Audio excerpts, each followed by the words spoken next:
The CBS Radio Mystery Theater presents...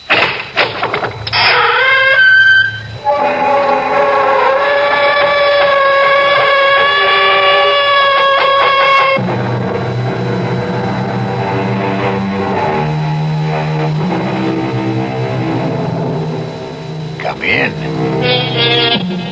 Welcome. I'm E.G. Marshall. Welcome to the sounds of suspense, to the fear you can hear, to the terrifying world of the imagination. I'm your guide for a journey up a mysterious mountain. Dead Man's Mountain is what it's called. Going is really no problem. It's coming down that separates the living from the dead.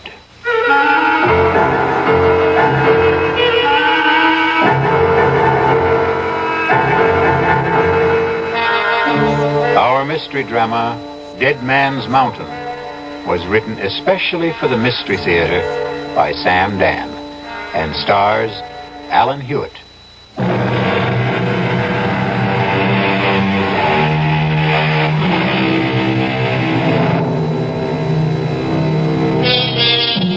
R.J. Johnson sits at his desk.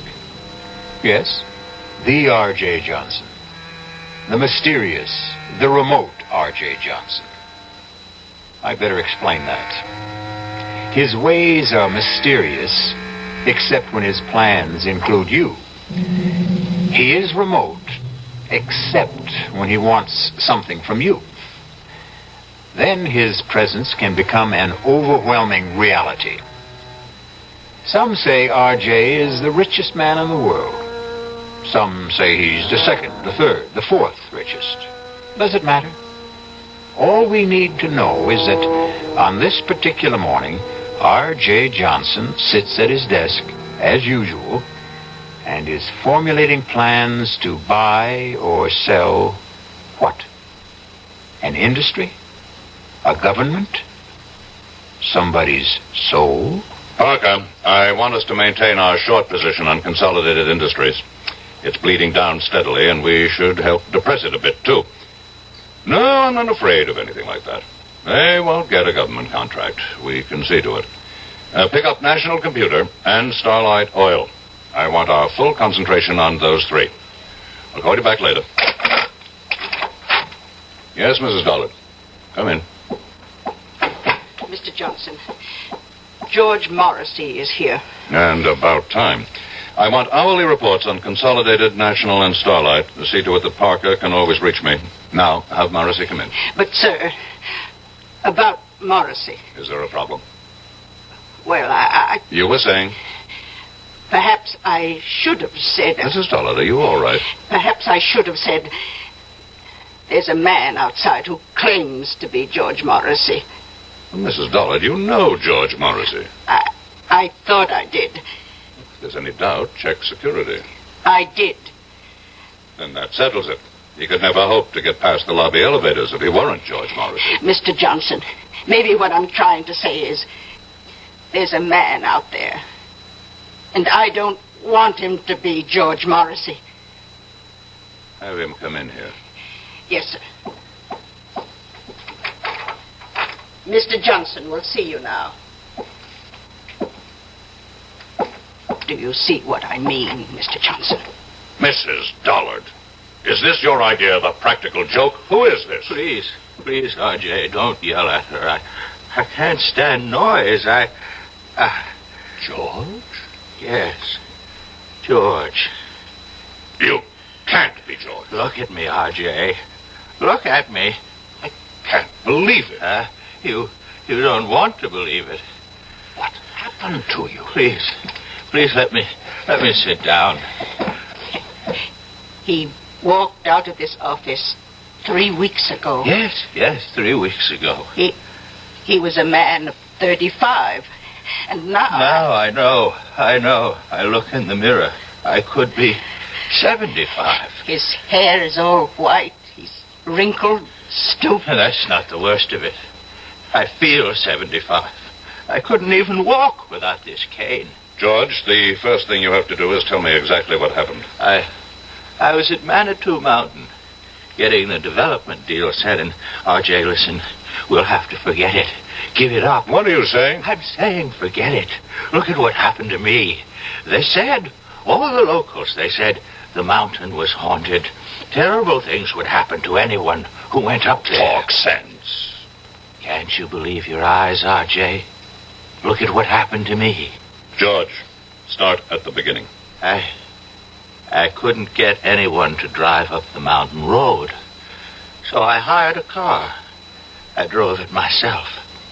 I drove it up the mountain, and... Yes, and? And that's all I remember, R.J. I must have passed out up there. But something did happen. It's like a nightmare.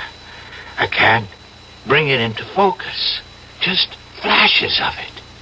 Terrible things. Be specific. What kind of terrible things? Shapes, forms, voices, saying I was going to die, that my life was falling away, that it was disappearing. What kind of shapes? What sort of forms? I don't know. What size were they? What color? I don't know. You say voices. What kind? High, low? R.J., I were they don't men's know. voices? Women's? I can't remember. I can't Now pull remember. yourself together. Pull myself together. Look at me. I'm an old man. I've been robbed of half my life. Now think. How long did you stay on the mountain? I don't know. Somehow I managed to get the car turned around. I drove back to town. I found a doctor. What's his name? I don't know. What did he say? I can't remember. R.J., I came here to warn you. The mountain, it's haunted. It's cursed. Give up the project. Mrs. Dollard, call Dr. Waterson. No. Doctor can't help me anymore. But I can help you, R.J. Give it up. Give up the project.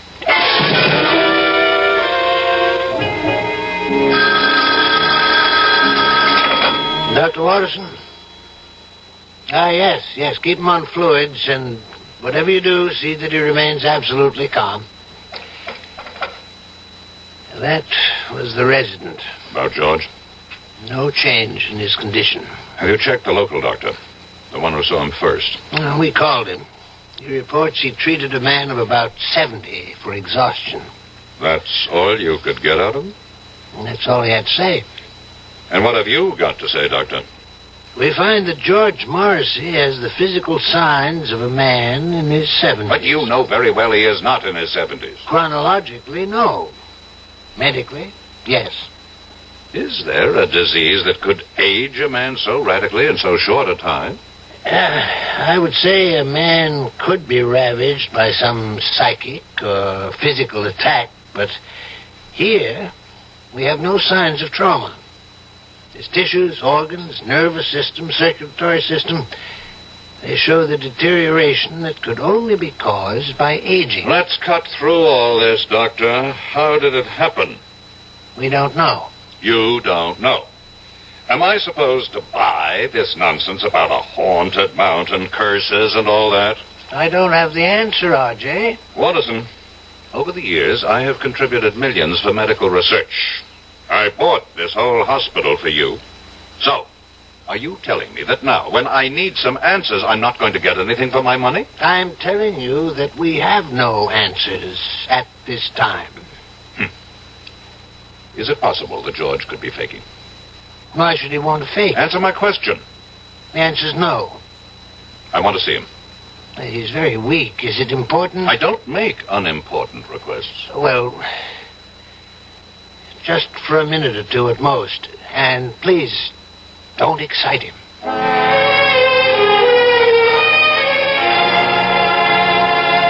I won the club championship, and I was named third team All-America. George. Girls, you should see how the girls would fall all over me. George, pay attention. Huh? Oh, it's you, R.J. Listen. No, George. Don't try to sit up. But I've got to talk to R.J. Listen, R.J., are you listening? I'm listening. Here's what happens to you up there on the mountain. I remember, you see.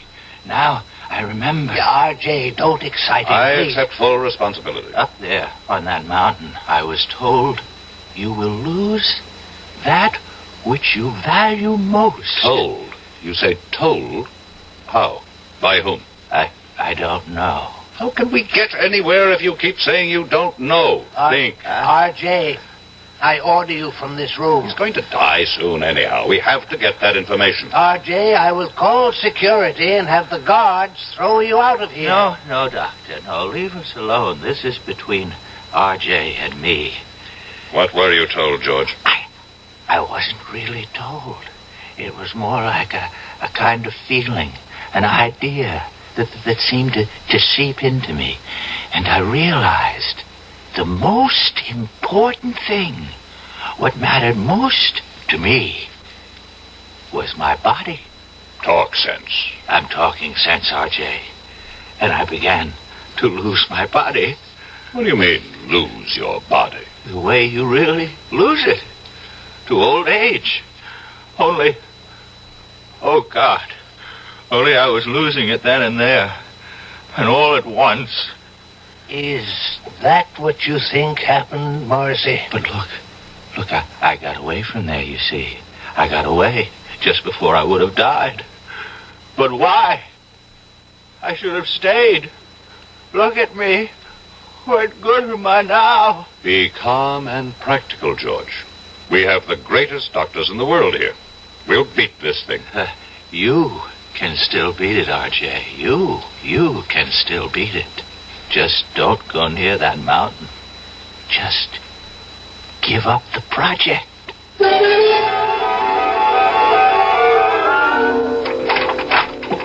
You wanted me, Mr. Johnson? Has Parker called while I was out? Yes, sir. He reported in. Consolidated stock is still falling. That's good. National Computer is rising. And Starlight Oil is doing well with the new government. Tell him to increase our holdings. Try 10%. Now, cancel the rest of today and all of tomorrow. Yes, sir. Call Chuck Daly. I want him here in 3/4 of an hour. Sir. What is it? Well, Chuck's about to leave for Florida. His daughter's getting married this afternoon. Tell him he is to fly me up to the Manitou Mountain area. But, Mr. Johnson... Now, what is it, Mrs. Dollard? You can't go up to Manitou Mountain. Why not? You saw what happened. What did happen? You saw George Morrissey. About George Morrissey. Either he caught a disease... But medical science doesn't know of such a disease. Medical science is constantly being surprised. Obviously, someone does not want me to develop the Manitou Mountain Resort Complex. And perhaps they managed to buy George Morrissey. But I would bet my life on George Morrissey. You must never bet your life on anybody, Mrs. Dollard.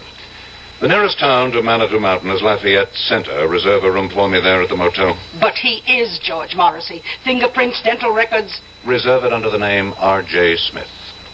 Mr. Johnson, are you going up there alone? You know perfectly well, Mrs. Dollard, that the way to get something done is to do it yourself.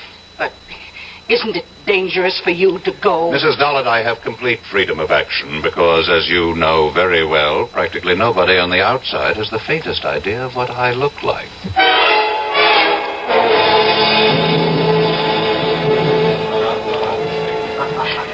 How many days do you plan to spend with us, Mr. Smith?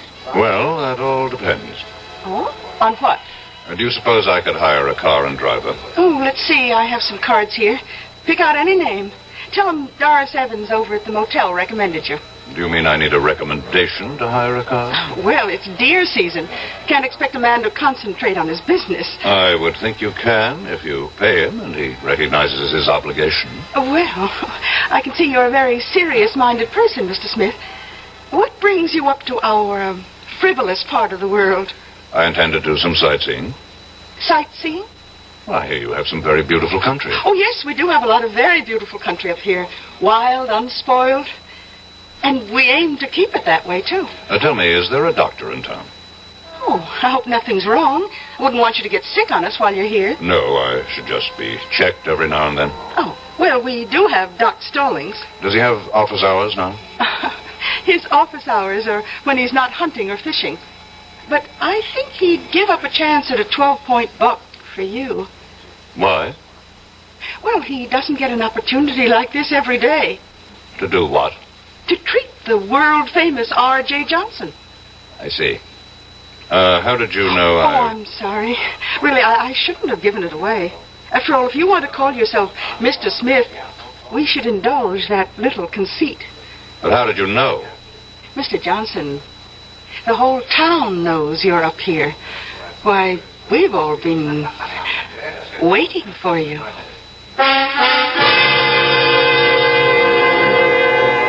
We've all been waiting. Waiting for what reason? Had they also been waiting for George Morrissey? And George was only R.J. Johnson's hired man. We'll be back shortly with Act Two.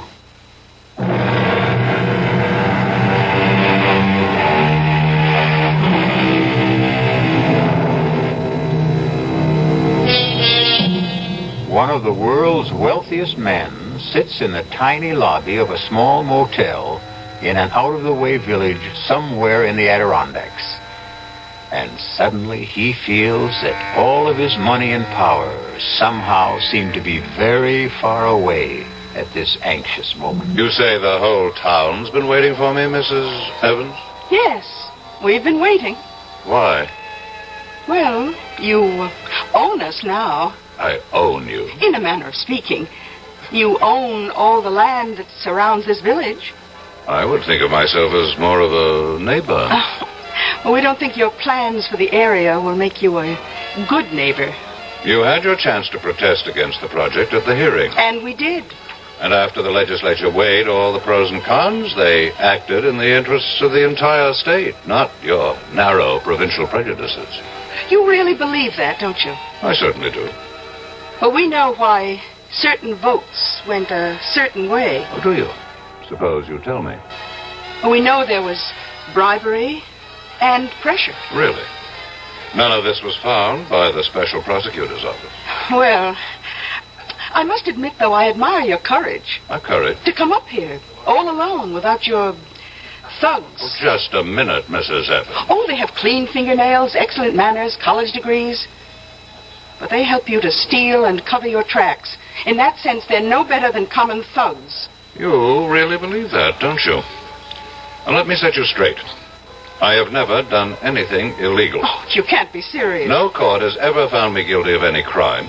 Congratulations. But here's what I am guilty of. Success. And this has earned me the envy and the hatred of millions of people. But that's human nature. I understand that. What I don't understand is the attitude of the people in this town. I'm not taking anything from you. I'm going to make every one of you rich. Can't you believe it? Oh, yes, we believe it. Do you have any idea how property values in this town will skyrocket when the development is here? Yes, indeed. Then why is everybody so unhappy? You know, you remind me of my husband. My late husband, that is. In what way? He was an unsuccessful version of you. He also worshipped money, but he didn't know how to make it. Now, what happened to your husband?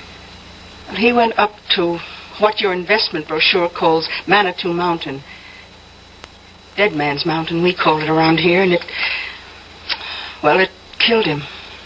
How could the mountain kill him? It's an old Indian legend. Unless your conscience is completely clear, that mountain will kill you. Well, it killed poor Sidney Evans, rest his soul. Killed him? How? He was discovered at the foot of it. He was completely shriveled. There must be an explanation. Doc Stallings never found it. He just wrote it up as death due to causes unknown. Stallings is, after all, only a country doctor. That's right, he is. Tell me, how do your high-powered city doctors explain Mr. Morrissey? Do you know about Mr. Morrissey? Oh, the whole town knows about Mr. Morrissey. Poor Mr. Morrissey, he went up there.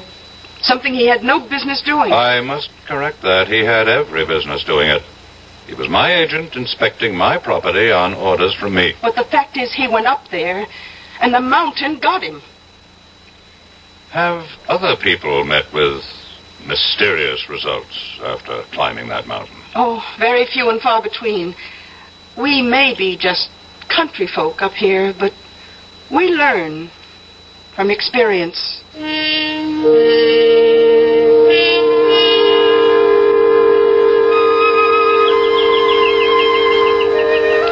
Are you Dr. Stallings? Well, look who's here. They said you'd be out fishing. Well, that's never a bad guess, but it takes two, and the trout won't play. I'd like to talk to you. Sure. I'm willing to pay you for a consultation. Oh, I intend to charge you. Well? Well, what? Well, aren't you going to come up here out of the water? Well, you see, I got my eye out for a certain brown trout. So you just tell me your symptoms, and I'll decide whether I have to examine you. An employee of mine. You treated him recently. George Morrissey. Oh, him. What happened to George Morrissey? Well, I met him at the motel.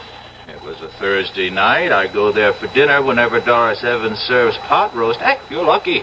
She's having it tonight. About Mr. Morrissey. Oh, he was a serious kind of fellow. Not like you. Same no-nonsense, let's get right down to it attitude. I'm only interested in what happened to Morrissey. Happened? Well, he wanted to hire somebody to drive him up to Dead Man's Mountain. And nobody would do it. That's right. Why? Well, you've been told why by now, I'm sure. I'm asking you why. I'll tell you the same thing. That's impossible. Why is it impossible? Oh, I see what you're thinking. It's all right for the simple-minded hicks up here to swallow that superstitious nonsense, but me, I'm a doctor. A product of a highly sophisticated, specialized education. That's exactly what I'm thinking. Well, think again, because I believe it too. There has to be a reasonable, logical, rational explanation for what happened to George Morrissey. Well, there is.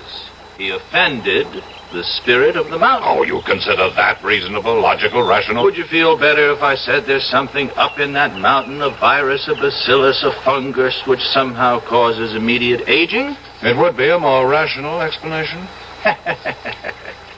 You mean more acceptable? I want to know what you believe, and I'll pay you for it. I believe the evidence. If you go up there, you can die. But why? Because a great spirit lives up there, and he values his privacy. That's impossible. I saw George Morrissey at dinner one night. A vigorous, athletic-looking man in his 30s. I saw him again the following evening. A broken old man, half dead. And you explain it with this half-baked legend. Well, how do your city doctors, with all their modern facilities, explain it? Your Dr. Watterson, a world-famous diagnostician, he called me. He asked me. This thing has to be cleared up. Why? What's wrong with a nice, quiet mystery? If word of this becomes general, it can destroy the entire project. Is that bad? Millions of people will be deprived of an opportunity to enjoy healthful recreation in a fresh country environment. But it won't be fresh country, you see. You'll have superhighways and smoke and noise and honky-tonk resorts. I'm convinced that you people are up to something. Well, you tell me what. I don't know. But I assure you, I have the resources to find out. Well, if you ever do, let me know.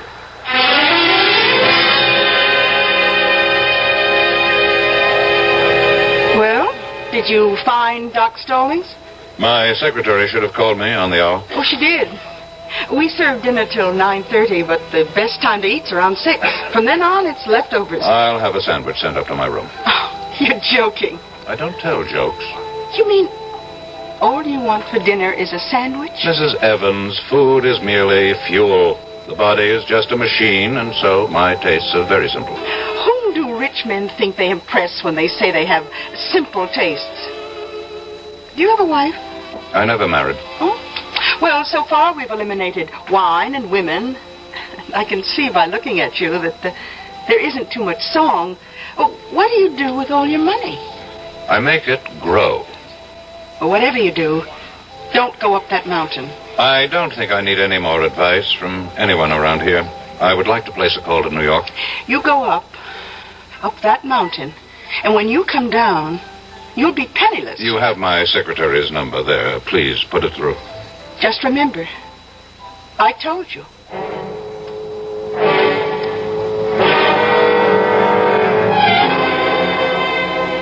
It's exactly 5 minutes past 4, Mrs. Dollard.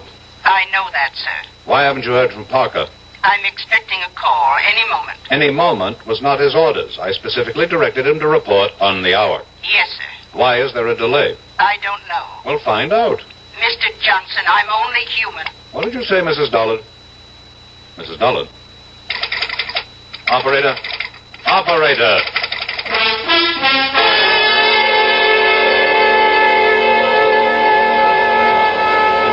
Now, see here, Mrs. Evans. Oh, Mr. Johnson, I was just trying to reach your room. I've been cut off in the middle of a crucial telephone call. Carlotta, the phone company operator, she just told me that we can't get through to New York for a bit. What are you saying? Well, you've seen those signs along the roads. Look out for falling rocks.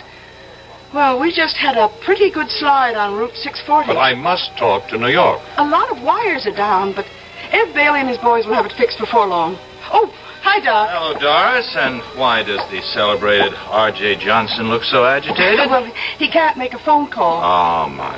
You know, Mr. Johnson, as a physician, I have a prescription that could keep you healthy and happy for years. Doctor, I'm in no mood for your folksy philosophy. I have to make a phone call. Don't you want to hear my prescription? How long will it take to repair the lines? No, maybe an hour. An hour? Maybe less. I would prescribe the following. Chuck it all, Mr. Johnson. Give it up, settle down here, and marry Doris. Oh, I'm not sure I'd want to marry him, Doc. I'm not out to marry anybody. Oh, why not? What's going on in this town? Are you people crazy?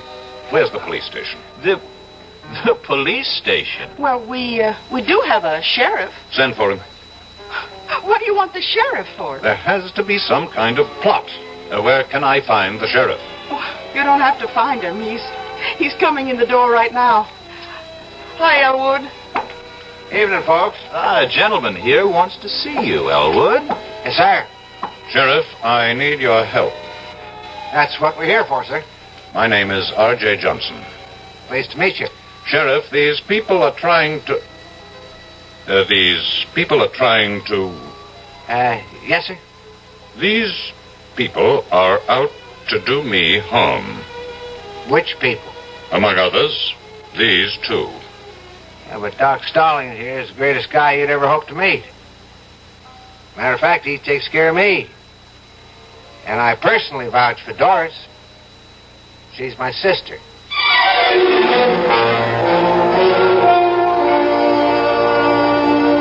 A very nice, tidy little town. And the natives are so friendly and obliging, and so concerned with your well-being. But right now, R.J. Johnson feels overwhelmed by their solicitude, as if he is being literally killed with kindness.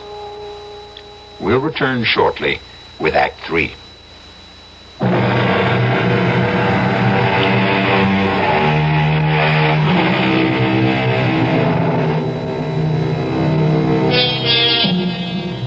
Are the people of Lafayette Center the kindly, generous-hearted folks they seem to be? Or is this a place of evil where death waits for strangers, especially a wealthy stranger like R.J. Johnson? How are these good people out to harm you, Mr. Johnson? I don't know, Sheriff, but something is going on. And I demand protection until I can get some of my own people up here.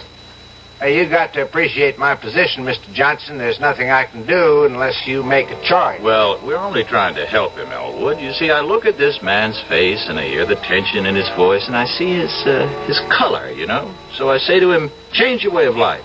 Settle down up here. Is that harming him? Well, it doesn't seem like it. I recommend a more regular routine. And we both keep warning him, stay away from Dead Man's Mountain. Mr. Johnson, you couldn't get better advice from your best friends. Well, now I see how this works. A little bit of psychological warfare. Doc, what's he talking about? I'll tell you what I'm talking about. For reasons best known to yourselves, you people are determined to keep strangers at a distance. Oh, we'd only be too happy if more folks would move up here. And so you invented this nonsense about a cursed and haunted mountain. But why? You know why, Sheriff. Because to any man of intelligence and courage, it presents a challenge. But before a man goes up there, you prepare him. Well, gentlemen, you can stay and listen to all this. I've got to serve dinner. By all means, Mrs. Evans. We can continue this discussion at the table. Oh? I thought all you wanted was a sandwich. Oh, no. Tonight, I'm having all the trimmings.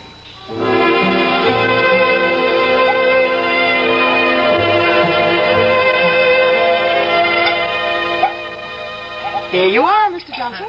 Thank you. Pot roast, mashed potatoes, peas and carrots. Now, that's a cure for whatever ails you. Hold on. Dr. Stallings, change plates with me, please. Why? It's the same portion. Except I always give you a little bit less, Doc. Would you mind changing plates, Doctor? No, not if you tell me why. Since I'm going up to the mountain, there could be something in this food. A drug, perhaps. Oh, I like that. Very well, Mr. Johnson. Here, have it your way. You say you're going up the mountain? Yes. After all we told you? I'm going up that mountain to prove that it's just an ordinary piece of undeveloped country real estate. Can you stop him? Why does everybody want to stop me? Well, look what it did to your Mr. Morrison. Suppose, for the sake of argument, there is something dangerous up there, and it gets me. Isn't that to your interest? Without me, there can't be a development project. Well, we have a more basic interest. We have obligations as human beings. Well, now, I will need a car. There's a road, I assume. Oh, yes, sir. Leads up to the top. But why go now? At night? Because the word should get around. R.J. Johnson drove up this dead man's mountain, as you call it, in the dead of night, and just as calmly drove down again. But, Mr. Johnson, You really... have something to learn, Mrs. Evans. You think a man becomes rich through trickery, violence, and all manner of illegal, immoral, and unethical acts. I never said that. But you believe it. Tonight, you're going to discover how I became rich. By daring to do what other people consider impossible. It's that simple. I would still advise you to keep away from that mountain. Does the spirit of the mountain, going along with the legend, kill everyone whose conscience is not clear? Very well. I'm safe. My conscience is unblemished. Elwood, I still think you should stop him. The sheriff has no right to interfere. I'm merely inspecting my own property. No, he's right, Doris. A little exercise in morality here. Who would care to accompany me? You look down on. You are the pillars of virtue. You mean there isn't a clear conscience among the three of you? I'll drive you. Doris. Doris, what are you saying? He's challenged us. But, Doris, you know you can't fight the mountain. Well, we can't let somebody else get killed up there either. Well, what can you do? Well, at the first sign of anything suspicious, I can turn the car around. Mr. Johnson, you've got yourself a driver, and I suggest we leave right now. The moon goes down early around here. First I have to call New York. But the lines are still down. How do you know? Carlotta will let us know when they're fixed. Maybe I'd better wait. Oh, don't tell me you're starting to have second thoughts. I have some very important things to check out. Well, we can drive to the top of the mountain and back again in an hour. How do you know? Have you done it before? No, it's just a guess. And I'm ready if you are.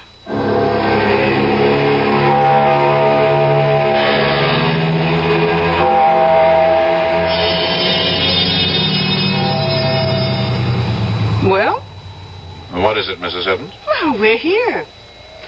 We're at the foot of Dead Man's Mountain. And there, you see, on your right, is the dirt road that leads upward. How far? Oh, I don't know. Well, what are we waiting for? You won't change your mind, Mr. Johnson? No. I still don't understand why you have to do this. This is another reason why I'm a rich man. I buy stock nobody else believes in. I finance schemes other people think are harebrained. I back men no one else will work with. And I climb mountains everyone else is scared by. I'm climbing this mountain, too. Then you also deserve to be rich. Well, do we go ahead or do we turn back? One must always go ahead, Mrs. Evans. Then, here goes.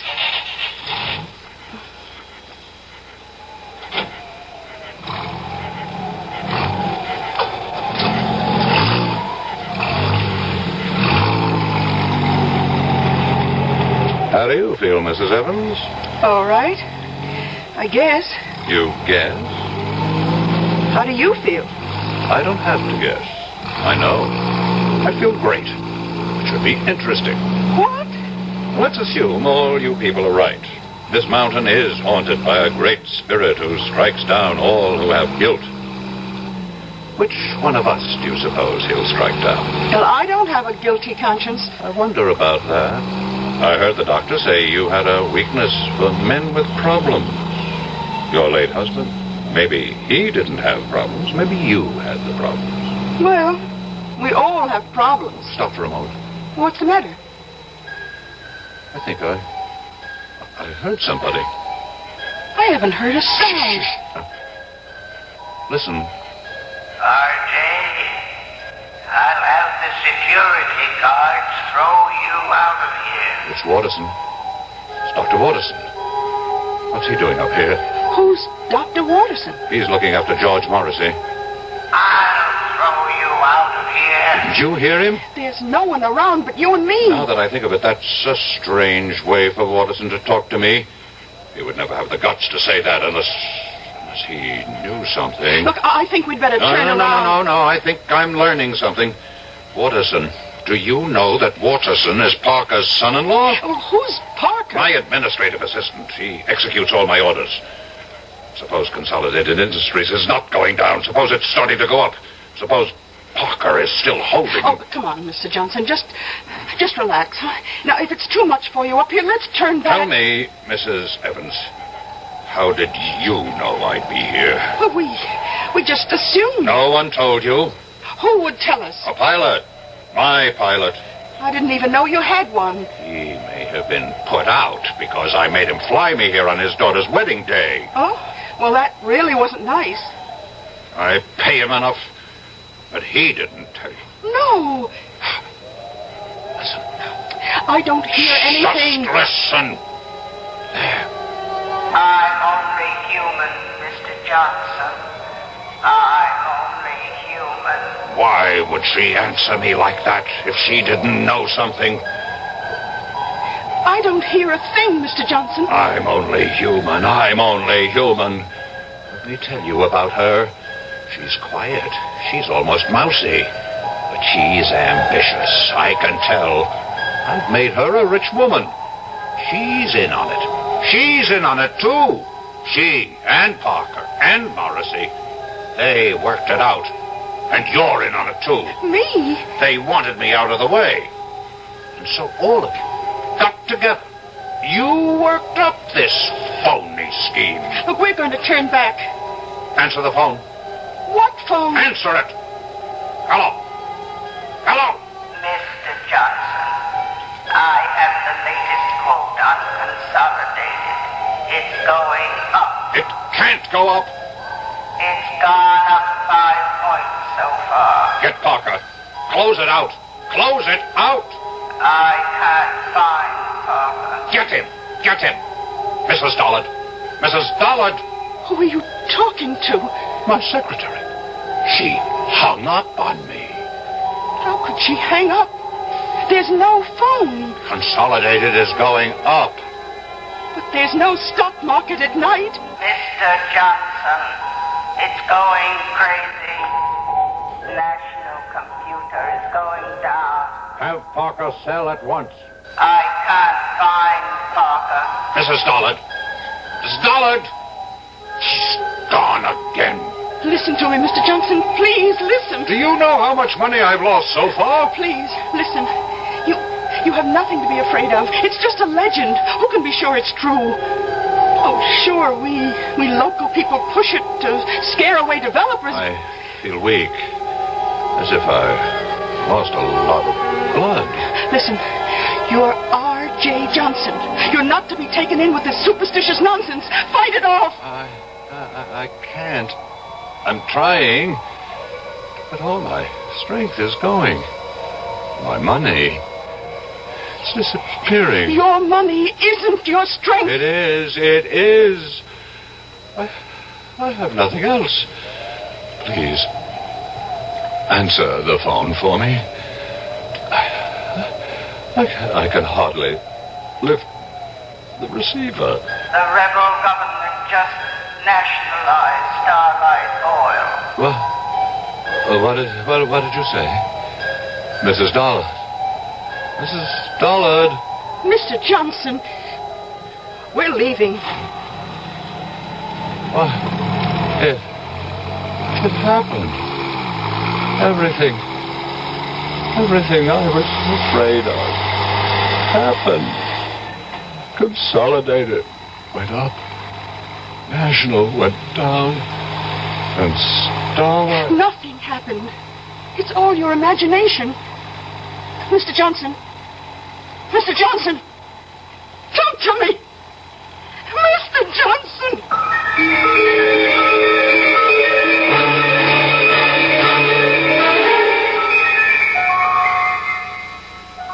He's dead. But how? Why? Doris, I don't know. There isn't a mark or a sign on him. It's as if all the force and vital energy just left his body. Well, maybe it's all for the best. He was in trouble.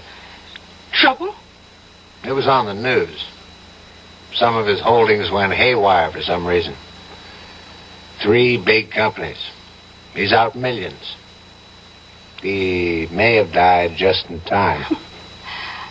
The mountain. The mountain. What about the mountain? It's true. Every word we say about it. It's true. Oh, come on, sis. How can it be true? The mountain killed him. It took away his money. Doris, are you all right? I don't know. I don't know yet. I wonder. What did it do to me? Well, what did it do to Doris? Everybody loses what he values most up on Dead Man's Mountain, as the saying goes. Maybe Doris had fallen in love with R.J., and thus the mountain robbed her, too. I'll be back shortly.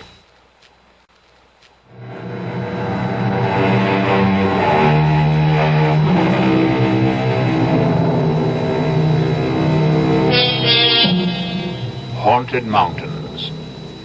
Did this one cause certain stocks to go up and down one day recently? It certainly seems no more far-fetched than some of the explanations people have for the market. The cast in our exercise in The Extraordinary included Alan Hewitt, Bryna Rayburn, William Redfield, and Robert Dryden. This is E.G. Marshall inviting you to return to our Mystery Theater for another adventure in the macabre. Until next time, pleasant dreams.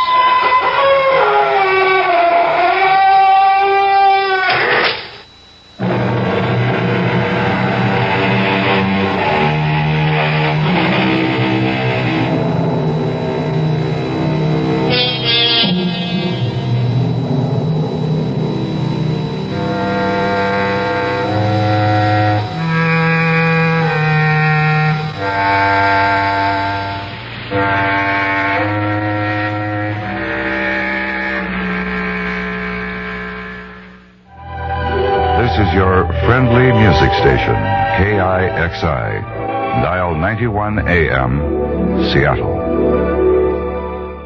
KIXI time is 12 midnight. CBS News. A Democratic senator wants to crack down on the oil industry, bringing it under strict control of the federal government. This is Doug Poling reporting on the CBS radio network.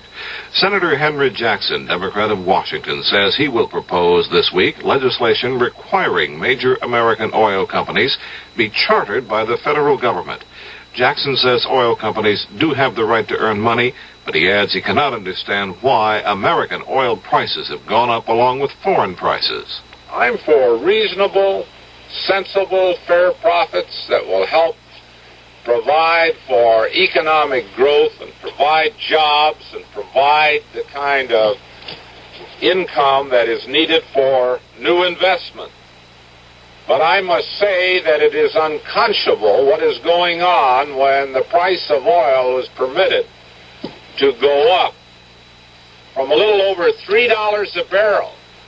I'm talking about right here in the United States now, not foreign oil. to the Arab oil cartel price of $10.35 a barrel. Jackson also says administration energy policies have driven working men to the unemployment lines and sent the oil companies to the bank with bloated profits. Senator Jacob Javits, Republican of New York, says he plans to introduce legislation to reestablish a balance of power between the president and Congress. Javits told why he thinks such legislation is needed. I believe that in the last 30 years, the Congress has allowed a great many of its powers to atrophy, and the president has caused a great deal of his power to grow, and that this has created a very serious imbalance as between the Congress and the president. And aside from its moral implications, I think Watergate was a symbol of that kind of political decadence, because the president simply built up so much power that he began to lose his sense of proportion, respecting amenability and accountability to the law. Javits says that presidential direction, which Congress sought, has been going too far toward the road of presidential dictation. About 6,500 persons gathered in Washington Saturday for an Impeach Nixon rally. Another rally against the president was held in Los Angeles. That one drew a crowd of about 1,000. Vice President Ford told a Republican gathering in Tulsa, Oklahoma Saturday night that he thinks President Nixon will be completely exonerated of all the charges against him. Ford also said he believes that President Nixon is respected as president and as leader of the Republican Party. Admiral Elmo Zumwalt, the chief of naval operations, says he thinks the United States is losing ground to the Soviet Union in the fight to maintain military parity with the Russians. In a speech in New Orleans, Admiral Zumwalt says American military spending is declining while the Soviets are building up both their naval and their merchant marine fleets. Admiral Zumwalt says the American defense budget is now the smallest since 1950. Governor George Wallace of Alabama says again he thinks the 1972 attempt on his life was part of a conspiracy with outside financial backing. Only one man, Arthur Bremer, was charged in the shooting of Wallace, but the Alabama governor says he wonders how Bremer could travel around the country, buy 2 guns and a car, rent limousines, and stay in expensive hotels. Wallace says Bremer hardly made $40 a week in his life. Wallace says it in an interview with Parade magazine. Doug Poling, CBS News.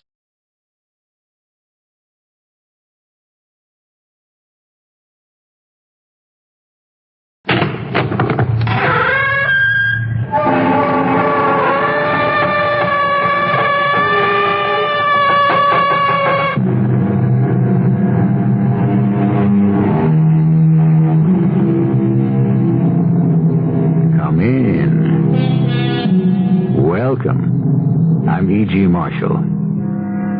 Even when we are quite alone, how often do we think, with pleasure or pain, of what others may think of us, of their approbation or disapprobation? Those are the words of the great naturalist, Charles Robert Darwin. It is humbling, it may even be humiliating, to recognize how dependent we are upon the smiles and frowns of other people, and how agonizing it must be when we are separated from them, unable to read their expressions, when we are quite alone.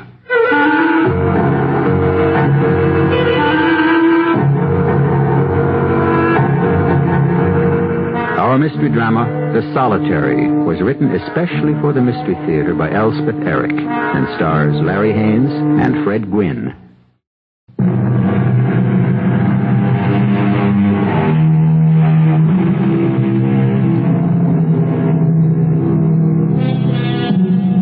There's a word we use quite loosely and carelessly to designate certain persons generally considered to be idiosyncratic, if not downright peculiar. The word is loner. It's of some passing interest, I think, to note here that the dictionary contains no such word. That marvelous book lists and describes, however, the hermit and the recluse, and the one who gives our play its title, The Solitary. Oh, it's cold. No moon, no stars. All dark. It's dark. What's that? A branch broke? A tree fell? What? Come on, Dorothy. Dorothy. That's it, Dorothy. Give me your hand. Oh, a snake. Watch out for the snake, Dorothy. Hey, the snake's gone up the tree. The snake is gone. It's gone up the tree. Here, Dorothy. Hold out your hand. I want to give you something. You'll see. I've solved the whole thing. Hold out your hand. Oh, blood. There's blood on your hands. You got blood on your hands. Oh, that's bad. That's very, very bad. It's all right. I'll do it. It's the only way. What's that? The birds. All those birds. Help. Oh, the birds are taking over. Get the birds. Somebody get the birds. Hey, there now. The birds are eating everything. The birds, they're eating it. Wake up. Wake up. No good. No use. They're big birds. Come on now. Come on. Wake up. Oh. What is it?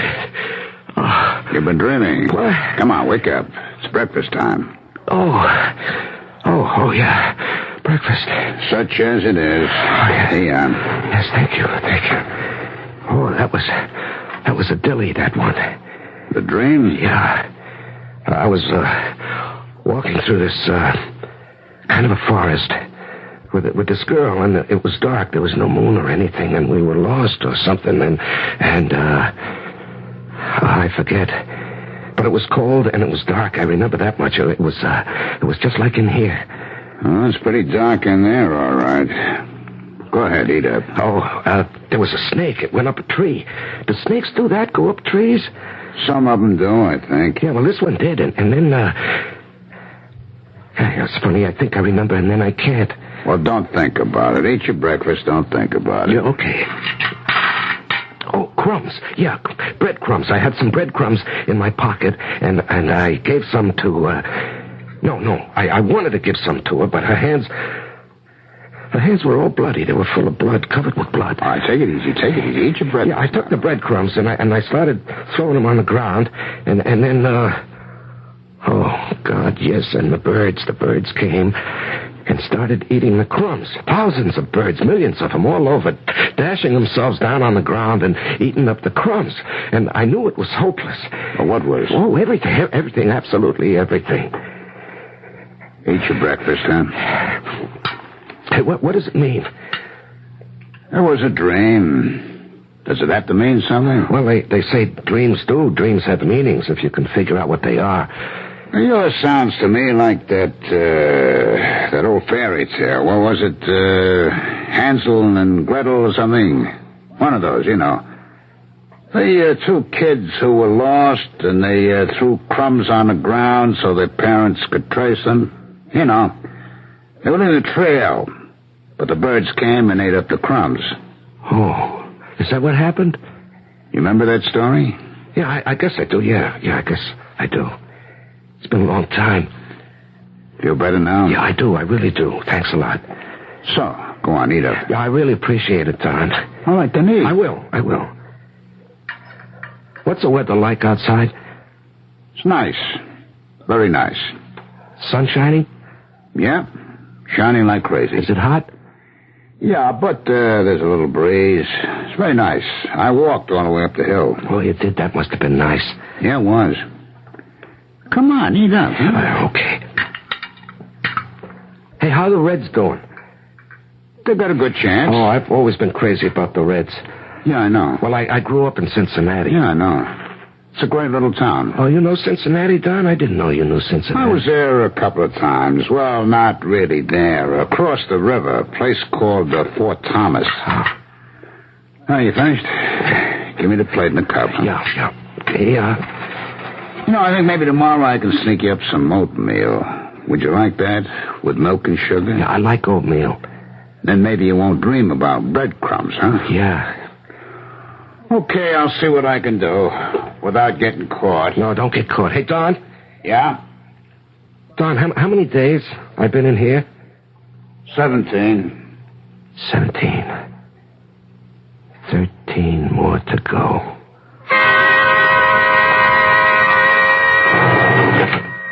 Oh, Don? Just a second. What's up, Carl? I ought to ask you that. Oh, yeah? You mean something by that, or are you just looking for trouble? You were in there quite a while. 5 minutes. You call that quite a while? Seemed like it was longer than that. And to you, maybe. You've been hanging around, which you have. Little hooky-tooky, maybe? What's that? 5 minutes is long enough for a little fooling around. Brother, I ought to knock you flat.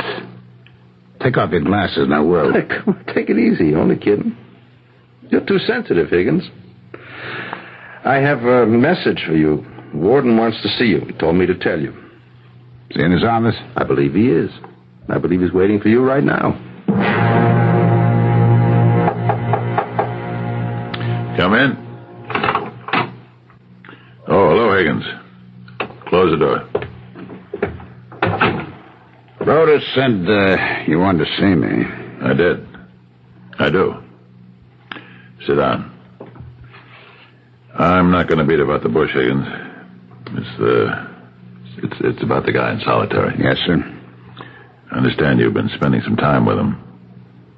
I can guess where you heard that from. Never mind where. From Carl Broder. I just saw him. He made some pretty lousy insinuations.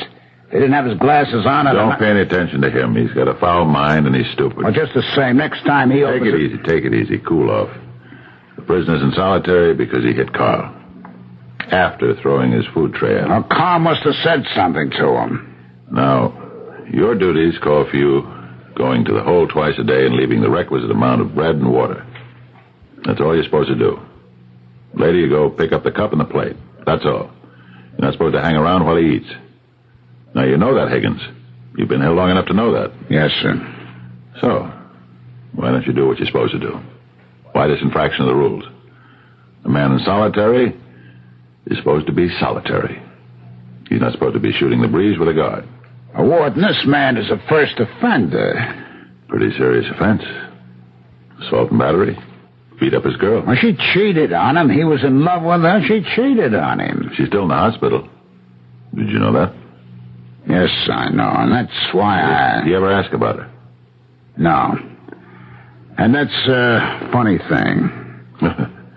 Oh, very funny. Very funny. He's blocked it out. It's as though it never happened. What the heck does he talk to you about? If he doesn't talk about her, what he did to her, maybe he thinks she never did it. Maybe he thinks he's innocent, like all the other characters in it. No. He doesn't think he's innocent, but sometimes it's like he thinks he's a child, or a boy, or a very young man, adolescent maybe. He has dreams. They're like fairy tales. He talks about baseball, the weather, things like that. It all sounds harmless. It is harmless. But it's against the rules. Warden, he's trying to hang on to reality. I guess you'd call it that. The outside world. He's all alone. He's in the dark. He's got nothing but himself and his thoughts, his feelings. That's what solitary is. Being alone with yourself. I know that, but some men can't stand it, and this is one of those men.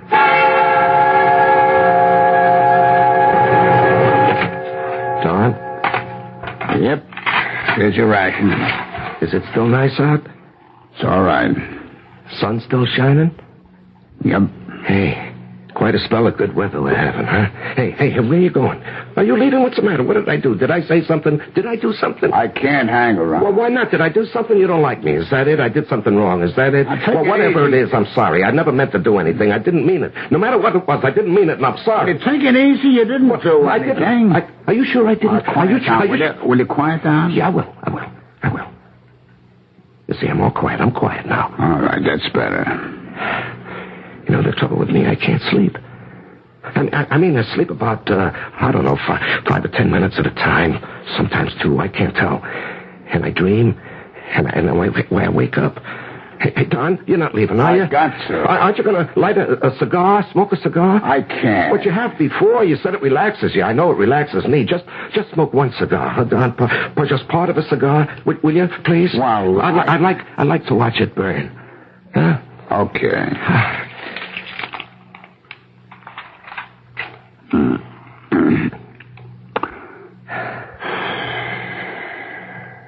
That better? Yeah. It's so dark in here. You'd think I could sleep. You'd think I'd do nothing else but sleep. But it doesn't work that way for some reason. I think maybe my nerves would be better if I could sleep. Hey, Don, you're not leaving, are you? Aren't you going to stay and smoke the cigar? I gotta no, go. Please don't go. I want to ask you things. Please, don't go, Don. I'll tell you what. Just stay for a little while and smoke the cigar. Don't go. I got to go. I got to. But I'm going to leave my cigar, okay? I wish you wouldn't go. I told you I got to, but look. I put the cigar right here on a crossbar. See it? Yeah. You can see the tip, can't you? Oh, yeah. You're not supposed to smoke it, you know. No, I won't. I'll just watch it burn.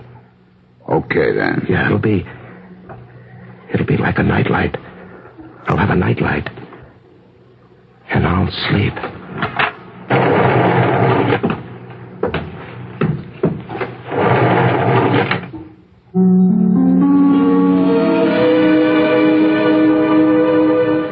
The terrors of being alone start very early in life. Consider the tiny infant when the mother has bent over the crib and kissed her darling.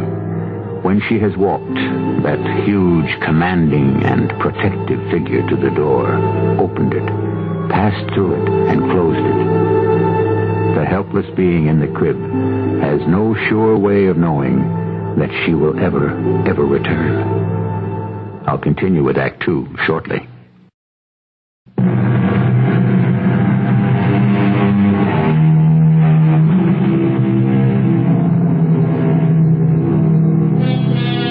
There have always been those who chose isolation, like the hermit monks from the early Christian martyrs, some of whom survived without going mad. But our story concerns a modern man who has had his isolation forced upon him, one who is trying to save himself from madness. Listen now to the second act of The Solitary. Wake up. Breakfast. Oh, you. I'm passing through. Yeah, thanks. Sleep all right? Oh, yeah, fine. Hey, what's it like out, the weather? Sun shining? Yep. It's been nice lately, the weather. Hey, you're not going. Got to. No, I wanted to ask you about the Reds. How they doing? I told you yesterday. Yeah, you said they got a good chance. That's right. Even without Maroney, you said they traded Maroney. Hey, don't go yet, Don. I want to thank you for leaving that cigar here last night. I certainly appreciate that. That's all right. You know, I stared at it for, tell you the truth, I don't know how long it was. First thing you know, I'm asleep, and then it's morning. And I really appreciate what you did. I was getting a little crazy there, no sleep, you know? Yeah, sure, I know. You ever go very long without sleep? Not for long, no. Because they say eventually you do go to sleep. I mean, nature takes over, and you just go to sleep. We don't need as much sleep as we think we do anyway. That's what they say. How much sleep do you need, Don?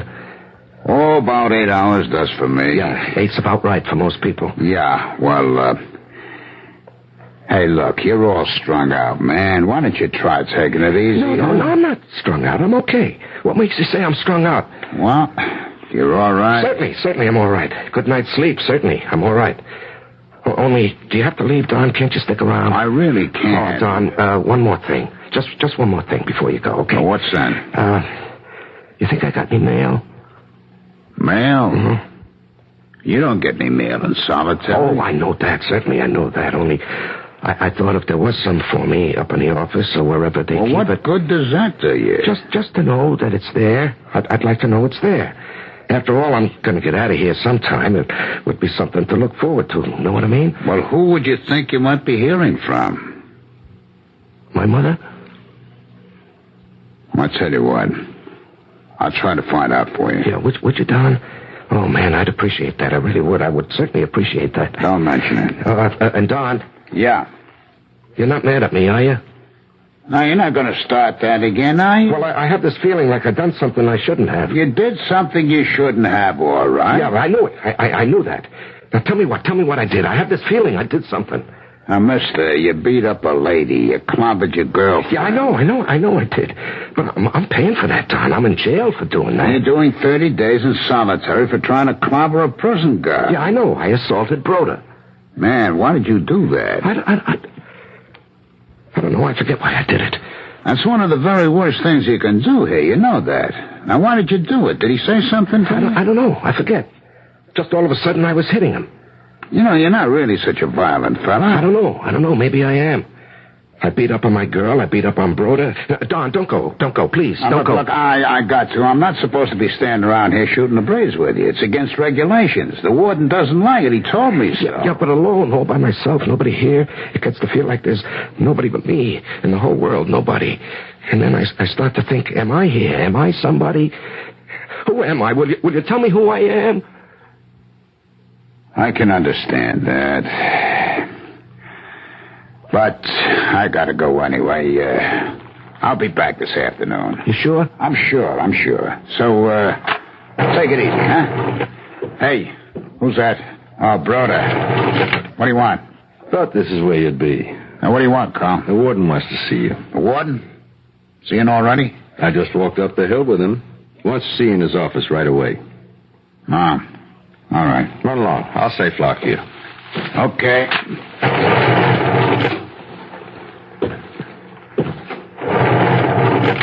How you doing in there?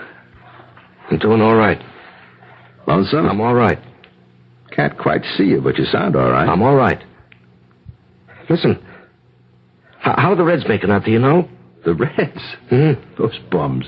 They're way behind. I thought they had a chance. Who told you that? Oh, I know who told you that. Well, I was hoping to stop hoping.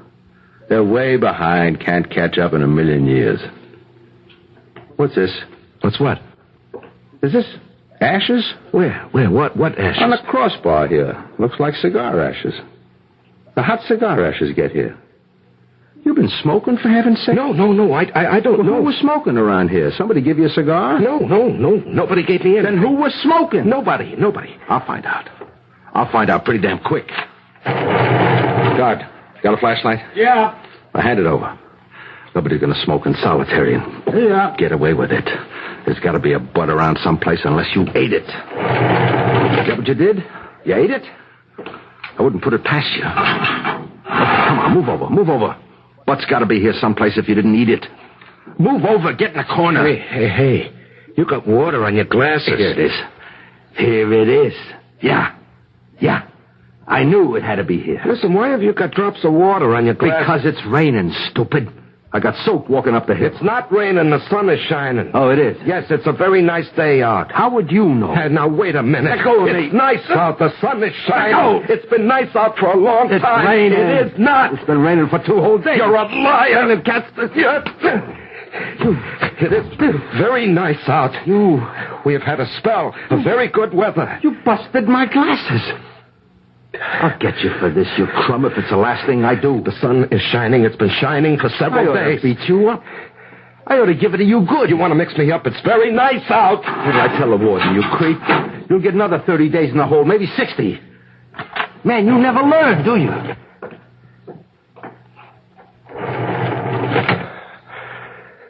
It's very nice. It's not really raining. It's very nice out. The sun is shining. It's not raining. It's against the rules, Don. What more can I tell you? I know, Warden. I don't know how it happened. It was just that he seemed so darned, I don't know, helpless, like a kid, sort of. He's only 22. It's his first time in the clink. Makes no difference. I was just trying to be friendly, that's all. That was a mistake to start with. Solitary is punishment, Don. We're not supposed to make it pleasant. Well, now you know it can't ever be pleasant. What went on between you two? What did you talk about? Oh, nothing. Anything. It's mostly the weather. He always wants to know about the weather. I don't know why, but he's crazy to know about the weather. Every day it's, what's the weather like? Is the sun shining? Is it nice out? So I tell him, that's all. That's all? Well, it seems to cheer him up if I tell him it's a nice day, that the sun is shining, that there's a breeze, the birds are singing. So I tell him that. Even if it wasn't a nice day, I tell him it is. Makes him feel better. What else do you tell him? Well, he comes from Cincinnati. He's interested in how the Reds are doing. Not too good. Yeah, I know. But I make out like they have half a chance, and that perks them up some, so every day I make their chances a little better. I think they're in last place. Yeah, they are, but a man in solitary, does he have to know that? Warden, it's nothing. 5 minutes twice a day. It's nothing. Nothing to you, maybe. Who's that? Warden, I gotta see you. What is it, brother? He did it again. That guy in solitary took a poke at me, broke my glasses. Close the door, Carl. Sit down. Tell me what happened. After I told Don here you wanted to see him, I said I'd safe lock the place and he should go to see you, and Don left. Why didn't you leave? Well, I was going to, and then I see something. On the crossbar of the cell, I see ashes. Ashes? Cigar ashes is what they look like. That was... I think to myself, somebody's been giving this guy cigars. He's been smoking in his cell. No, he wasn't smoking. I get a flashlight from the guard outside, and I go in the cell, start looking for the butt, the cigar butt, and I find it. He don't deny it or anything. I mean, he don't say it isn't him. It wasn't. All he says is, what's wrong with your glasses? They got water on them. And I say, very nicely, certainly they got water on them because it's raining. And he says, it's not raining. And I say it is, but he keeps on, and there's words and one thing and another, and he takes a poke at me, breaks my glasses. Creep breaks my glasses. Don, you know anything about this cigar? It was mine. What was your cigar doing in that cell? I left it there last night. On purpose? The man couldn't sleep, but he said it'd be kind of like a nightlight. Nightlight? Well, he hadn't been sleeping well. Nightmares. He was very edgy. How is he now? I don't know. All right, I guess. After he slugged me, I beat it. Well, somebody better go down there and check on him. I don't think it should be either one of you, so I'll go myself.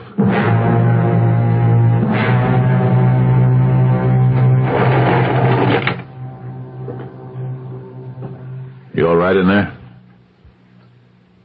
I understand there was some trouble with one of the guards. That right? You slugged one of them? Carl Broder? He just came up to my office and told me. I'd like to hear your side of the story if you care to tell it to me.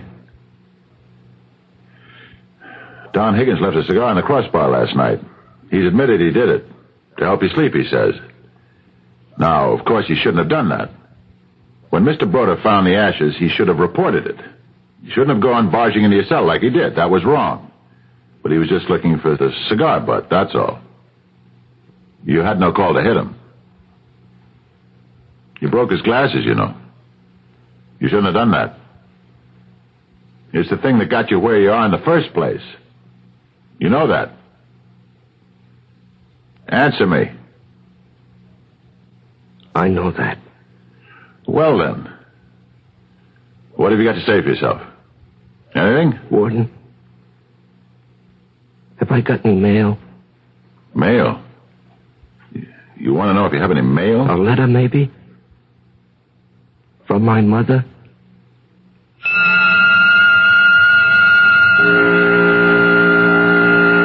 As a piece of bread to a man who is starving, as water to a man who is thirsty, so is human contact to a man who is alone. We'll return soon with Act 3 of The Solitary.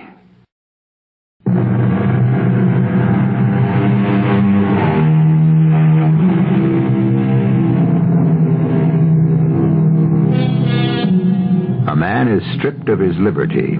His movements are limited. His food is prescribed.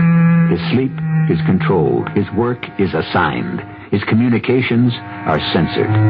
What more can be done to him? One more thing.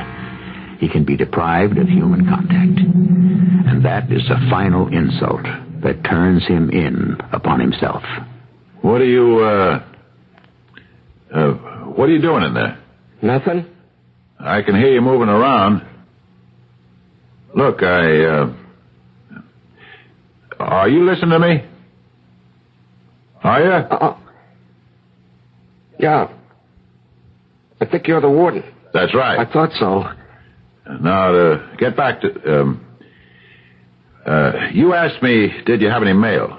If you had a letter from your mother. Didn't you ask me that? Yeah, I believe I did. Well, of course you can't get any mail while you're in solitary, but I'll check and see if there's a letter from your mother. Okay? Will that make you feel better? My mother's dead. You say she's dead? I think it was last year she died. Then Then why did you want to know if there was a letter? Look, I want to be very fair about this whole thing, but we have to face the fact that you struck a guard. Warden. Yes? Yes, what is it?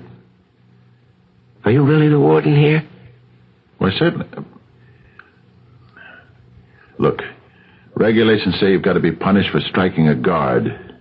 You did it once and you were punished, and now you've done it again. Do you know why you hit Broder the second time? Do you? No, I really don't.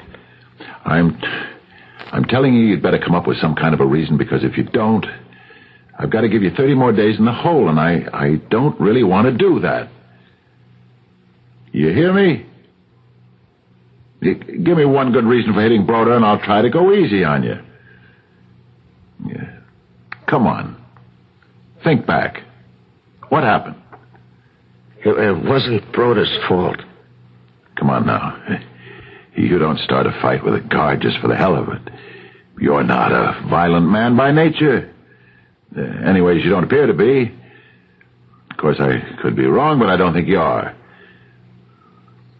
Look, I'm asking you to please stop walking around and talk to me. Will you, for Pete's sake, please do that? What's that? What's that noise? Sounds like glass. Is it glass? Of course, Broder's glasses. Nobody swept them up. Look now. I'm going to send for a broom and a dustpan, and I'm going to clean up all the glass in your cell. You there. Fetch me a broom and a dustpan on the double. And a flashlight, too. Right. You trying to get this place in an uproar? You trying to get me mad or something? Well, you're not going to succeed, Buster. Oh, thanks. Right, Warden. Now stop all that walking around and go stand in the corner, okay? Just stand right there while I sweep up this glass. No. I got a better idea. Here, you sweep it up. Come on. I'll hold the flashlight. Come on. Take the broom. Take it in your right hand. Good. Now, start sweeping the glass. You're going to start sweeping now. Start. That's pretty good. I think you got it all. Now, you're going to hold the broom with just your right hand. And your left hand is going to take hold of the dustpan. And you're going to put the dustpan on the floor next to the little bits of glass. That's it. And you're going to sweep the glass into the dustpan. That's it. That's good. That's very good. Now I'm going to get rid of this glass outside. And you just try and take it easy. Okay? Okay? Everything's going to be all right. Take my word for it. You just relax. Everything will be fine.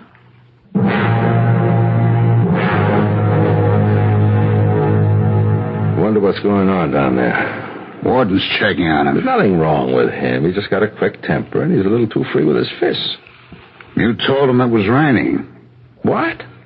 Told him it was raining. Well, of course I told him it was raining. He says, you got water drops on your glasses. Why is that? And I said, because it's raining out. He says, no, it isn't. I said, yes, it is. It's been raining for 2 days. And he slugs me. Well, I figured he's got it in for me. Did you tell him anything else?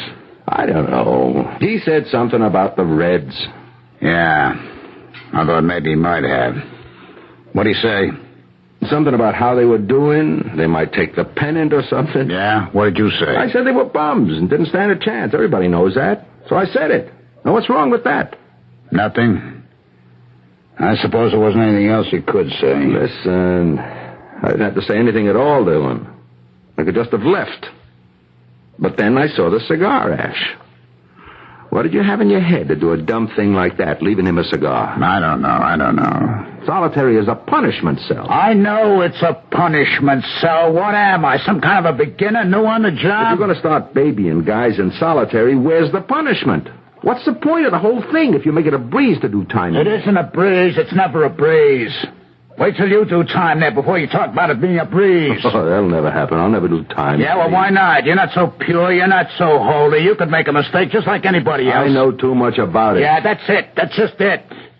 You know in your bones that the worst thing can happen to you is to be locked up.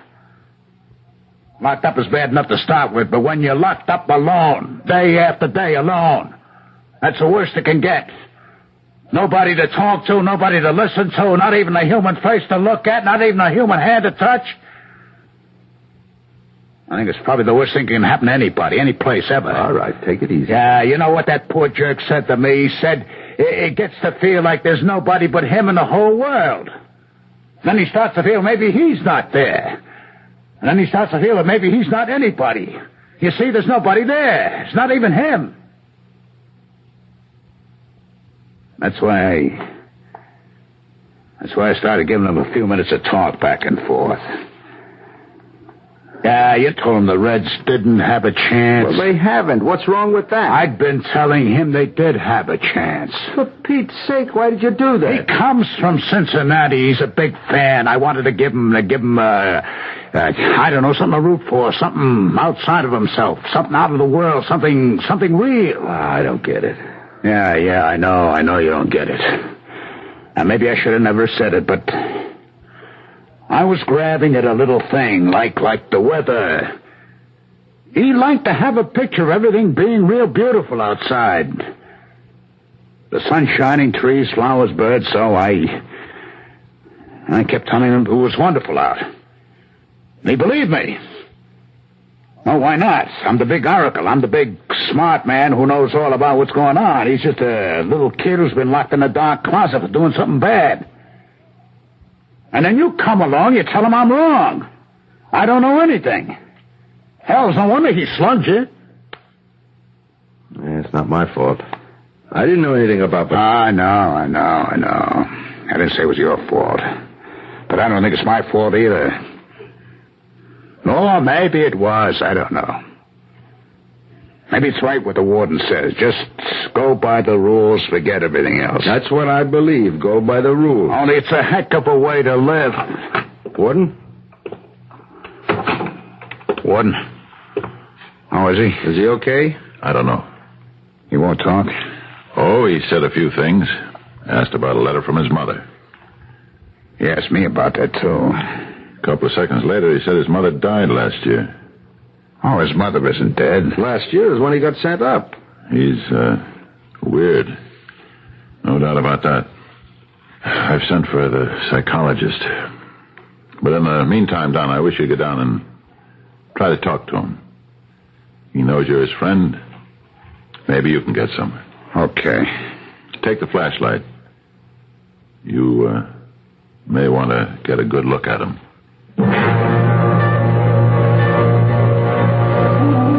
It's Don. Don Higgins. You all right? I understand the warden was here to see you. He was worried about you. I want to explain to you about a couple of things. About the Reds. They don't really have much of a chance.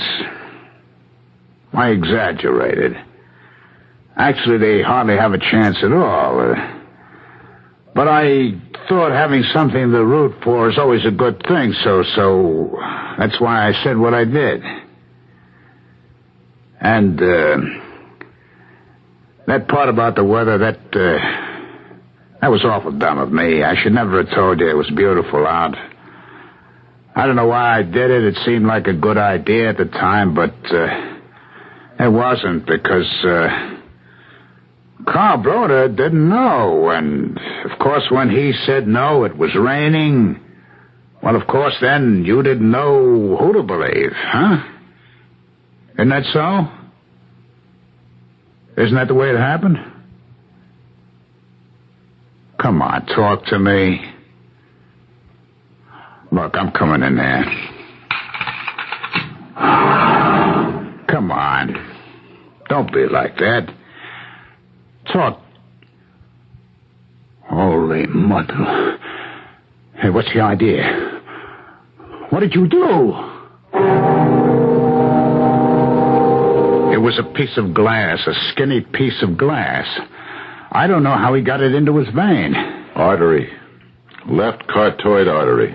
Connects with the aorta, the doctor says. Part of Carl's glasses, huh? My fault. I should have swept up that glass myself. Is he going to pull through? The doctor thinks he will. You got to him pretty soon after he dug the glass into his throat. Well, maybe he did it when I was talking to him. Huh. That's a pretty thought. You were doing your best. Oh, we were all doing our best. Oh, I didn't tell you. There's a letter from his mother. I checked. That's good. Of course, I can't give it to him yet, but there's nothing says I can't tell him it's there. No, I don't think there's any rule about telling him. I hope there isn't. Oh, here comes Broder. Oh, yeah. I just thought I'd stop by, see how he is. He's doing pretty good. You gonna pull through? The doctor thinks so. They told me in your office, Warden, that the girl he roughed up is gonna be all right. Yeah? The hospital called. So he won't get hauled up on a murder charge. Well, that's something. The way things stand right now, he can apply for parole in about 6 months. After what he did? Throwing his food tray on the floor, slugging me, not once, twice? You think anybody's going to grant him parole after that? Probably not. I should hope not. He ought to be sent back to solitary once he gets out of here. Isn't that right, Warden? I mean, not just for the rest of the 30 days. I mean, for another 30 days. Striking a guard, that's serious business. I know that. Well, what do you think you'll do? What would you do? Me? Don? What would you do? It's not up to me. No, it's up to me. Goes with the job. Well, I gotta get back to work. The doctor said I could see him for a couple of minutes. Okay. See you later. See you. Hello. Hello. How you feel? Not too bad. I got a couple of messages for you. One is a letter from your mother. I don't know if they'll let you see it, but it's there. And two, that girl got out of the hospital. You mean that? I got it straight from the warden. I'm glad you're feeling better. I gotta get back to work. Don. Yeah. How the Reds doing? Why, they won a game yesterday. Yeah, they actually won a game. You think they got a chance? I think everybody's got a chance. As long as we keep on breathing, everybody's got a chance. Yeah. Yeah, that's what I think, too. We all got a chance.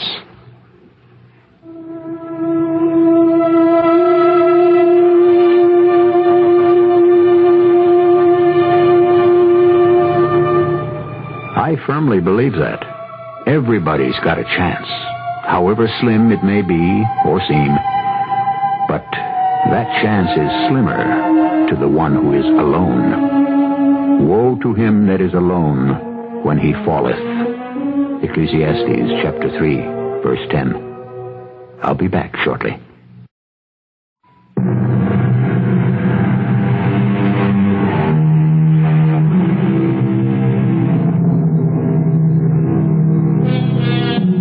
Alone, that worn-out word, so idly spoken and so coldly heard. Yet all that poets sing and grief hath known of hopes laid waste dwells in that word, alone. Edward Bulwer Lytton, born 1803, died 1873. Our cast included Larry Haynes, Ralph Bell, Fred Gwynn, and Nat Polen. The entire production was under the direction of Hyman Brown. This is E.G. Marshall inviting you to return to our Mystery Theater for another adventure in the macabre. Until next time, pleasant dream.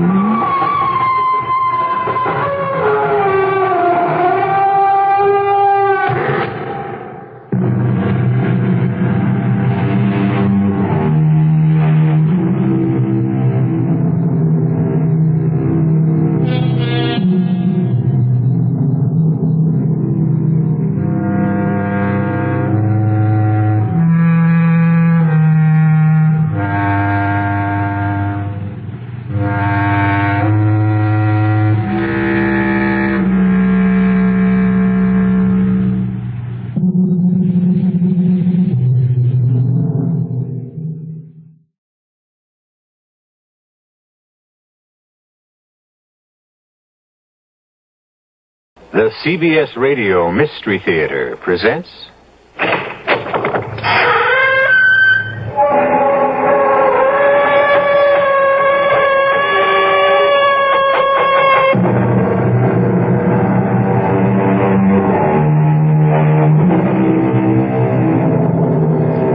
Come in. Welcome. I'm E.G. Marshall. The one place where all men meet sooner or later is the grave. It's the place where all roads end. That small model of the barren earth which serves as paste and cover to our bones. What happens then when two old friends meet beyond the grave? When one of them has been living under the threat of death by the other? A threat from the grave? A threat made in a crowded courtroom more than 20 years ago. If not for you, Sammy, I'd have got away with it. But you'll pay for it. With your life. My name ain't Johnny Promise for nothing, kid. So just keep your eye on the calendar. Count the days, one by one. Because I tell you, after I get mine, I'll see to it that you got no more than 1 month to live. Remember, Johnny let you have it straight from the grave.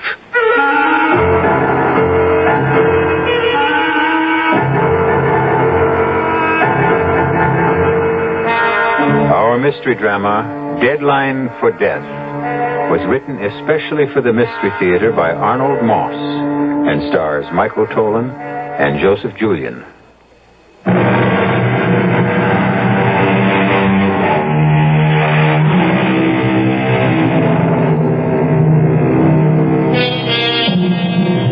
Was the threat Johnny Promise made some minutes ago an empty warning? Can a dead man moldering under the damp earth for 20 years doom the life of another man? Can a corpse, long dead, wreak vengeance on another human being from the immeasurable distance of another world?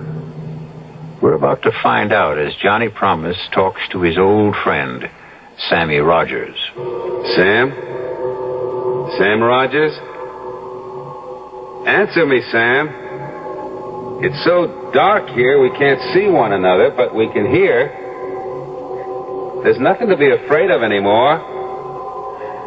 Sam? Why can't you leave me alone? Nobody's bothering you, Sam. Nobody. Just someone to talk to is all. Old friends, old time's sake. Nothing wrong in that, is there? Is there? Nice to talk over old times. Friendly. Makes me feel good. Besides, what else is there to do in this place? I don't want to talk, Johnny. Not again. Oh, don't be unfriendly. Sam, not here. Get your kick some other way. Leave me alone. Stop torturing me. It's been finished all over for a long time. Oh, tell me again how it was. Just one more time. Like what went wrong on our bank job? How we had it worked out so good? How some way we goofed? How the cops broke in on us and we began to run? How the big one took a shot at me and I shot back and let that cop have it right through the head? How they all started to target in on me? How I called you for help? And how you ran away? And ran and ran and ran? You did manage to save your own little neck, didn't you? Tell it to me again, Sammy. You've heard it 1,000 times. I know, Sam, I know. And more than anything, I love the way you tell about the courtroom. That hot summer day, 20 years ago, back in the 50s. I'll never forget that one. Especially your part. You'll never forget it either. Because as long as we're here together, I won't let you forget, Sammy. I won't let you. Johnny Promo, also known as Johnny Promise, a jury of your peers has found you guilty of the murder of Officer Corcoran in the first degree. Are there any last words you would like to say before I pronounce sentence? Yes, Your Honor. But it's not for the court. It's for Sam Rogers sitting over there, star witness for the prosecution. You saved your own skin, Sammy, by squealing about me to the DA. If not for you, I'd have got away with it. But you'll pay for it, Sammy boy, with your life. My name ain't Johnny Promise for nothing, kid. So keep an eye on the calendar. Count the days, one by one. Because after I get mine, I'll see to it that you get no more than a month to live. Order! Maybe less than a month, but not 1 minute more. Don't look so scared, Sammy. If you live past the month, you're safe. But I got a lot of friends and a lot of dough to toss around to those friends. Today you buy loyalty like you buy lamb chops, so don't count on more than a month. And when you get yours, remember Johnny Promise let you have it. Straight from the grave. Remember the date, Sam? The date the judge named for me to burn in the electric chair? I don't remember. Oh, that's not true. You remember? August the 28th. 5 o'clock in the morning. Taps for Johnny Promise. A man with a code of honor. A man whose word was a thing of respect. And above everything else, your friend. Now, how could you forget that? You will never let me. And little Sammy with his big mouth made the whole thing happen, right? Cut it out, Johnny. I don't want to hear anymore. What do you get from tormenting me like this? Laughs. And it passes the time. We got no place to go. We're going to be here for the rest of our... let's say for a long, long time. And I like to laugh. And that story of yours is good for 1,000,000 of them. Let's have it, Sammy boy. What was it like for you after I got mine? Come on, tell it just like it happened. Tell it.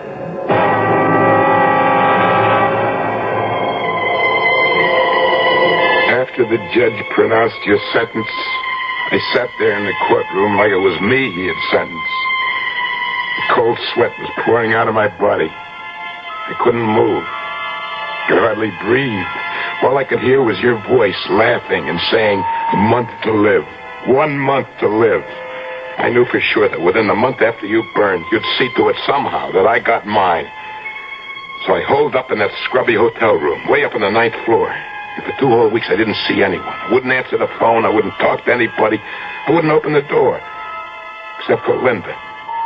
She was the only one I could trust. It's me, Sam.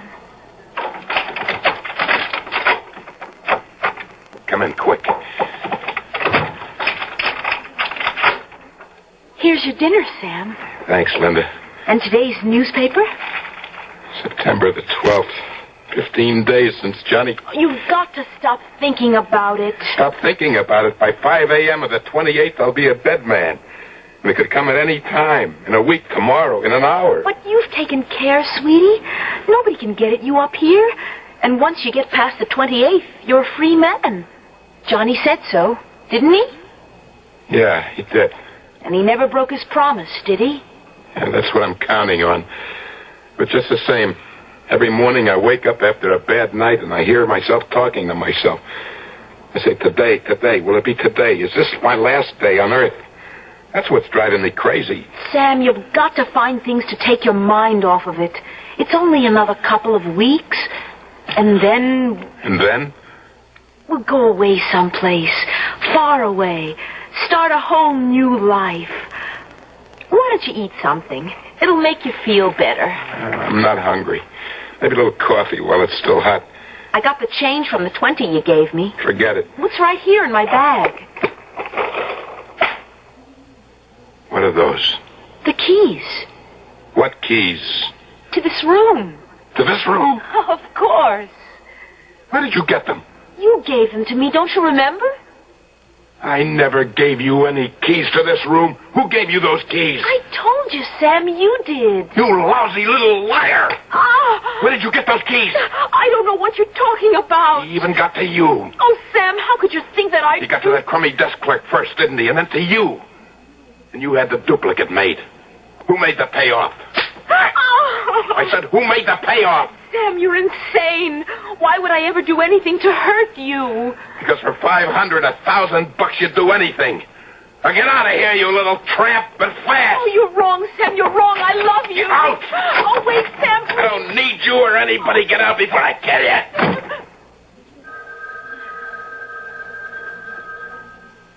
It was the house phone. Not my private line with the unlisted number. Only 2 people ever knew that number. You, Johnny, and Linda.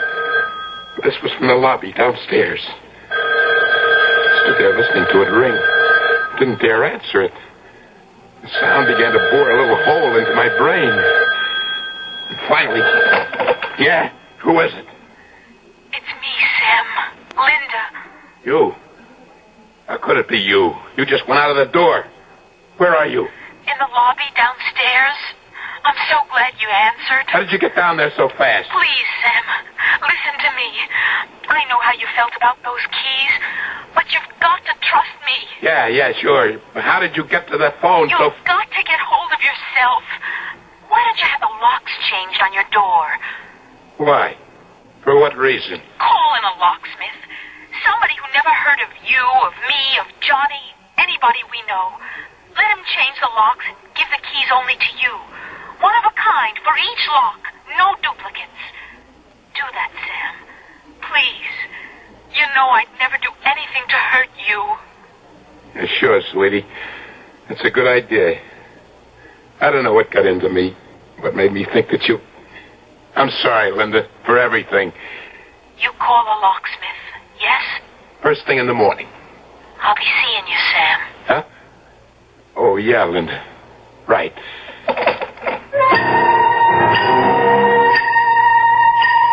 That was real tricky of you, Johnny. Leading me to suspect that Linda might be the one you'd pick to get me. After I put the phone down, an idea came to me. Hit me like a thunderbolt. Made the best sense of anything in the past couple of weeks. What was the point of living holed up like a rat? Like a sitting duck in that lousy hotel room, waiting, just waiting for you, Johnny, to make me a target for whoever you paid off to let me have it. For once you thought Johnny Promise is going to be outsmarted, right? For once you thought Johnny Big Mouth was going to meet his match. How could you have been so dumb? Why hadn't I thought of it before? All I had to do, Johnny, was to find out who it was you picked to put the finger on me. Once I knew who it was, I could take care of him before he ever got the chance to get to me. Pretty good thinking, Johnny, right? And I knew the first and best place to start looking. The bowling alley was one of the crowd's favorite hangouts. If your man was any place, Johnny, this was it. I noticed a couple of familiar faces. Hi, Benny. What's new? How's the wife? Hey, Tommy. Putting on a little weight, huh? Better take it easy with a beard. What do you say, Benny? How's the score? Still over 250? Every one of them. They just walked away, didn't they? Wherever you went, the guys moved away, turned their backs on you without a word. Like you were some kind of bad news, some kind of disease. Went to the bar to order a drink. A beer, Joey. You'd known Joey the bartender for years. He gave you your drink without so much as a word. I swallowed my beer, and as I did, I spotted Little Red Mike down at the other end of the bar. I never liked him from the first time I met him. And everybody knew he never liked you. Something about him, his beady little eyes looked at you like a rat. I walked over to him.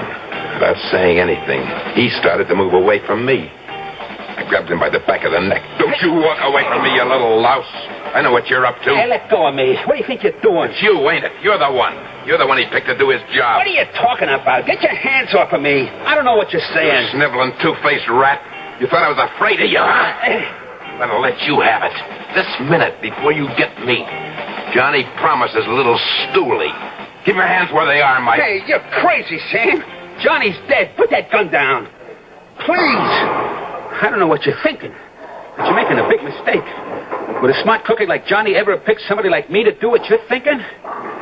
Put your gun down and frisk me. Come on. If you don't believe me, frisk me, Sammy.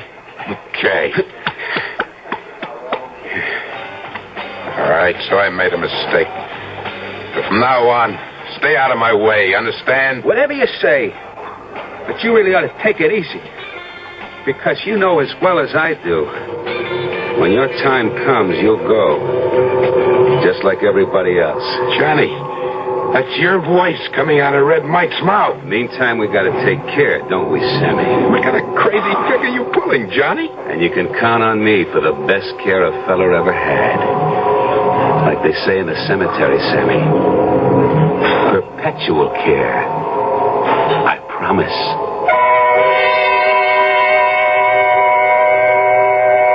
There's a delicate little mechanism inside the heads of all of us. When you're threatened by an overpowering fear, for example, whatever or whoever is the cause of that fear turns the little machine on. And wherever you go, you see that person, hear his voice, feel his touch. Like what's happening to Sammy, right? Just how far and to what ends will the little machine drive Sam Rogers?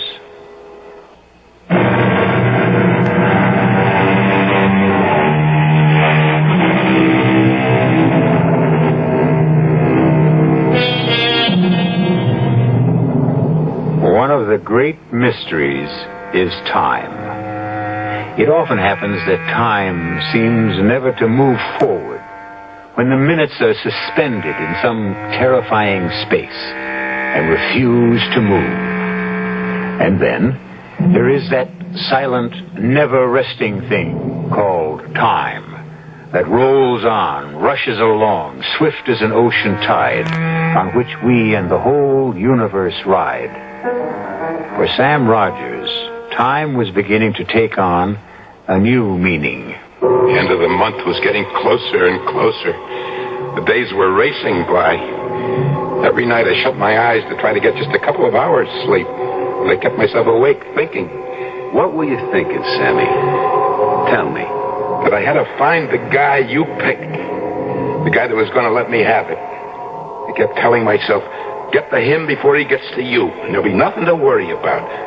Sooner or later, I had to find him. Once you made your mind up about that, you began to feel a whole lot better. Yeah, I began to live almost a normal life again. Like the day I went to the custom shop to get fitted for a couple of new suits. I congratulate you on your choice of materials. The silver mohair and silk will make up into a perfectly lovely suit. And so will the tweed. And don't forget the extra padding on the shoulders. Well, if you'll forgive me, it's the natural look this year. The real look of the 50s. No padding. Extra padding on the shoulders. Well, of course, as you wish. I wish. Certainly, sir. Now, if you'll just stand still for a moment while I drape this material over your shoulder. Hey, what do you think you're doing? Hey, let go of my arm, Put that scissors down. Drop it, I tell you. Drop it. All I was trying to do, sir. I know what you were trying to do. Well, I'm very sorry, sir. Very sorry. I assure you it won't happen again. But you see, Sammy, you gotta realize it could be anybody. Anybody at all. It was happening again. The tailor was standing there in front of me, right in the middle of a sentence. It was your voice that was coming out of him. Your words. Then there was that day in Luigi's barber shop. I hadn't been to the barber in weeks. Luigi had been my barber for 15 years. There was one guy in the world I could trust. It was him. That's what the guy on the radio says, Sam. If we get the same kind of heat tomorrow like we had today, it's going to set some kind of record. Imagine. The end of September, 96 degrees. Yeah, that's what they call real Indian summer. If it don't cool off, Sam, they can give this summer back to the Indians. You understand? I sweated out every stroke of that sharp razor. While Luigi went droning on about the weather, I held my breath, thinking, maybe my friend. He was your friend too, Johnny. My eyes are shut. All he has to do is to let that blade slip just one little bit. Accidentally, you know. All right, chin up a little higher, Sam. Just a little more. And who would know the difference? Ah, there we go. Let me just lower the chair a little, huh? Hey, what are you doing? Well, like always, a nice hot towel. Opens up all of the pores. When they're open, a little lotion closes them up again. He could have let me have it right then and there while he was shaving me. But he didn't. When he wrapped that hot towel over my face, instead of it feeling good, I suddenly got the idea that this could be it. Luigi could smother me to death. And there I sat, helpless, beneath that hot towel. I ripped it off, screaming, "You thought you had me, didn't you, huh? You and your hot towel!" What's the matter with you? Here's what you can do with your towel! Hey! I'll have to think up something better than that. Well, you'll never get the chance. You've seen me here for the last time. I don't know what you're talking about, Sam. But it won't do you no good. Getting excited this way. It was your voice again, Johnny. You gotta learn to calm down. Take things easy. Listen to me, Sam. Easy does it. After all, there's only 3 more days to go. Right?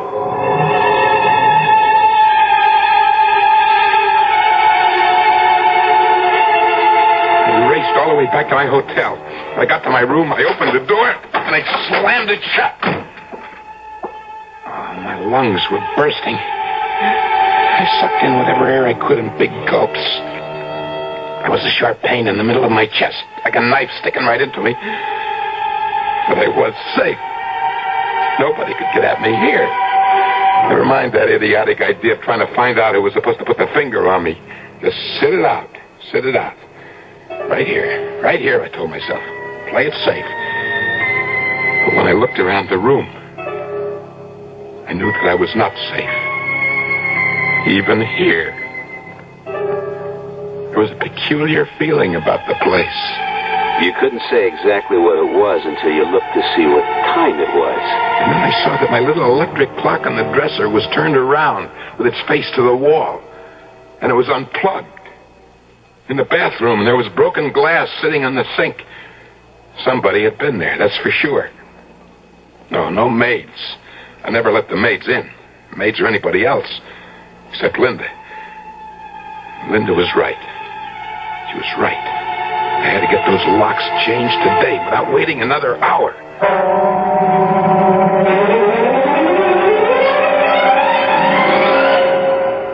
Well, yes, sir, they may cost you a little more, but you know, you got the best and safest locks American ingenuity can devise. Well, this makes me feel a whole lot better. Now, when you turn the key, this pin tumbler drops right down into the holes that are waiting for them. Huh? And there you are, safe and sound. Now you should have real peace of mind. Thank you very much. And here are your keys, one for each lock. No duplicates, just like you ordered on the phone. Good, that's fine. Take my advice, sir. Change your mind. Get duplicates made. I don't want any duplicates. Well, it might be a lot of trouble to get them later on. Each key is made on a special machine. The formula of each key is registered. It's the way I want it. But supposing you lose one of them, the only way you're ever going to get in is to call me, which might be somewhat inconvenient for you. Now, suppose you got a real friendly date. You've had a fine dinner. Why was he giving me this big song and dance about the possibility of a lost couple of keys? Why was this guy I'd never seen before? Picked the address right out of the yellow pages. Why was he so anxious for me to order duplicate keys? And that's why I recommend you have another pair made. I have no intention of losing these keys. Well, no one ever wants to, but take my advice. I don't want your advice. And suddenly it hit me. This could be the guy you picked to get me. By some crazy coincidence. Who was he anyway? Somebody I'd picked out of the phone book. And that's why he was selling me this bill of goods about duplicate keys. The whole thing was a big put-on. Here's your money. Thank you. Well, whatever you say, you're the boss. Now get out of here. Get out before I throw you out. Well, if anything should happen, don't say I didn't warn you. A door you can't get into could turn out to be a matter of life and death. But maybe you're right. If someone really wants to get in there... I don't know how you did it, but that trick with the voices was driving me up the wall. I guess a little thing like a couple of keys is not going to stop them. We both know that, Sammy. Don't we? I was trapped. It was bad enough the way it was before. Now with the locks changed by this strange guy, the walls began closing in on me. The room got smaller and smaller. The air I tried to breathe burned my lungs. I threw open the window and took a deep breath. It didn't do any good. It's like a fire inside of me. If I could only get a little sleep, I would try to face what the next day might bring. After a while, I went into the bathroom. You stepped into the shower, turned on the water, right? Hard. Ah, the spray of the shower felt good. It seemed to wash away all the crazy things you were feeling. You gave yourself a good, brisk rub down with a heavy bath towel. Till my skin tingled and glowed from the rubbing. You thought, I'll brush my teeth and hit the sack for a good night's rest. And then... And as I started to put the toothbrush into my mouth, there in the bathroom mirror, I saw something that blew my mind into little bits. The teeth I was brushing, the eyes that were watching what I did were not my teeth, not my eyes. They were not mine, Johnny. They were yours. I'll never see that face in that mirror again. And then, instead of panicking, the funniest thing happened. Everything suddenly became clear. For the first time in weeks, my thoughts were not confused. It all came into focus. For the first time, it got to me that I was letting the whole pattern of my life be spelled out by a dead man. And where the day before that idea would have hit you like a wallop in the pit of your stomach, where yesterday the idea would have made you dizzy and sick, right that minute, as you looked at the mirror you just smashed, you realized it didn't have to be this way, didn't you? It was a cinch from this point on. You'd been trying to rattle me, Johnny. But now I knew exactly what I had to do. That was to stay just where I was, with the door locked, till the month was up. Tell me how you caught the dateline of the newspaper that was lying on the bed. How you stared at it. How it kept moving towards you. The print grew bigger and bigger. It exploded at me. Today was September 27th. One more day. One more day, and the month would be over. And you, Johnny, would be out of my life forever. My head began to swim with excitement.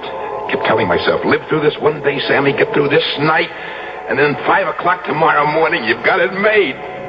What made me so absolutely 100% sure? Simple. Johnny Promise never went back on his word, right? Right. I made a grab for the phone.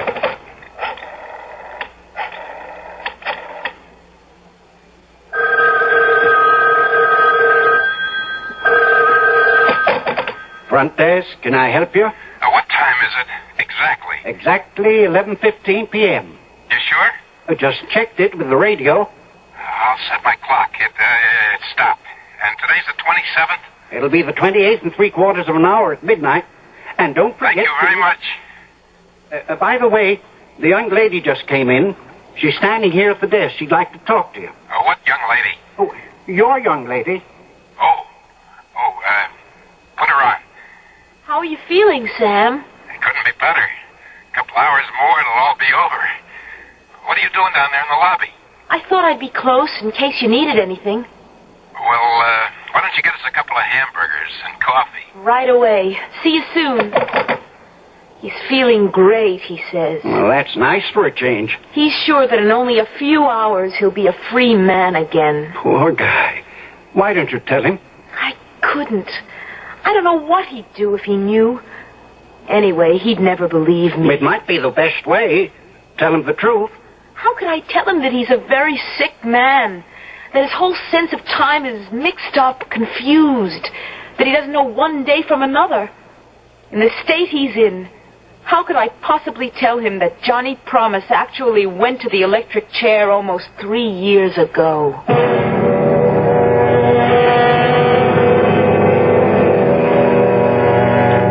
Does one tell a dying man what he's about to meet, or keep the secret from him? I suppose it depends on how you see death. If you look at it as a friend, you entertain it. If it comes as an enemy, you prepare to overcome it. Death has its greatest advantage when it comes as a stranger, as it may or may not be coming to Sam Rogers.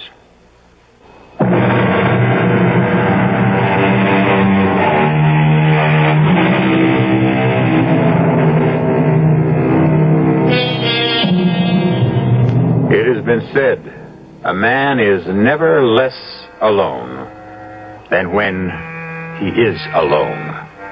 Thoughts crowd in on him. His imagination summons up multitudes. And which is harder to bear?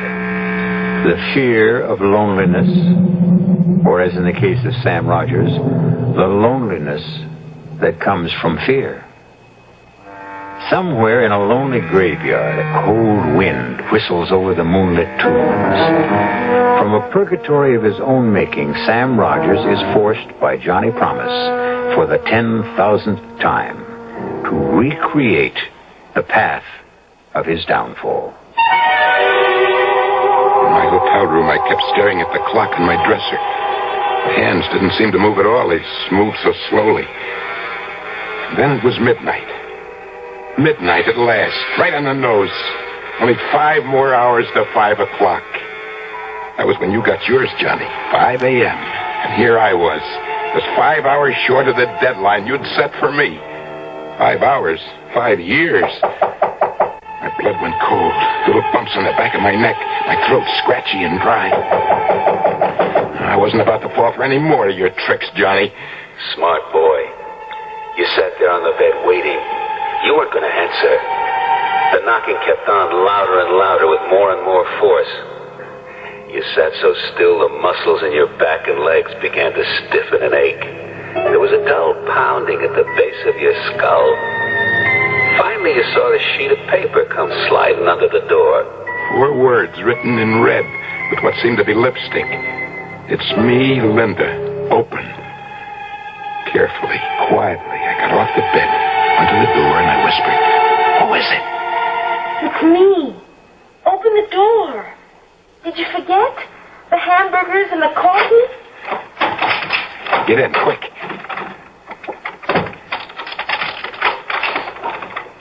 Are you all right? Fine. Here's your coffee. Light, the way you like it. And no sugar? No sugar. The rare hamburger is yours. In less than 5 hours, Linda, we're going to leave this town for good. I never want to see it again. We'll start all over again, fresh. Maybe Alaska or Mexico. Whatever you say, Sam. We talked of our plans for the future, where we might go, what we'd do, the family we'd raise, pushing all other thoughts right out of our heads. It was exciting and beautiful. I looked at the clock again. Where had the time gone? It was 5:15. I said to Linda, "You've got to leave." Why? When I walk out that door, I want to do it alone. You understand why? Of course I understand. I'll meet you in about an hour at your place. Good night, Sam.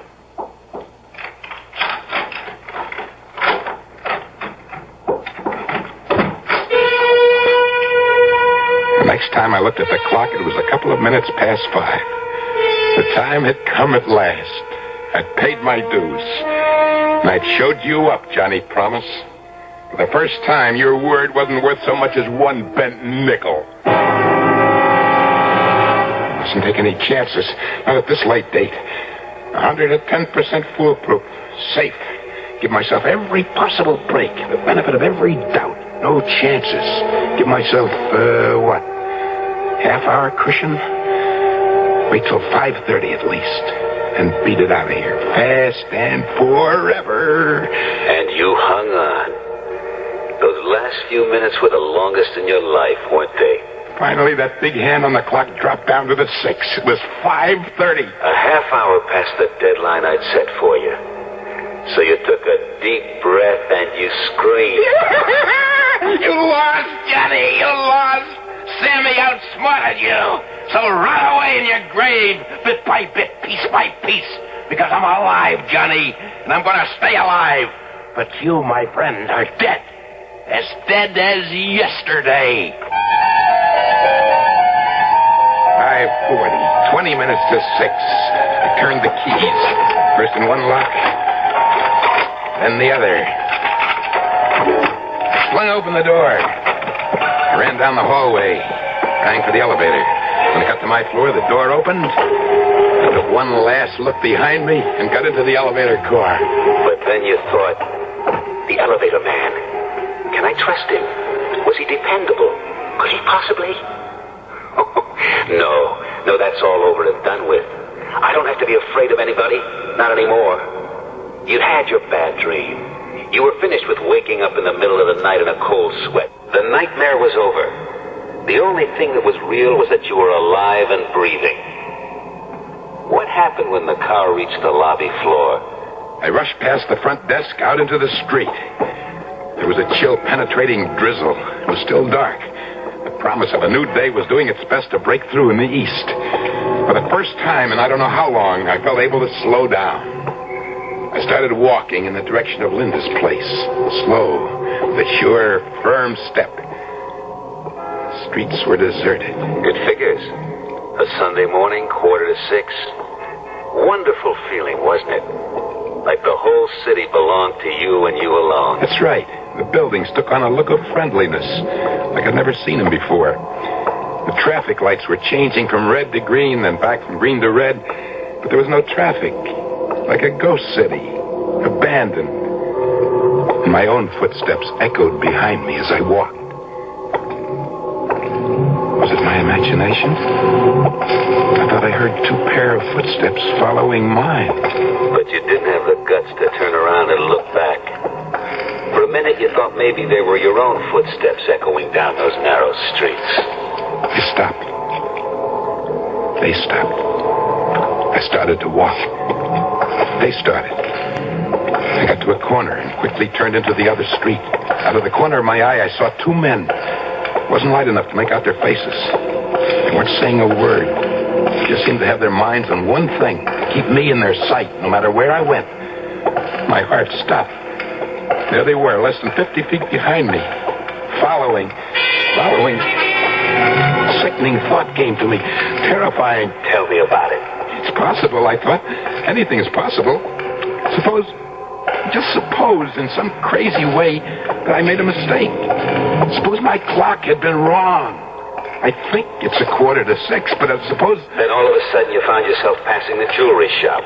You looked up at the big clock that hung over the entrance. I almost passed out with what I saw. I swallowed hard. My mouth felt like it was stuffed with cotton wadding. I looked up once more to make sure. And what did you see? The clock said 5:45. 5:45, not 6. Something was wrong, wasn't it? The whole thing was like crazy. How could it be? And those 2 faceless men were still there following you. There was a bank on the opposite corner. I raced across to look at the clock outside the bank. I couldn't believe what I saw. That clock, too, said 5:45. Then I began running. I didn't know where. Didn't care. Those clocks, for some insane reason, were right, and I was wrong. And I still owed you 15 minutes, Johnny. You still had 15 minutes to get me. And those 2 men following me. It can't be, I told myself. Those clocks are both crazy. It's 5:45. It has to be. Checked and double-checked. And then something like a heavy sledgehammer hit you right between the eyes. Sammy, you stupid, ignorant dummy, you said to yourself. How could you be so blind? How could you have missed it? That's what the desk clerk was trying to tell you. It was the last Sunday in September. In those days, daylight savings time ended at 2 o'clock in the morning. The last Sunday in September. Of course. Those clocks had all been turned back 1 hour. Only I forgot to turn my clock back. It is 5:15. It's 5, not 6. You crazy fool. You thick-skulled, brainless imbecile. You deserve to die. Now we're getting to the best part, ain't we, Sammy? You began to walk, right? Slow at first, then a little faster. Finally breaking into a run. Whenever you got to a corner, you turned. When you saw an alley, you ran into it. When there was a fence, you vaulted over it. Then out into the streets again. But no matter what you did, wherever you went, those same two characters stuck to your tail. You couldn't shake them. They stuck right behind me, always the same 50 feet away. I kept running until I thought my sides would burst. And then way off in the distance, I heard the deep-throated bongs of a church bell striking the hour. I stopped running. I waited. I counted. 3, 4, 5. Come on, 6. Come on, 6.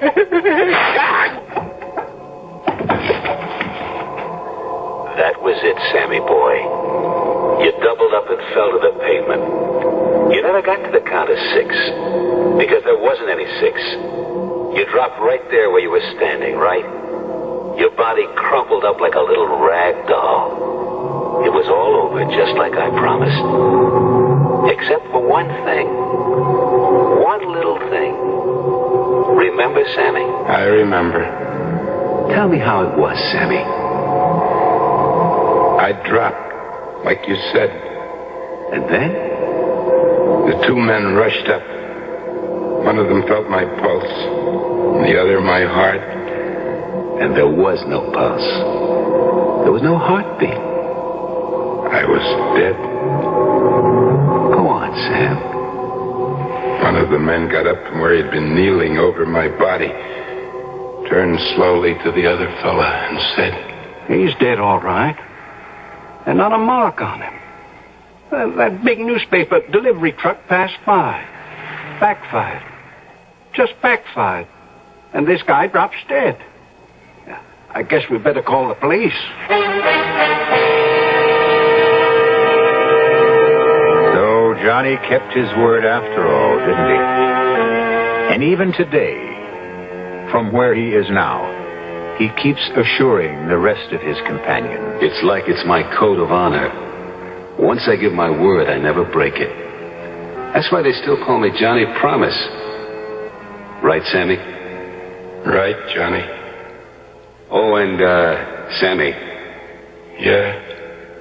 Tomorrow I want you to tell me the whole story all over again. From the very beginning. Right? Right.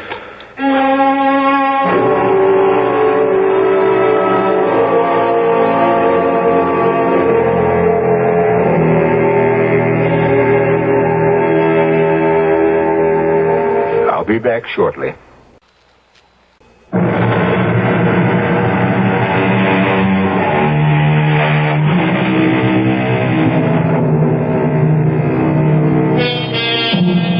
You may recall that Johnny had promised he was going to give Sammy the best of care.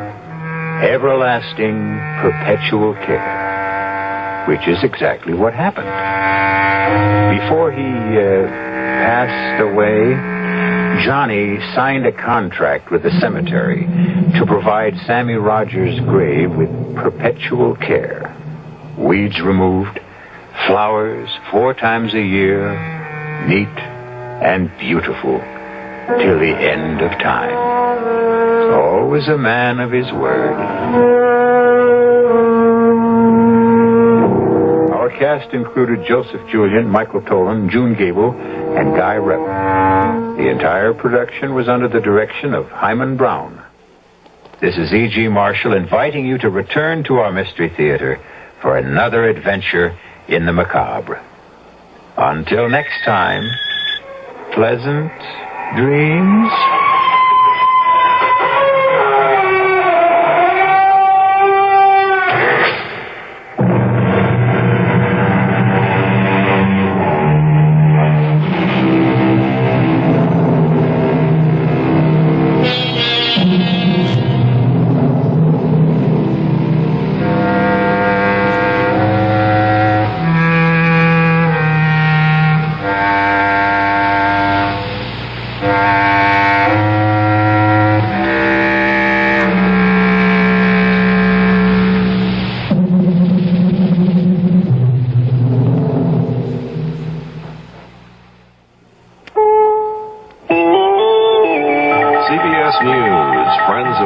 President Richard Nixon are quoted as saying Mr. Nixon is terribly depressed.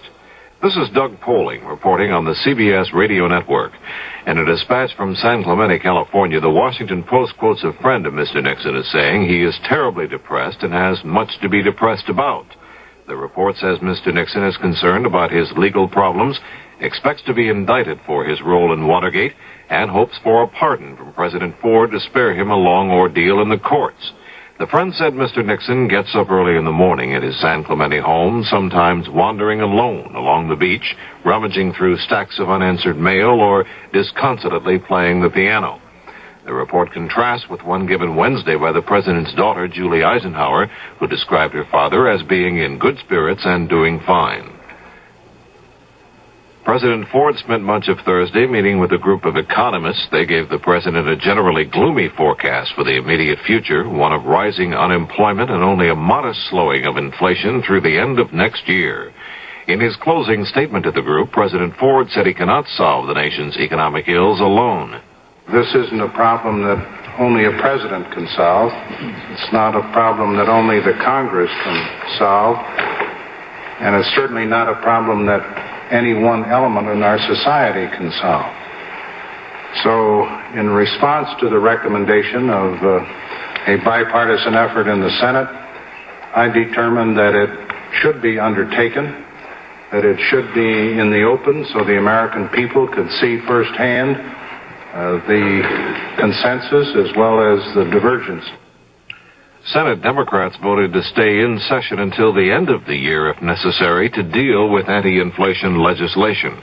UN Secretary General Kurt Waldheim said Thursday night that worldwide inflation threatens to wreck the prospects of better international relations.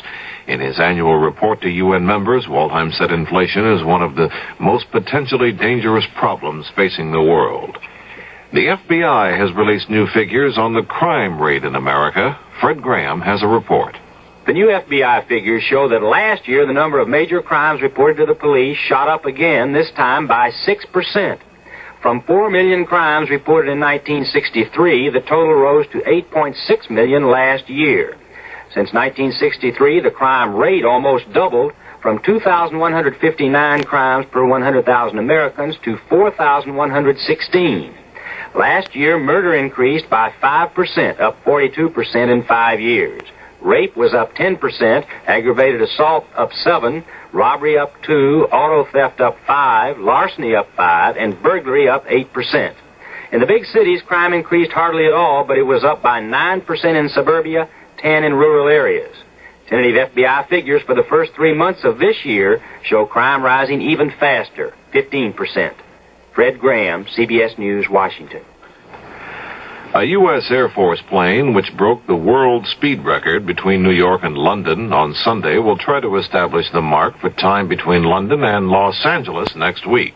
The plane is an SR-71 reconnaissance jet. On Sunday, it flew between New York and London in 1 hour and 56 minutes, breaking the world's record. Next Wednesday, the same plane will try to travel the 5,600 miles between London and Los Angeles in less than 4.5 hours. This is Doug Poling, CBS News.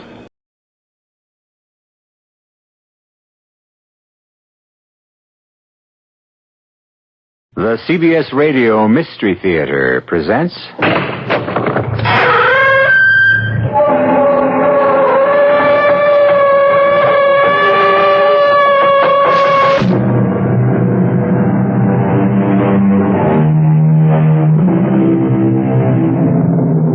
Come in. Welcome. I'm E.G. Marshall. This time, a mystery. A puzzle, if you will, which I challenge you to solve. As with all mysteries worthy of the name, each clue will be honestly and plainly presented to you. And yet, unless I miss my guess, the answer to the puzzle will elude you till the very end. We'll play a game of wits, you and I, just for the fun of it, and see who wins. Unhappily, one of the characters you'll meet lost.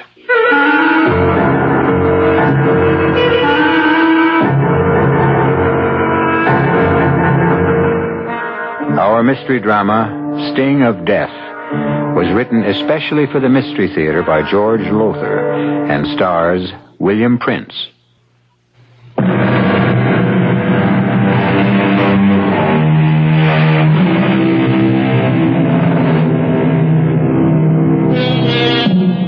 My first move is to describe the huge barn-like living room of the country home of Trevor Costain, explorer, adventurer, author. And the living room reflects the trophies of his travels. On the north wall, headdresses of native tribal chiefs from all over the world. The south wall is covered with awards, trophies. The west wall is hung with native spears, shields, primitive weapons. And on the east wall, above the huge fireplace, hangs a clock. A most bizarre clock. The face is made of a Tugari war shield. Headhunters, you know, the Tugari. The hands of the clock are made of, human thigh bones. And the hours, from 1 to 12, are marked by shrunken human heads. Well, don't look so horrified. I told you the Tugari were headhunters, and when I told you that, I gave you your first important clue. See what you can do with it. Liz, give me another drink. Trevor, the doctor. I know, but if I'm going to die, I'm going to die happy. Dad, the disease. You know what alcohol does to you because of it? I'm in enough pain, Forey. Stop calling me Dad. He is your son-in-law, Father. Don't remind me, Jackie. Liz, that drink, please. Some son-in-law. Some husband. An alcoholic who's put you through purgatory since the day you married him. That's ended now. I haven't had a drink since I joined AA 5 weeks ago. I wish I could believe that. You can. Oh, Forey, here's your drink, Trevor. Thanks. Oh, Father, you're not going to smoke, too. Did I say I was going to smoke? Well, every time you pick up one of your pipes... Oh, don't worry, Jackie. Whatever disease hit me in Borneo years ago, just a whiff of tobacco sickens me. Give my right arm to be able to smoke these pipes again, but all I can do is polish them, clean them, puff on them, never light them. It's a terrible way to live. I'll be glad when I'm dead. Oh, don't say that, Trevor. You sound as if you'll be sorry when I'm gone, Liz. I will be. Why lie to me, Liz? Our marriage has been anything but a happy one. We put each other through the ringer the way our long-haired son-in-law put Jackie through one. Different kind of ringer, that's all. Oh, that's over now. Everything's over. For me. Oh, Father, please don't get up if you want anything. Got to get up and ease the pain. Just want to get those pipe cleaners on the mantel and... Oh, blast. You dropped your drink. All over me, I'm afraid. Sorry. Spasm of pain. I'll make you another. I'll have to change these pants. Father, sit down. I'll get the pipe cleaners. Oh, I can't do a thing for myself anymore. Not a thing. Jackie, what about the divorce? Well, I've given Forey... Here the pipe cleaners. I've given Forey another chance. Waste of time. You know that? It's probably hopeless, but in common decency, I can't let him down. He depends on me, Father. A weakling. He's a weakling. Well, some men are. Not Rod's champion. He was a man for you. I told you that. Your drink. Thanks. Rod will be here tomorrow, Jackie. Going to spend a few days helping me straighten out my affairs. Why don't you and he try to get together? See if you can still hit it off. Father. He's the... What the devil? What? The clock. That headhunter clock over the fireplace. Look at it. That's strange. One of those awful shrunken heads is missing. The one that marked the hour of 7. Oh, Father, what happened to it? I don't know. I just noticed it was missing this minute. Look around. See if it's on the floor. Oh, if it is, I'd just as soon... Look around, I said. I can't. All right, dear. All right. Jackie, you look and see if... Oh, that was Forey. Something's happened. Good heavens, what could have... I don't know. Look at this. Look at this. Smoke. The head off the clock. Oh. What are you doing with it? It was on the pillow of my bed. Your pillow? It was just lying there, smack in the middle of a pillow. Forey, this some kind of gag? Did you take it off the clock? Oh, why would I do a thing like that? I don't know. But then I don't know why you've done a lot of things you've done. Dad, I tell you, All right. We'll put it back on the clock. The hour of 7. Yeah, sure. Somebody's playing games. Somebody with a sick sense of humor. And I... Oh! Forey, what? Father! Catch him, he's falling. Forey! Get away, Jackie. Let me see. Is he... Dead? Yes. Drum clock in the hall. It's 7 o'clock. The shrunken head. The hour of 7. Forey found it in his room, on his pillow. And now he's dead. What does it mean? What?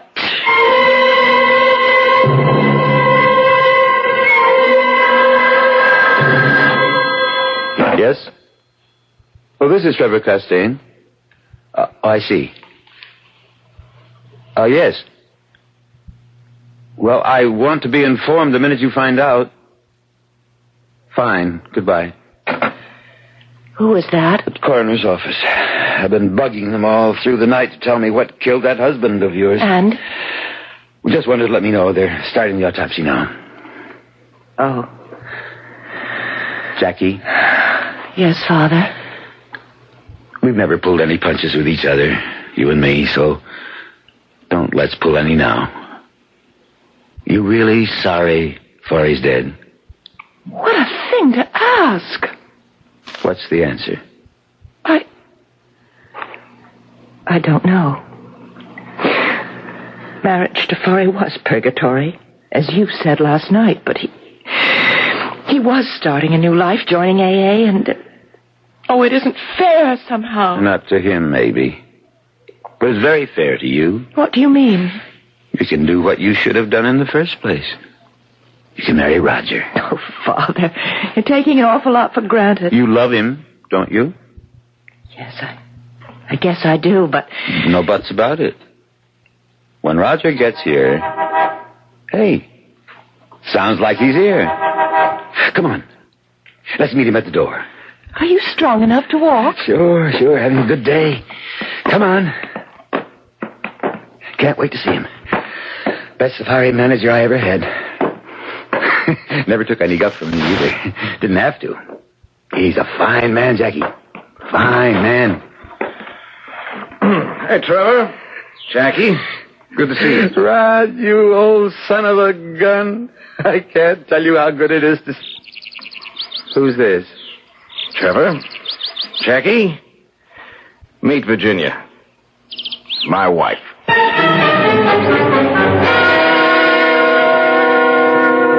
You've no idea. No idea at all what killed Forey? Well, they're doing the autopsy now, Raj. Coroner, Dr. Dodd is a friend of mine.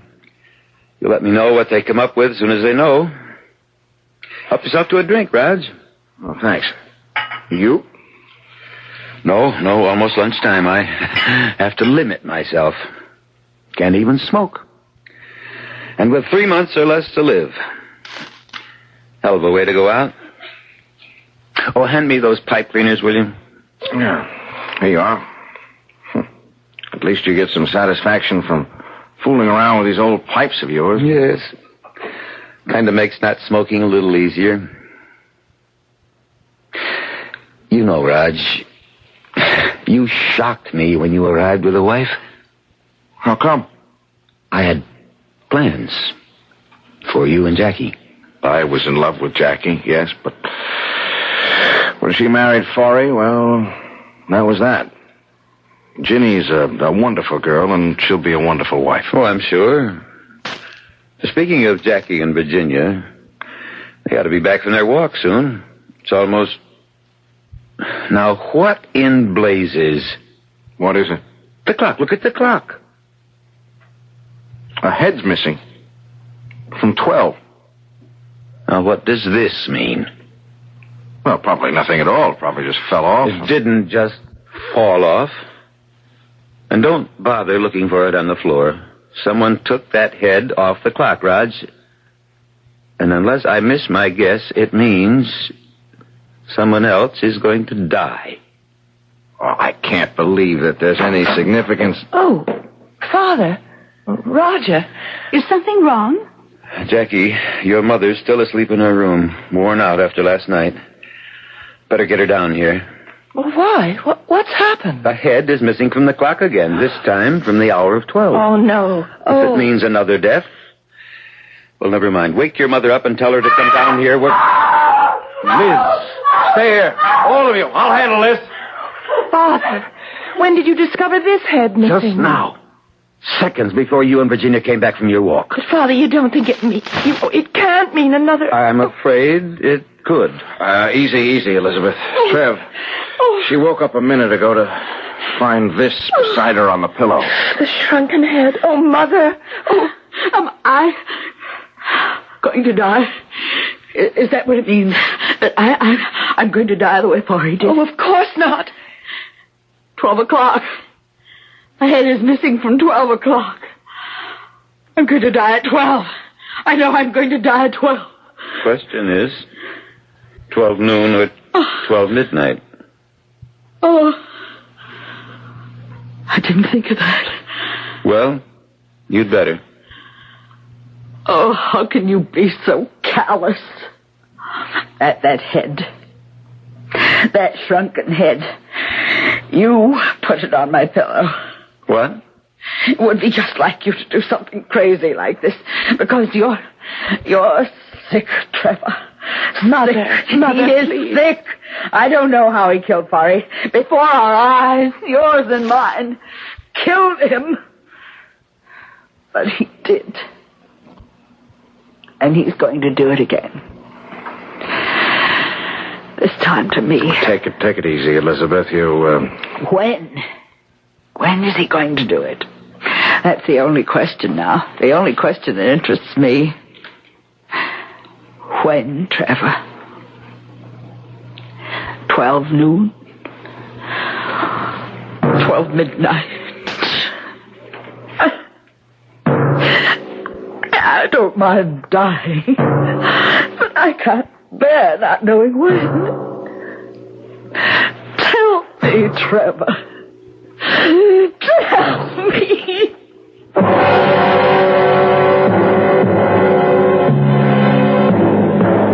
A dramatic scene. And an intriguing one, don't you think? If I were you, I wouldn't at this moment be asking, was Forey murdered? And will Elizabeth meet the same fate?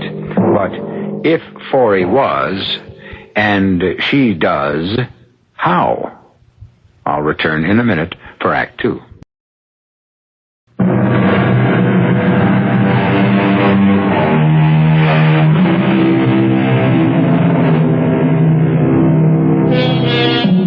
At this moment, you have all the clues you need. In fact, all the clues you're going to get, because that's all there are to answer the riddle of how Forey Prescott died. And, let's face it is murder. And who killed him? If it comes to that, who will murder Elizabeth and how? For surely she too is going to die. 9, 10,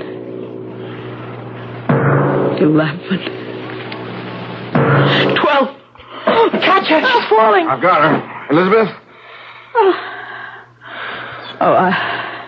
I'm all right. Oh, Mother, thank heaven you're alive.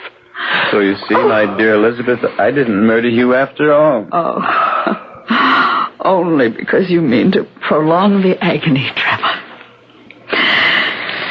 Now I must wait till midnight. Why? What do you mean, why? You can simply leave.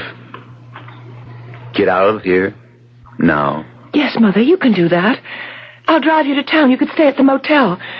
Or if you want, I'll take you to New York. You could... No. But, Elizabeth, if you're afraid of being murdered at midnight... Then let it be at midnight. Get it over with. It's crazy. All this talk about murder. You, all of you, you're assuming Forey was murdered when you don't even know what he died of. For all you know, he could simply have dropped dead. A heart attack. Cerebral hemorrhage.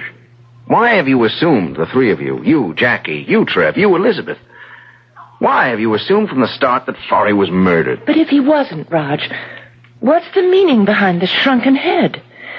We discovered the head was missing from the hour of 7 on that awful clock above the fireplace.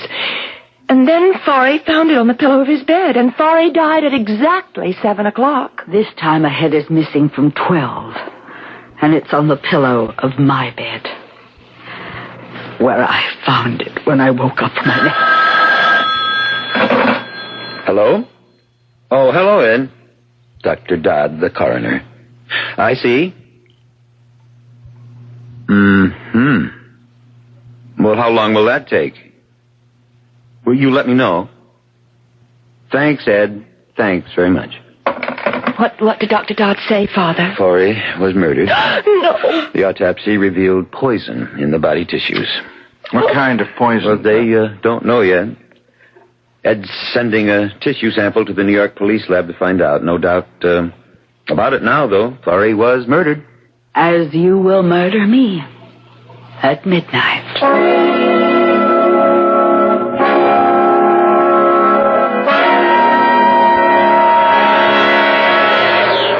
Darling, let's sit down a few minutes before we go back. Oh, Raj, I just had to get away from that awful atmosphere in that house. Look, sweetheart, I'll be more than happy to take you back to New York. And then come back by yourself? Oh, no. Oh, I'd be safe enough, I think. From whom? What? I'm not thinking of the murderer, sweetheart. I'm thinking of the danger you'd be in, and I'd be in from the very attractive and decidedly sexy Jacqueline. I owe it to Trevor to help him all I can with his records, papers, Lord knows what.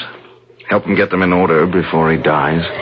Raj, what do you make of all this? Who do you think murdered Trevor's son-in-law? I don't know. Could be Trevor. He hated Forey, but then it could be Jackie. She hated him, too. What about Mrs. Costain? Elizabeth? I know what you mean. And that shrunken head on her pillow, she could have put it there. Yeah. A red herring, a blind. Something to throw the police off the scent when they get here. The police will come again, you think? Well, sure. I'd say all they're waiting for is a toxicology report on whatever poison killed Forey, and that can come any minute, any hour. It's almost 5. I guess we've been gone at least a couple of hours. I guess we'd better think of getting back. Jenny, you sure now? You don't want me to take you back to New York? You're a brave little girl who deserves a kiss. I'm a scared little girl, but don't let that stop you. Don't tell me what to do, Jackie. If I want to change my will, I'll change it. In fact, my attorneys are changing it right now. Well, damn it, don't look at me as if I'd done some terrible thing to you.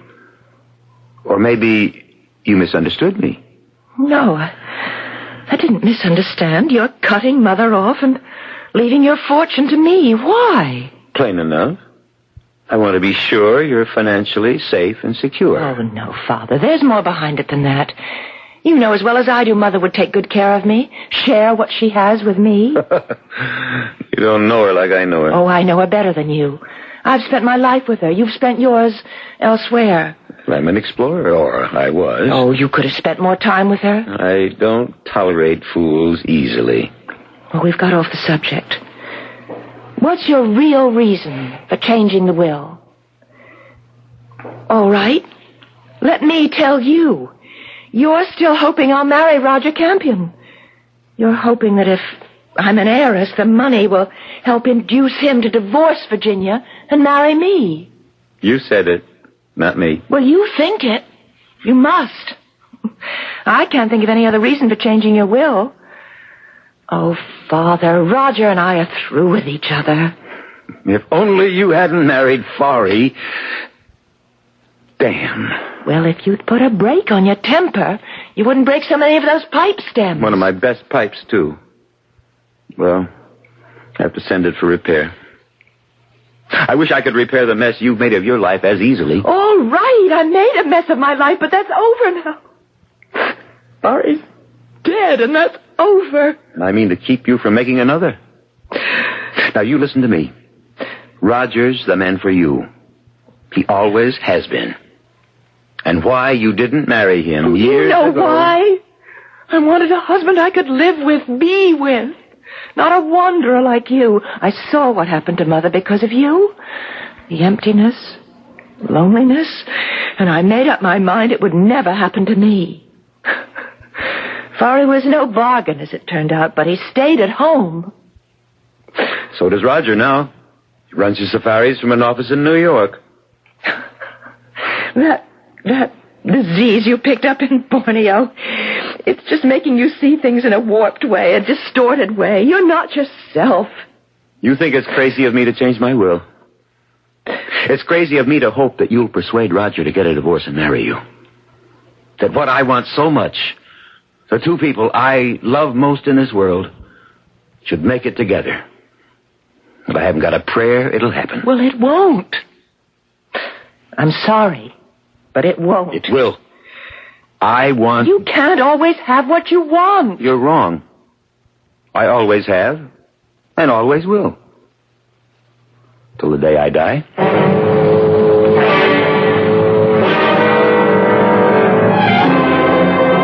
Midnight. It's nearly midnight. Jackie, where's your mother? I told you. She's locked herself in her room. And I told you I want her here in this living room at midnight. Go get her. She won't unlock the door. She feels safer locked in her room. If you won't go and get her, I will. Weak as I am, I'll go up there and break the door down. I want her here. Give it another try, Jackie. All right.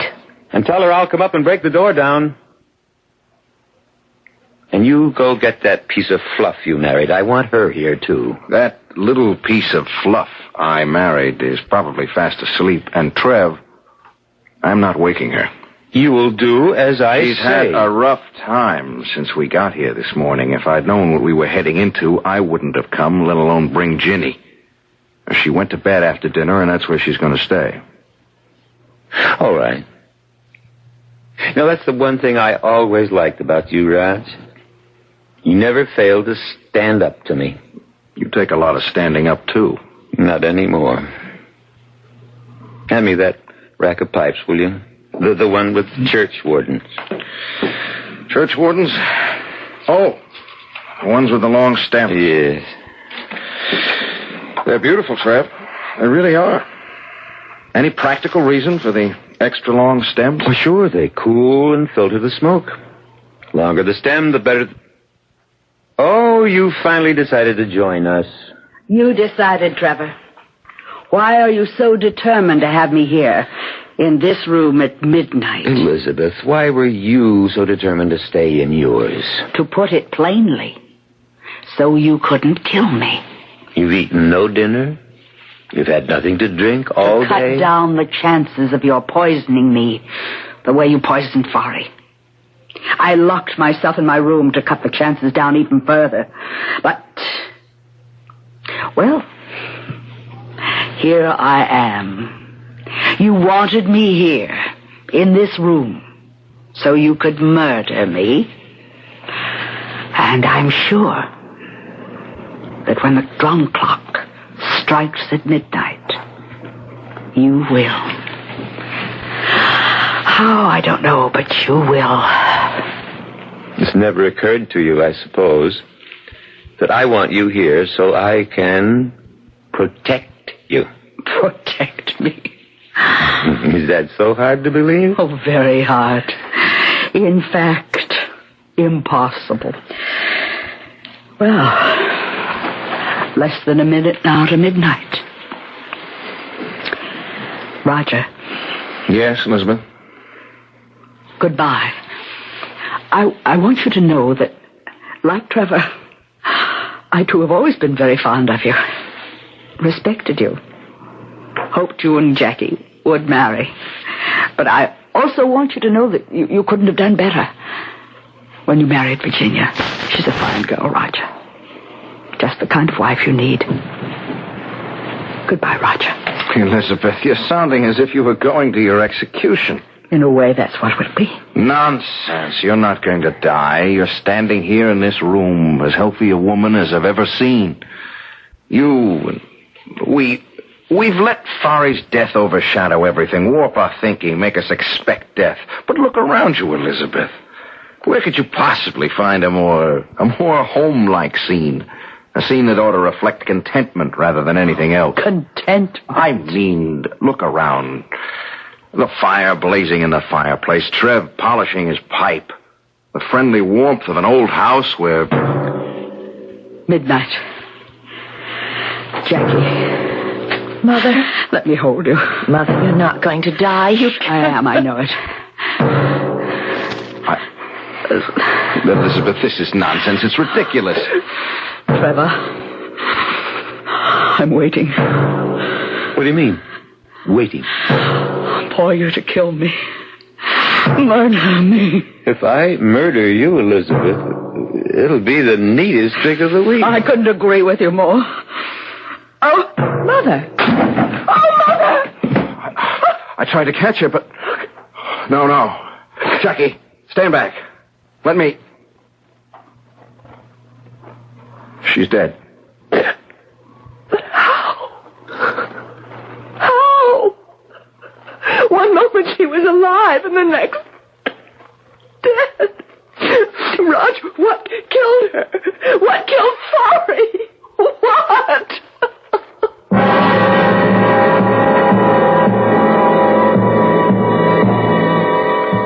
What? How?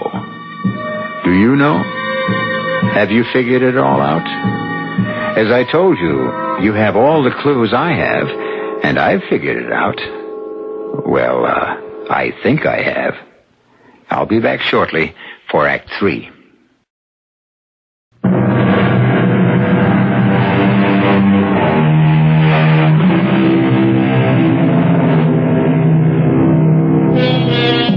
Now Elizabeth Costain is dead.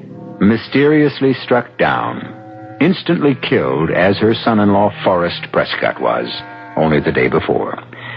Now, the following morning in the guest room occupied by Roger and Virginia Campion... No, Virginia, I've made up my mind. We're leaving. Not if you plan to take me to New York and then return here. I won't be coming back.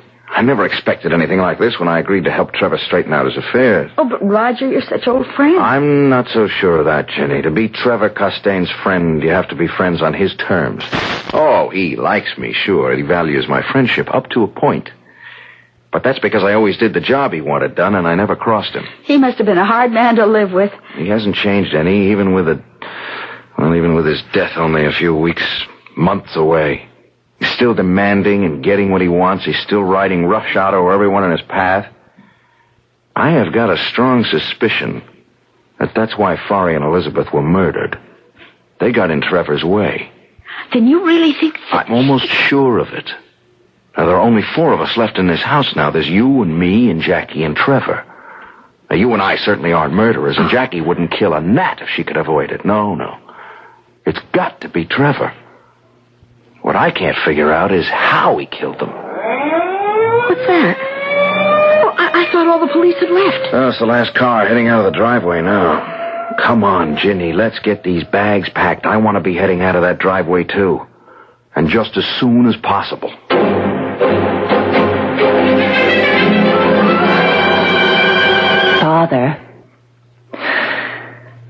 Father, will you please stop polishing that damn pipe and listen to me? What do you want, Jackie? The police have just left. I wondered if you'd like a cup of coffee. Give me a drink. No, you're not supposed to drink. I know what I'm not supposed to do. All right. Whatever you say. And hand me those pipe cleaners. Here you are. Here's your drink. Thanks. It's good. I'll miss this fine old Scotch when I'm gone. One consolation, though. Roger always enjoyed it, too. And it'll all be his when I've kicked the bucket. You willed it to him? Your supply of Scotch? No, of course not. I meant all of this will be his. I don't understand. You said you willed everything to me. Well, I did. Maybe I shouldn't have said this will all be Roger's. I should have said yours and Roger's. Naturally, after you're married. Married? Father, I told you yesterday I'm not marrying Roger. For one thing, I don't love him anymore, and he doesn't love me. And for another, he's happily married to Virginia. For as long as she lives. As long as she lives? As long as... Oh, come in, Raj. Come in. Trev, Jackie. Did you and Jenny get any sleep? Not much. Dozed an hour or so. How about some coffee? It's a good idea. And what would you like for breakfast? Just coffee. You'll be okay. And what about Jenny? Coffee will be enough for her, too. We want to get an early start back to New York. Back to New York? We haven't even started on my paper, my record. I know, Trev, but... But what? Trev, if I'd known what I was walking into when I came here, and known what I was walking Ginny into, I'd never have come. Oh, yes, you would. You never disobeyed me. Stood up to me, yes. But when the chips were down, you did what you were told. I was your second in command then, and that was years ago. Oh, not so many. 2, 3... But busy years, Trev. I've got my own business now, my own life to live, and to be plain, I don't take orders from anybody anymore.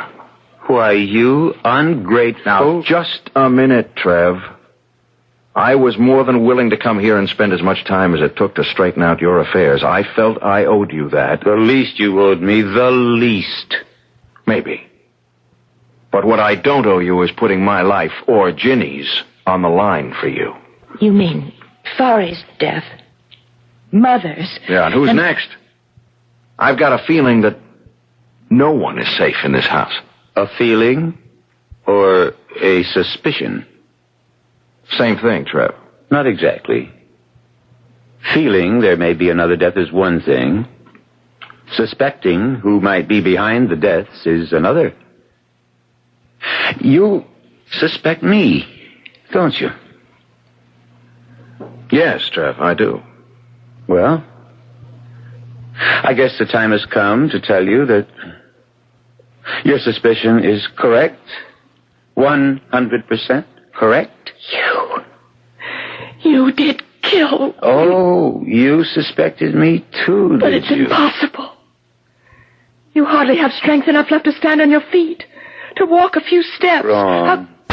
Oh, I'm weak, all right, but not as weak as I pretended. See? Then you were able to take the shrunken heads from that clock. And put one on Forey's pillow? And the other on Elizabeth's? But even so, I still don't see how you killed them exactly on the hour.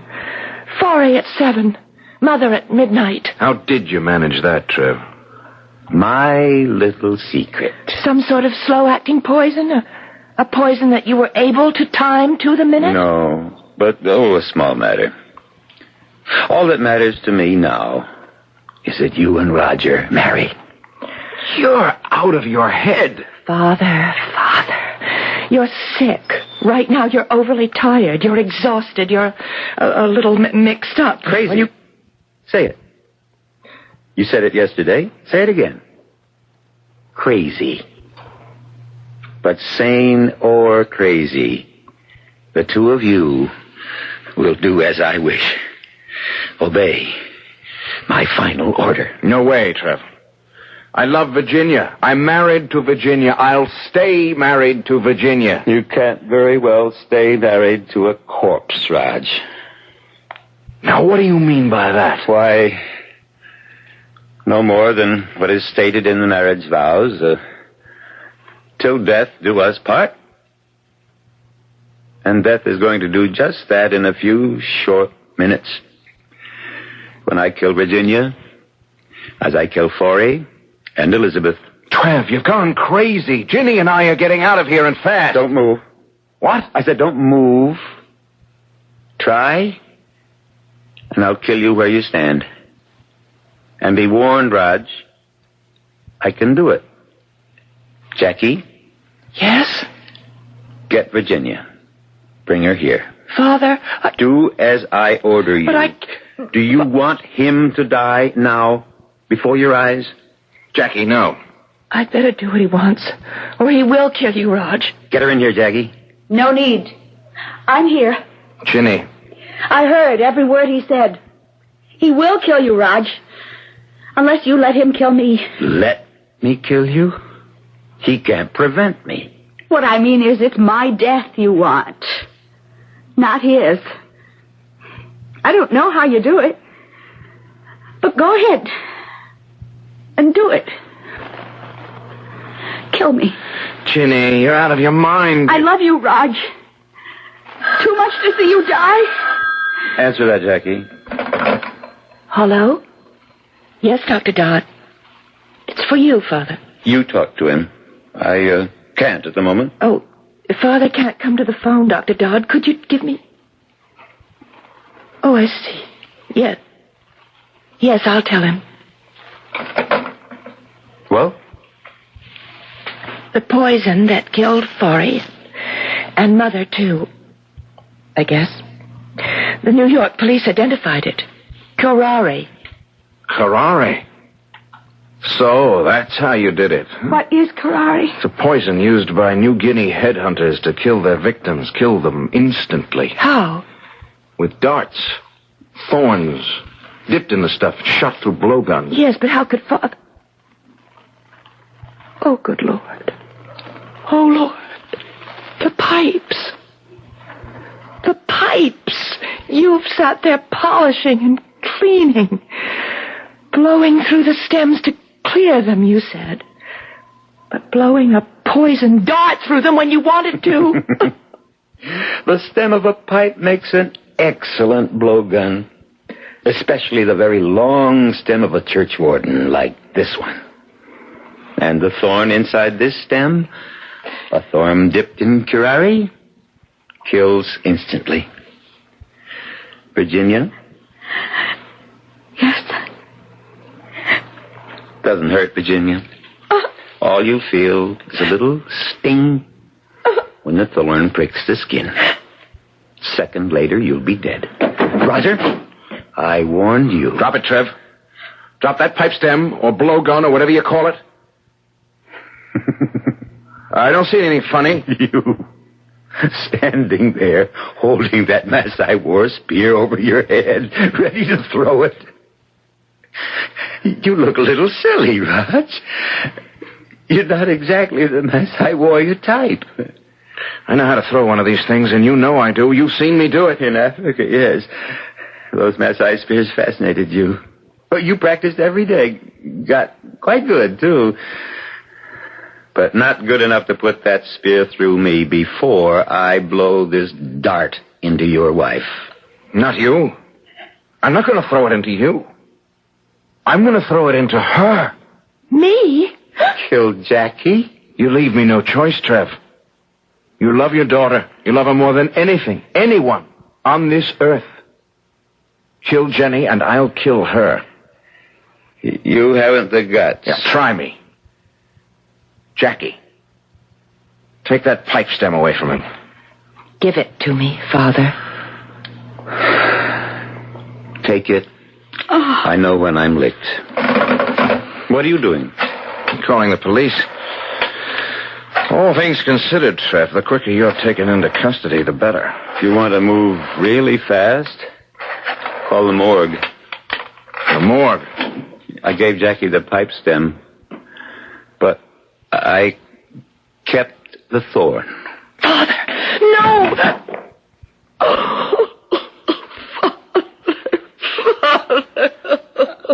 Police headquarters. This is Roger Campion. I'm calling from the home of Trevor Costain. You better send someone out here. What? No, it's not another murder. Suicide.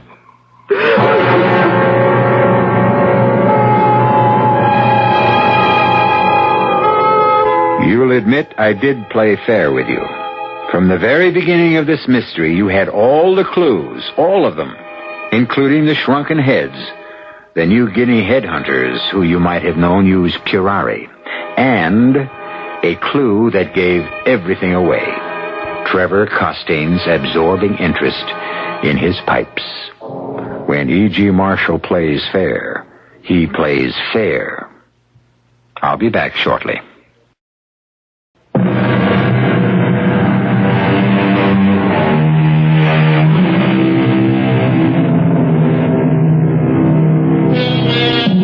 Hope you enjoyed our mystery. I certainly enjoyed playing a little game with you, because that's what all mysteries are, you know, a game of wits. Oh, sure, I have the advantage. I know the answer before I start. But in fairness to you, whenever I bring you a mystery, I'll make sure you have all the clues from the start. After that, it's up to you, entirely. Our cast included William Prince, Tony Roberts, Marion Seldes, and Martha Greenhouse. The entire production was under the direction of Hyman Brown. This is E.G. Marshall inviting you to return to our Mystery Theater for another adventure in the macabre. Until next time, pleasant dreams.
I'm E.G. Marshall. I'm sure you know by now that the door you have just entered leads to a strange world, a land of forbidden fancies, peopled by giants and pygmies, kings and cobblers, saints and sinners. Happy children play in its streets, while just behind lurk iniquitous monsters. Unspeakable crimes are committed here, and acts of breathtaking valor. You are the sovereign in this place. It is the realm of your own imagination. Our story this time searches one of its deep recesses, the hidden place of fear.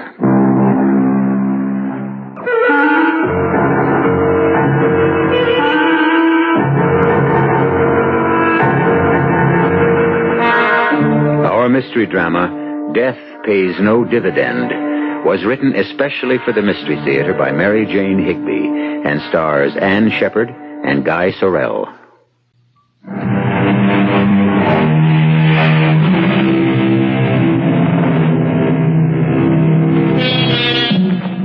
A famous traveler once said that the most important words in any language are, where is the exit? Où est la sortie? Donde está la salida?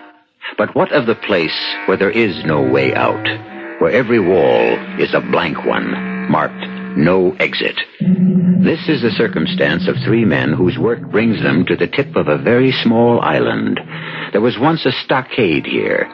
It was the wall for which the street was named. Wall Street is silent now. The rush of the day has not yet descended. But 30 stories above the narrow street, footsteps echo sharply along a marble corridor. Miss Hannigan! Miss Hannigan, wait! Oh, Mr. Green. Good morning. I didn't expect you here this hour in the morning. Mr. Green, I've been so worried.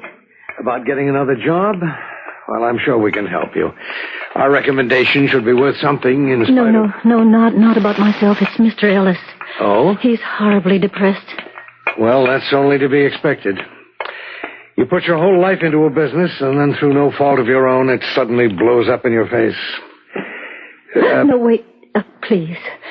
Don't open the office door yet. I've got to tell you something. Well, couldn't you tell me inside? No, I think Mr. Ellis may be inside there. I do hope so. He's not in his apartment. He worked late last night, cleaning out the desk and making the last arrangements. It's like a funeral. Oh, it's worse than a funeral for Mr. Ellis. He's not like you and Mr. Folger. You both have families, someone to share the... Well, it's small comfort to share disgrace with people you love. To drag them down with you. My two boys. I know. I didn't mean to minimize. It's just that... Well, frankly, I'm afraid Mr. Ellis is going to do away with himself. Kill himself? Oh, no, he wouldn't do that. He made me go home last night. I wanted to stay with him, but he forced me to leave. I tried nearly all night to get him by phone. No answer. Well, let's get in and see what's going on. Oh, good heavens. Papers blowing all over the place. There's a draft. The wind... Mr. Green, look. Standing on the ledge to the left of the window. Good Lord. Careful, Miss Hennigan. Mustn't startle him. He might jump. You better speak to him, but quietly. Yes. Try to sound calm. Mr. Ellis, don't do it. Mr. Ellis, please don't. Mr. Ellis. He doesn't seem to hear me. He hears you all right. Try again. Come back in, please. You may hurt somebody else if you... Mr. Ellis, listen to me. Come back. You mustn't do this. Please. It's no use. I'll try. Victor, don't do it. Listen to me. What I'm going to say is important. There's a better way. Did you hear me? There's a better way. John and I have a plan. You may be doing the right thing, Vic, but you're doing it the wrong way. Victor, get back in here. He moved. He's coming in. Yes. When he gets his head to the window, grab his arm. Oh, if only he doesn't fall now. And... Damn narrow ledge. Oh, dear Lord, don't let him fall. Don't let him. Oh, there you are, Victor. Now, steady, old man. Come, Mr. Ellis. Let me go. All right. Sit down. Thank God. You close the window, Miss Hennigan. I looked down. I could have done it if I hadn't looked down. I fouled this up like everything else. I can't do anything right. Oh, don't say that. Nothing that happened was your fault. You were all victims of a rotten crook. I didn't have the guts to jump. Just didn't have the guts. Thank heaven you didn't. You must never try a thing like that again. Never. All right. It's a sin. It's all right now, Miss Hannigan. Yes, it's all right now. I'd never forgive myself. No. Calm down. Good morning. What's going on? What's with Miss Hannigan? She's had a bad shock. What happened? Later, John. Please, Miss Hannigan. I'm so scared. I'm helpless. I'd never forgive myself. Look, come on now. Snap out of it. Miss Hannigan. She's been under a terrible strain. I'm sorry. My nerves. Yes, of course. Victor, get her some water, will you? Oh, sure. I'll be a moment. I've got to talk to you alone, John. Okay. Come in my office. You sure you're all right now, Miss Hannigan? I'm sorry I let go like that. It won't happen again. All right, relax. Try to go on as though nothing had happened. Here's the water. I didn't mean to put you through this. You, of all people. Come on, John. I think we should let Miss Hannigan go home. No, that won't be necessary, Mr. Folger. I'm all right. Kent? Yes? What did you mean? There's a better way. We'll talk about it later.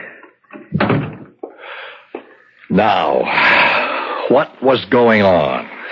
Victor tried to jump out of the window. What? He was standing on the ledge when we got here this morning. Oh, for Pete's sake. That idiot. How long was he out there? Did he draw a crowd? No. Well, I suppose somebody must have seen him, though. That fool. Well, this settles it, John. We've got to let him in on the scheme. No. Vic's too unstable. He's sure to blow it. It's the only way to keep him from blowing it. It's obvious. If word gets around that a member of the firm tried to commit suicide and then something happened to us, they'd never stop the investigation. Not until our families were starving. Damn it all, that's not going to happen. I'm going to meet my obligation to Marie. We both have obligations, John. I'm not going to leave my wife helpless. I'm going to provide for her if it's the last thing I do. It will be. Look, you don't understand, Victor. His father founded this firm, and it's been Victor's whole life a sort of memorial to his father. Well, now this scandal... Well, the mood he's in, he's apt to do anything. The only way to protect the scheme is to let him in on it. Oh, you're probably right. But all my instincts are against it. Well, shall I get him in here? Yeah, I guess so. I'll get him. But if he louses this up... Vic? Yes? Come in here a minute, will you? Yes? Well, what is it? Close the door. You made a jackass of yourself, didn't you? Cool it, John. Have you got some cockeyed scheme to keep the scandal from breaking? Don't waste my time. We'll be lucky if we get less than 20 years. Oh, come on. Drop the emotional jag and talk sense. Kent and I are in a worse spot than you are. We both have families to provide for, right? And there is just one way to do it. Our life insurance. You can't collect on suicide. We know that. But you can collect on murder. What? I don't get it. A good, clean bullet in the back of the head when you're least expecting it. It's an easy way to go, Vic. You'd never know what hit you. Well, how do you think you're going to bring that off? Never mind. I can bring it off. Years ago, I did a favor for somebody. I didn't know him too well, but I used to drop into his place once in a while for, well, never mind what for. Later, he got mixed up with some pretty notorious characters, so I figured he'd be in a position to arrange what they call a contract. What kind of contract? Oh, for Pete's sake, I know you've devoted your whole life to the firm, but don't you ever go to the movies? You must know there's such a thing as a hired killer. Oh, that kind of contract. Yes, that kind. So, we have 2 contracts right now. Now, do you want to make a third? You mean pay somebody to kill me? Yeah, $3,000. Well, now, I don't know. It makes a great deal more sense than what you just tried to do. No pain. No mess. These guys are professionals. It's a tough idea to get used to. How do I go about it? 1 quick phone call and $3,000 in cash. Now, maybe you ought to take a few hours to think it over. Well, I've tried 3 times to kill myself. I haven't the nerve. Okay, go ahead. Make your phone call. You're sure? Yes. Because once I complete this call, there'll be no turning back. You understand that, Victor? You gotta be sure you want to go through with... Hello? Is Louis there? Right, I'll hold on. You sure you want me to go ahead? Yes. Louis? This is John Folger. Yes, I know. I promised not to call you again. No, we're going through with it. We, want to add another name to the shareholders. 3,000, right? Where? All 3 of us? Oh. All right. Will do. We're to put the money in a book in the 42nd Street Library. Put the book back on the shelf at exactly 5 p.m., walk out, and stand for a few minutes chatting near the lions on the library steps. And then Split. Oh, they're kidding. Oh, no. They're in earnest. Deadly earnest. Why hang around on the steps? I should imagine somebody wants to get a good look at us. The killer? Yes. It would be a shame to rub out the wrong guys.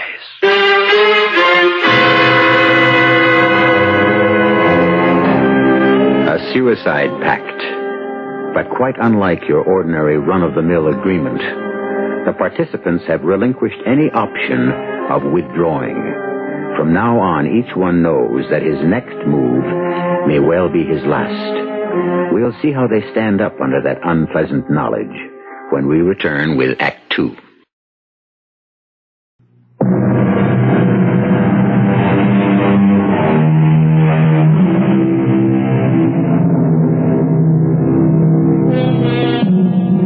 Rather than face a financial scandal, the officers of a small but highly respected Wall Street firm have decided to commit suicide. Through a go-between, they have arranged for a paid executioner to do the job for them. An easy way out. We'll never know what hit us, they tell each other. But have they considered their remaining days and hours when even the most chance encounter will chill the blood and the question rise, is this the face of my killer? To see how they are facing up under the strain, let's listen to a telephone conversation. Hello. Kent, this is John. You heard what happened? No. Vic goofed off. Ran away. Remember, we were giving May Hannigan a vacation? A cruise to the Caribbean? Well, at the last minute, he decides to go with her. Well, I guess he wants to do some of the things he never took time for before. Oh, come off it. He's running away. He knows they won't dare shoot him aboard ship. They couldn't make a getaway. He's as safe on that boat as he would be in jail. Well, what of it? They'll hit him when he gets off. Well, I was hoping they'd tend to Vic first, before they got you or me. Did you tell Louis that? I couldn't tell him anything. He made me promise never to contact him again. Louis's not part of the mob or family or whatever they call it nowadays. They just use his place of business sometimes. Meet there. What kind of business is he in? Look, I swore to keep him out of it. Now, what you don't know can't hurt Louis. Okay. Well, I wouldn't worry too much about Vic. Well, damn it all, I do worry. He hasn't got our motivation.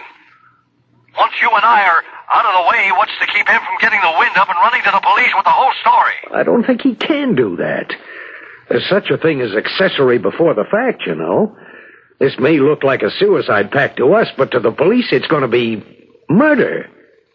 Oh. You mean he'd face a murder rap, huh? Well, he might. I just hope he knows that.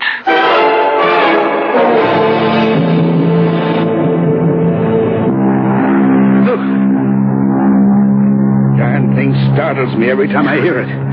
We should be used to it by now. They blow it every day at noon. I've been looking all over the ship for you. I was taking a turn round the deck. Mr. Elliot, you're shaking. No, I'm all right. Look, I'm not absolutely sure, but I think I have something wonderful to tell you. Did you hear the news broadcast this morning? No, indeed. I'm not wasting my last few days listening to... No, I didn't. Well, you know those penny gold stocks you bought a few years ago, you and Mr. Green? Penny gold? Oh, yes, the stock we bought from Harrison to help him out of a tight spot. Mm-hmm. It's worthless. Well, that company, I think it's the same company, has just made the greatest gold strike since 1849. What? Mm-hmm. Harrison's company? I went straight to the radio room as soon as I heard it. The broadcaster taped, you know, and they were kind enough to run it again for me. I have the notes I took here in my purse. Oh, dear, it's awfully windy, isn't it? We'll go inside. The President Taft Mining Corporation? That's the one, isn't it? I believe so. Yes. Here, let me get the door. That's better. Relief to get out of that wind. Now, here's what I took down. The President Taft Mining Corporation has uncovered what seems to be the lost Fortuna vein. That makes sense to you? Yes. The Fortuna, yes, it does. Harrison mentioned the Fortuna vein. This ledge of almost pure gold said to exist in Mono County, California. Mono County, that's right. Has, been sought by miners for over 100 years. The Fortuna vein, it must be Harrison's company. Well... This changes everything, doesn't it? Oh, it sure does. You can pay off the debts of that crook and his disgraceful Charisma Funding Company. Well, if this report is accurate, we can. You have a lot of Taft stock, and with the price of gold now... Who'd ever have thought... Why, that part of California has been picked over so much, it seems impossible there'd be an ounce of gold left in the ground. We only bought it to help Harrison out. Oh, I'm so happy for you. You deserve it. Oh, Miss Hannigan, you're a jewel. Oh, Mr. Ellis, my hair. Don't mind my kissing you. No, I'm so happy. What a day. Come on, down to the bar. We'll crack a bottle of champagne. Kent, I'm so glad you decided to telephone me here aboard ship instead of waiting till I got back. I've been trying to get you all afternoon. There was no answer at the office. No, the office is closed. Well, where are you, home? No, I'm calling from outside, a payphone. Well, great news, eh? It is Harrison's company, isn't it? What? The Taft Mining Corporation. Oh, yes. Yes, Harrison's stock has gone way up, out of sight. Well, that just about gets us off the hook, doesn't it? Yes. Financially, it looks like things can be worked out. Oh, great. Who'd ever have thought it? You got in touch with the bank and called Morgan and Benson, didn't you? Kent? Hello? Hello? Yes, I'm here. Kent, John got in touch with that man, Louis, didn't he? Called it off? Kent? Vic, that's why I phoned. Is John all right? No. You mean he didn't get to Louis? He never had the chance. Oh, when? Where? In front of his house. Just one shot, Vic. From a passing car. Just one shot.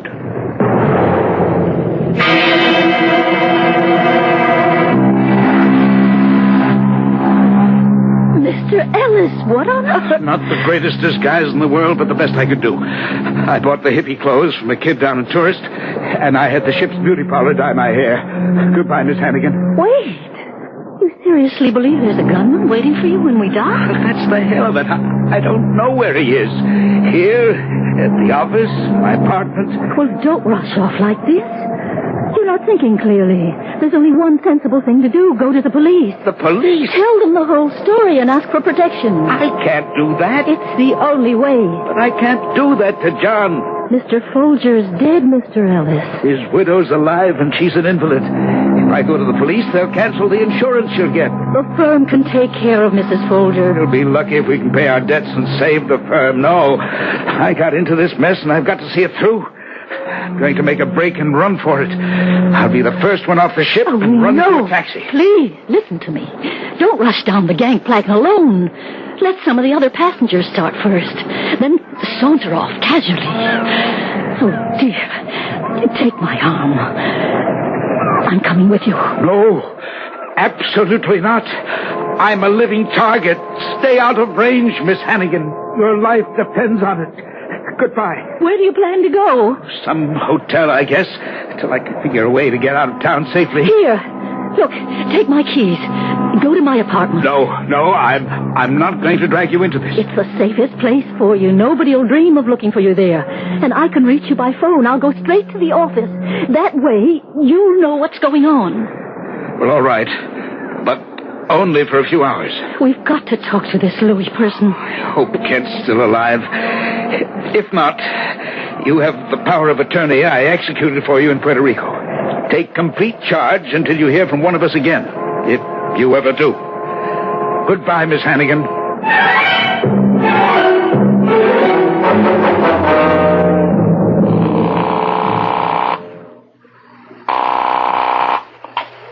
Hello?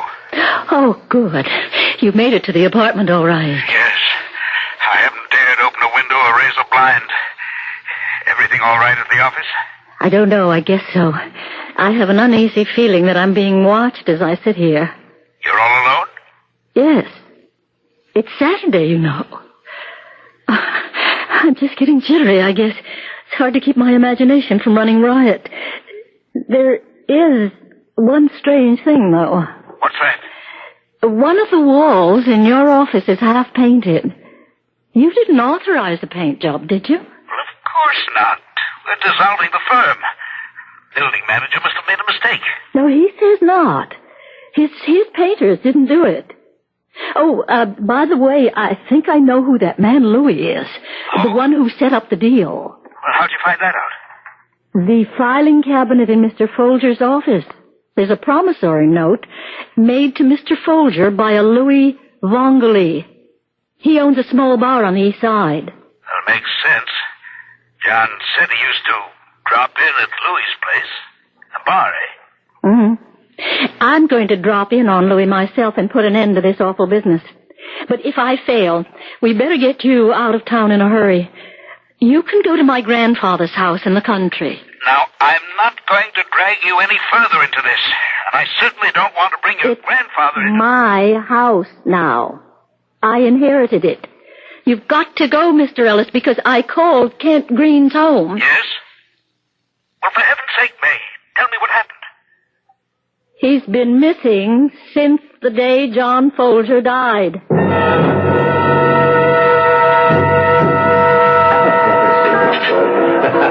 What'll it be, miss? Some nice fresh oysters? Just come in this morning. I'd like to see the owner, please. I want to talk to Louis. You're talking to him? Well, it's a confidential matter. This is the lunch hour, lady. I'm busy. Come back, say, 3:30, 4 o'clock. No. I've got to talk to you now. It's about John Folger. Never heard of him. Here's something to refresh your memory. This is your signature, isn't it? What? Your signature on this promissory note. You know who Mr. Folger was, and you know what happened to him. Hey, Joe, take over, will you? Come on, lady. Over to this table in the corner. Now sit down. What's this all about? This is your signature, isn't it? I ain't sure. Oh, come on. Louis, you borrowed $12,000 from Mr. Folger on July 8th, 1948. What are you, a cop? I'm Mr. Folger's secretary, and Mr. Green's, and Mr. Ellis's. We want to call the deal off. I don't know nothing about no deal. You arranged the contract, and you're the only one who can cancel it. You got the wrong guy. Oh, please, you must help me. We have no way of reaching this man from Chicago. Please, tell me. I gotta get back to my counter. At least tell me who he is. You'll have to leave now. I need this table. We've got to stop him. Now, for the last You're time... going to let another man die? A man who doesn't want to die because of a mistake. Like I said, this is all Greek to me.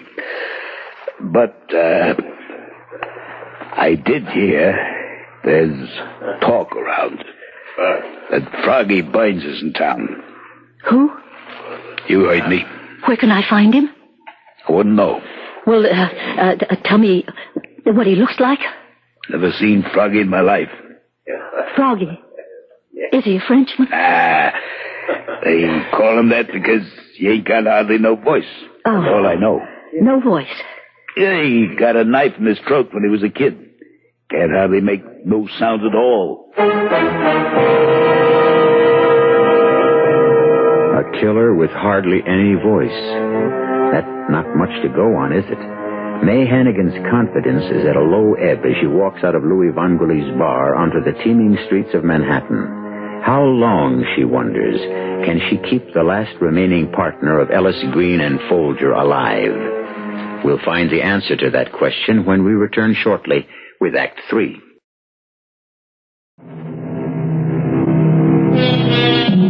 May Hannigan found herself peering nervously into every darkened doorway as she approached the garage which housed her automobile. This was a job for a private detective, she thought, not a skilled typist. Her hands were icy as she drove up to the apartment building where Victor Ellis was waiting, and it was with relief that she turned the wheel over to him. In minutes, they had crossed the Triborough Bridge and sped up Bruckner Boulevard. Now they are on the Connecticut Turnpike. Mr. Ellis, I wish you'd let me take this whole business to the police. For the last time, no, May, no. But you're making yourself accessory to murder. Well, if you look at it that way, I am accessory to a murder. There's nothing to be done about it. What else did this man Louis say? Nothing, except that Froggy has no voice. Well, maybe Louis will tell the mob to call it off. No, he won't contact anybody. Now that there's been one killing, he's terrified of being involved. He's frozen with fear. Poor guy. Poor guy. What he did, what you all did, was a sin. Don't you worry about that? I've got other things on my mind. That car behind us, for instance. A car? Yeah. A big one. Black, I think. It's been with us ever since we left Bruckner Boulevard. Are you sure it's the same one? Slow down a bit. You give him a chance to pass you. Okay. He's dropping back. No, he's not going to pass. No, but that truck is. Probably all imagination. Perfectly innocent chap, no doubt, on his way home to his wife and kids. Yes, but we can't assume that. There's an exit near here. Get off the turnpike. If he follows us, we'll know. We'll know we're in trouble. Still there? No. Yes. There he is.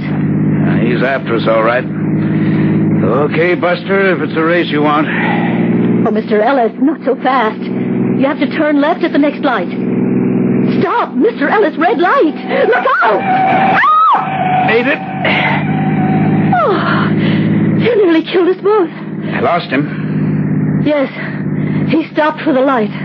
Doesn't prove a thing, except that he's not taking any chances on a brush with the law. Now, you pass the Veterans Hospital and the cemetery. You're going to lose him for good. Oh, look out, the van! Sorry. I was afraid you didn't see it. You get back on the turnpike, you turn up that hill. Is he in sight? No. Slow down. You're coming to a crossroads. There's a turnpike entrance over there. Good. Now I'm going to open her up. Pray we don't get stopped for a ticket. A ticket? That would be just fine with me. A station house sounds like a nice, safe place to spend the night. What are you doing now? 85. Oh, heaven help us. I didn't know this car had it in her. Oh, no. Is it him? Oh, good Lord, he must be doing 100. Well, that settles it. You're going to get out. No. Don't argue. Your life's in danger. Got John from a moving car with one shot. Don't stop now. I've got to get you out of this car. It's a death trap. Not here. It's the next gas station. Lots of people near bright lights. That's the best place. All right. Remember how to get to the house? Yes. Right through Hamilton Village, up River Road. Right. To a sign that says The Laurel. Right. And the house at the top of the hill.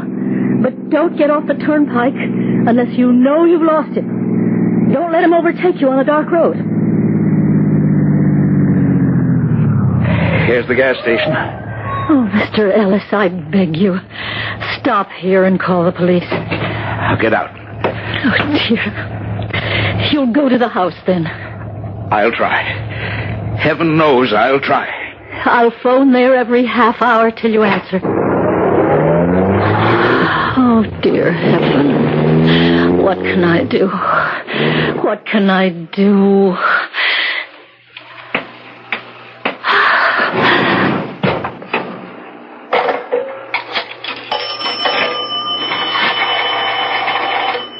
Operator, this is an emergency. Get me the Hamilton police. Hamilton. H-A-M-I. That's right. Hello. Is this the police station in Hamilton? I want to report a stolen car. My name, Hannigan. I own the house on Laurel Hill. Oh, well, hello, Sergeant Kelly. Yes, this is May Hannigan. Look, this weird-looking man, he's middle-aged, dyed hair, wearing tie-dyed pants, striped sneakers, and a sweatshirt with a pair of big red lips on the back. A real weirdo. Yes. And I think he's on drugs or something. He stole my car. Yes, that's correct. And he's got my house keys as well. He's on his way up there now. Yes? And will you send a police car to head him off? Yes, I'll be in tomorrow and press charges. Thank you. Well, that'll put him where he'll be safe for the night.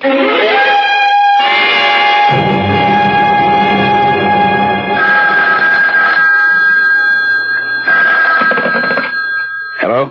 Oh, you made it. Yeah. I was doing 90 most of the time. And you never saw a cop? Not a sign of one. Funny. It's darn cold in this house. Yes, I had the furnace turned off when I left on the cruise. You still at the gas station? No, a hamburger place down the road. Look, do you have any blankets here? Yes, upstairs. But I don't think you're going to need them. Hey. Yes. Just a minute. What is it? I thought I heard something. Oh, well, it's an old house full of creaks and groans. No, not like that. I've turned off the lamp. Look out the window. Isn't there a police car there? Why should there be a police car? Wait, you're sure there's no police car? Positive. I'm going back out to the garage. No. Oh, for heaven's sake, don't leave the house. The moon is like daylight. I hear him. He's in the house with me. But don't go out. Stay inside. Oh, if I only had a gun. Grandfather's gun is there. Where? In the desk, where the phone is. Bottom drawer. But it's in a strong box with a combination lock. Victor, you're sure it's not the police? Well, of course I am. Put on the lamp again. I'll give you the combination of the lock. I'm going to make a dash for the stairs. No. You'd have to cross the open hall. Please, do as I tell you. Get that drawer open. Have you got the lamp on again? Mr. Ellis? I'm afraid to light it. Do you hear anything now? No. Keep your hand on the light switch. Turn it off if you see him and drop to the floor. Go ahead. You see the lock? Yeah. Keep calm. Don't make mistakes. 6 left. 6. 2 right. 2? My hands are sweating. 9 right. Got it. That's it. Yes, it's open. Mr. Ellis! Victor! Oh, no!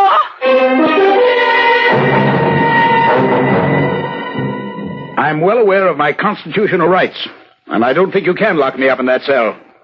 Well, I don't happen to have identification on me, but I can assure you that I am Victor Fairchild Ellis, Jr. of Ellis, Folger & Green, a brokerage firm. Sure you are. That outfit's the latest thing on Wall Street. All the brokers run around in red, white, and blue sneakers. Come on. In you go. I can explain... You can explain all you like in the morning. Now, in. Both of you. What's this? I'm an innocent bystander. I got nothing to do with this guy. You got nothing on me. Carrying a concealed weapon. Get moving. Or are we going to have to give you a little help? You're not locking me up with this nut, are you? That's the idea. Now simmer down and get some sleep. You're going to need your wits about you in the morning. Heaven notices. Well, Froggy Burns, you're just the man I want to talk to. And this is a good place to do it. Come to think of it, It's a great place. The best I could ever find. I'm sorry I had you arrested, but I didn't know what else to do. Well, thank the Lord you did. I've never been so jittery in my life. As soon as I got my shaky hands on that gun, it went off. But I heard 2 shots. Oh, well, that was Sergeant Kelly. He shot the lock off the front door and rushed in. And where was Froggy through all this? Still in the glassed-in sun porch, trying to pick the lock. When he heard the commotion, he ran out, and the other cop in the prowl car nabbed him. Do you have the office keys, May? Yes, but there's somebody in the office. I heard a scraping noise. We've nothing to fear now. Here, I'll open it. It's the painter. Say, we didn't order a decorating job. What are you... Why, Kent. Mr. Green. Oh, am I glad to see you. Well, it's great to see you, Kent. So you're okay. I've been wondering about you. We were afraid you... Mr. Green. I'm so happy you're all right. What's all this with the paint and dirty overalls? Well, the day John was shot, I sent the office staff home early. You can imagine I was pretty nervous. I noticed there were painters working in the outside hall, so I talked one of them into selling me his overalls and some paint and brushes. And in case anybody should be watching me from another building, I started painting the back wall here. Nobody pays any attention to painters. As soon as 5 o'clock came, I walked right out with the rest of the paint crew. Of course, I didn't dare go home, so... Well, I got an old station wagon and put a sign in the window, Meteor Decorating Company. I've been moving around more or less freely ever since. When I think of what I went through. And you were simply roaming around town with paint on your face. Well, you're both safe now. Yes, Kent. The contract for killing us has been canceled. Oh, thank the Lord. Now I can get washed up. Suppose we celebrate with a cup of coffee. I can make some in Mr. Folger's office. Your office now, May. Yes. That is, yes. Her office? A great woman, Kent. She saved my life. I asked her to marry me. Well, congratulations. No, she refused. Said what she really wanted was a partnership in the firm. Partnership? Well, that's a swift rise. What could I do? I gave it to her. Strange having a woman in John's office. I know. Frankly, it bothers me. My father was very conservative, you know, especially about the firm. Ellis, Green, and Hannigan. That's not a bad letterhead. No, but if my father knew what Hannigan stood for, he'd turn in his grave. Well, let's look at it this way. If it weren't for Hannigan, you'd be turning in yours.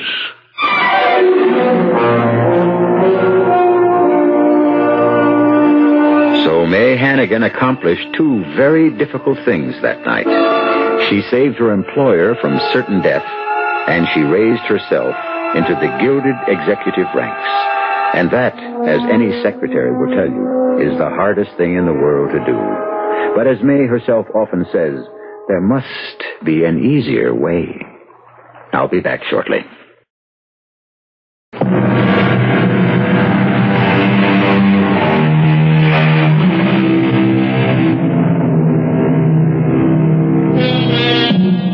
If there's a moral to our story tonight, it's this. Suicide is not even a loser's game. It's no game at all. Because death is one commodity that nobody can cheat you out of. When your option comes due, you'll cash in. In the meantime, life has a lot of surprises in store. Don't ever sell it short.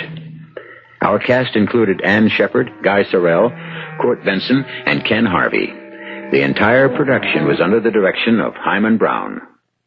This is E.G. Marshall inviting you to return to our Mystery Theater for another adventure in the macabre. Until next time, pleasant dreams.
Welcome. I'm E.G. Marshall, keeper of the establishment where we offer you a full line of spine-tingling items. The shivery best in murder, suspense, terror. And right now you can sample our latest offering, which has to do with a return from, well, let us say, a return from the beyond. They say that successful people are those who refuse to take no for an answer. They cannot be swayed by reason. They cannot be convinced by the facts. They cannot be moved by logic. They simply will not listen to anyone who says no, not even to the angel of death himself.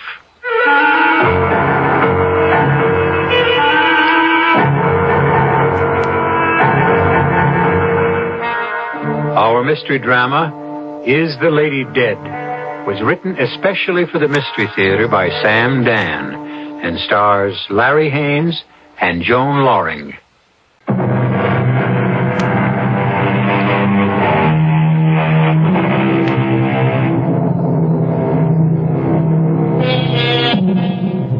I have absolutely no scientific proof, but it does seem to me that, in a general way, a great many people have names that appear to harmonize with their personalities. Do we, therefore, unconsciously strive to maintain the image that our names evoke? I presented this thought merely to introduce you to a gentleman named Barney Kruger. I'm sure Barney Kruger creates an image in your mind, and I'm willing to wager it's a picture of a down-to-earth, practical, two-fisted guy. And you're absolutely right. Barney Kruger is 32 years old and a self-made millionaire. He made his money by sharp, shrewd thinking, by taking nothing for granted, by digging, probing, investigating. Well, I don't give a rap about the report, Carlson. I want to verify those assets. I want to check bank statements, investigate every officer of that corporation, and start with the day he was born. Now, you know how we do things around here. Get on a plane for Chicago, Carlson, and start digging. Want to get something done around here, you got to do it yourself. There's no other way. Mr. Kruger. Oh, yes, Winters. Your mother's here. My mother. Oh, yes, my mother. Well, I guess the time has come. Show her in. Yes, sir. Thank you, Winters. Hi, Mom. Hello. Get your drink? No, thank you. Well, this is a happy surprise. Surprise? Well, I thought you'd be in Europe at least another week, and so when you just called me just before. Oh, yes. I did come back ahead of schedule, didn't I? Barney? Yes, Mom. Well, something seems different. Different? What do you mean different? Oh, I don't know. The apartment just seems different. Did you have anything done? There's a definite air of difference about the place. Oh, good or bad? Well, I'm not sure, but I rather like it. I don't know what it is, but I like it. Now tell me, dear, how was Europe? Oh, you know, Europe. Oh, honestly, Barney, I'm sure you've lost count of the number of times you've been to Europe in the past 10 years. Oh, no, I haven't, Mom. I've gone exactly 85 times. You can check my secretary. She has all the records. Well, what's the difference? All you know about Europe covers some airports, hotels, restaurants, some offices, a few mines, a few mills. Mom. You never get to do anything in Europe. I mean, you don't get to do anything European. Oh. Now, look, next time, try something different. Mom, I did do something different this time. Don't tell me. I'll bet you bought a department store instead of a steel factory. Well, not exactly. Now, it doesn't... I got married. Married? Yes, that's right. Oh, well, Congratulations, dear. Now, where is she? Well, she's right here, Mom. Well, can I see her? Well, of course you can see her. It's just that I wanted to break the news to you first myself. Barney, I'm so happy. I can't believe it. Well, I can hardly believe it myself. Well, now, how long have you known her? Let's see. What's today? Thursday, huh? Well, it's exactly a week. A week? Yes, and what a week, Mother. And who is she? Rachel. Rachel? Mm-hmm. Uh-huh. Well, that's a lovely name. Rachel who? Rachel, I don't know. You don't know her last name? Well, I did. But I don't seem to remember, Mother. Well, what's the difference? She's Rachel. She's Rachel Kruger now. Well, how did you meet her? Well, it's like a dream, Mom. It's just like a dream. I know, but you had to meet somewhere. Yes, well, I ran her down. You what? Well, you know, Mother, in England, they drive on the wrong side of the road. You mean you drove on the wrong side of the road? Well, I don't have any trouble with it while I'm driving straight ahead, Mother. It's when you come to a turn and you have a tendency to swing over to the right. And so we had a little collision. Barney! Yeah, well, no one was hurt or even scratched, Mother. Well, that was how we met. And so I took her to a garage to get her car fixed and then to dinner while we were waiting. And, it just happened, Mother. We just fell in love. You don't believe it? Oh, I believe it, Barney. Yes, we both knew it. And there just didn't seem to be any question about our getting married. I would have asked you to fly over, Mother, but time suddenly seemed so precious. We didn't have a minute to waste. Mm-hmm. I can't tell you how happy we are, Mother. Now, don't even try. It's just... Just what? Well, it's just, this is so unlike you. The fact is, you don't even know this girl. Oh, well, I do know her, Mother. But you don't know her parents, her background. You don't know anything about her. I know everything. Well, for instance, where was she going when your two cars collided? I never asked her. Uh-huh. That's what I mean. Well, I know everything I want to know, Mother. It's certainly not the way you do business. This isn't business, Mom. This is love. I never thought I'd hear you talk like that. Well, the same rules don't apply. In love, all you've got to go on is your heart. And if you can't trust that, well, you're in trouble, I guess. Well, Barney, look, I am all for it, and I'm all for Rachel. And when can I finally see her? Right now, Mother. You're having dinner with us.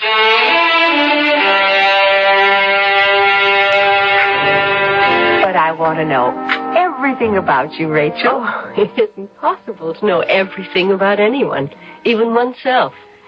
Are you English? No. Oh, well, where were you raised? It was a very unhappy time. I never think about it.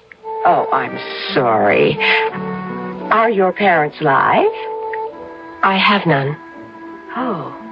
Well, what happened? They were killed. Oh. Was it an accident? No. Oh, please forgive me. I'm not trying to pry. I'm just curious, and it's a natural curiosity. Of course. Oh. What a perfectly magnificent ring. Oh, I had to buy it in a hurry, Mother. I think it's much too large. Angel, that is a diamond.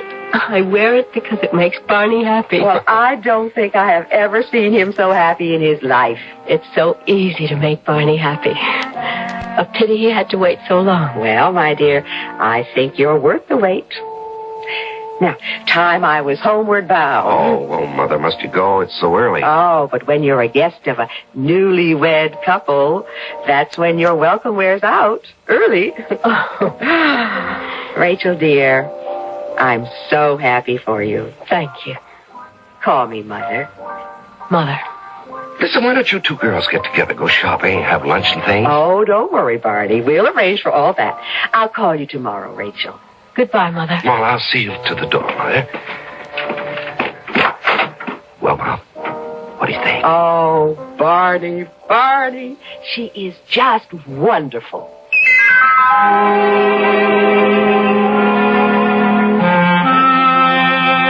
Rachel?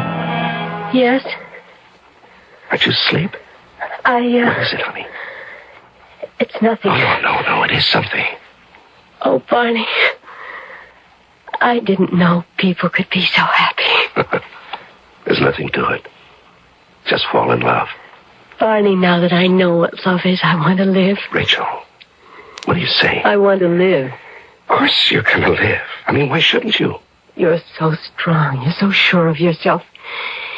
You fear nothing and no one. Oh, darling, don't let anything happen to me. What are you saying? Just hold me. Hold me as if it's the very last time. Darling, what are you saying? Life is so beautiful. I just want to live. Well, you will. Believe me. Yes, my darling. I believe you. Rachel. Won't you tell me what you're talking about? I don't know what I'm talking about. I'm just frightened. Of what? Of what? When you want something so badly, you become scared. But you don't have to be scared of anything. I never really wanted to live until I met you. Well, why? How could anybody not want to live? Oh, there are times when life can be a terrible thing, and death is only... No. Now, we're not going to have any more of that kind of talk. Promise? Yes. Oh, Barney, I promise.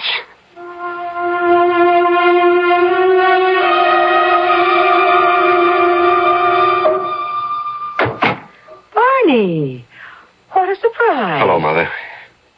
Would you like something to eat or drink? No, I didn't come here for that. Well, of course not, but every mother has to ask that question. It's part of the franchise. Mom, I'm worried.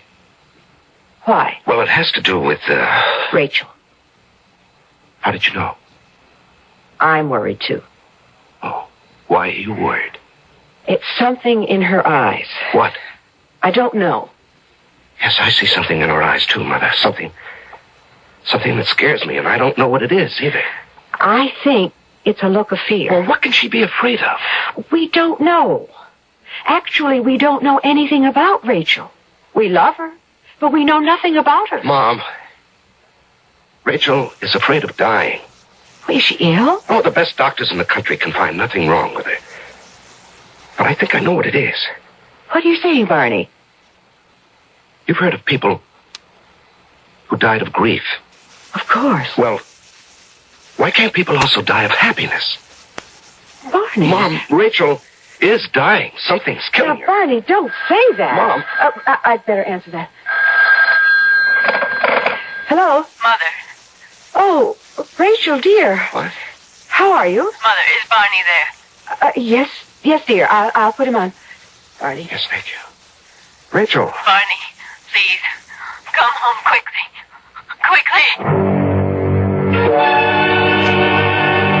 Barney. Darling, why didn't you call the doctor? Because... Well, I'll phone him this minute. No, please. Just hold me. But, Rachel... Don't leave me. Don't leave me for anything. Rachel, you need to be... No, I have everything I need, everything I want. Right here, right now. Oh, darling, I want to live so badly. Well, you will. Don't let me go. Don't let me go there, Barney. To that place. Please, Rachel, don't talk like that. If I let go, bring me back. Oh, Rachel. You're so strong, you can do anything. You can do anything. Rachel. Promise. You'll bring me back. But, Rachel. Promise. Well, I... You're different from other people. Barney, you're wonderful.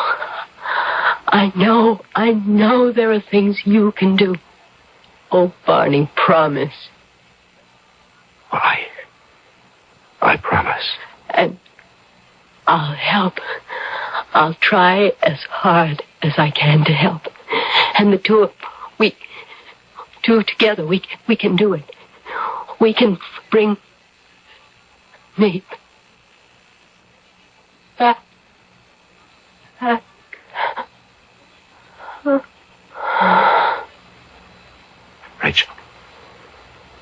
Rachel.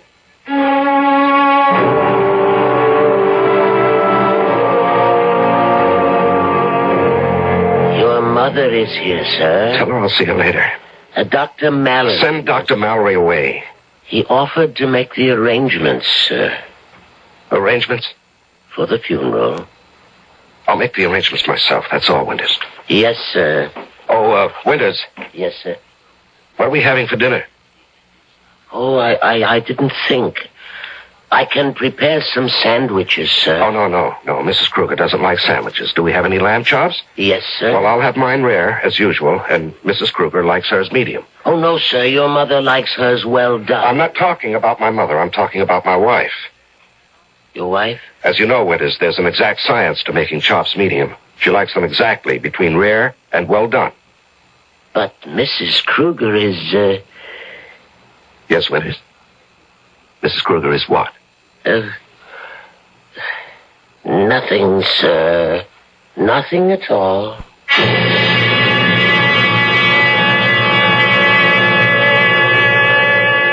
There may be an exact science to broiling lamb chops, but you must admit there's a fine art to being a rich man's butler. And so Winters departs to instruct the cook to prepare a very special dinner. A dinner for 2 people, one of whom is alive, the other dead. And we'll be back after dessert, when I return with Act 2.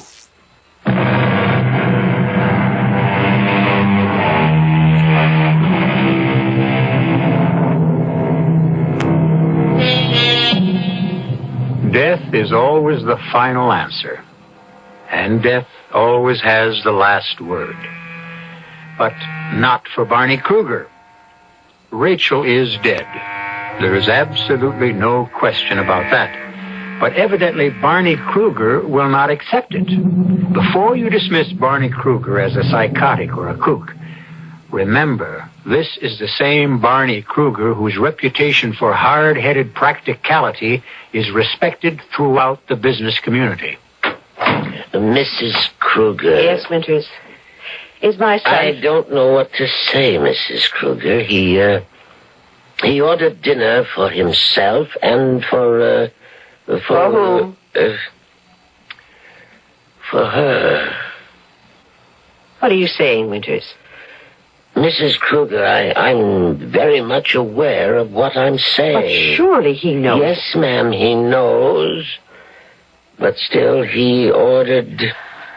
I see. Oh, I'm not sure of what to do. I was wondering if you had a suggestion. Yes, Winters. Serve the dinner.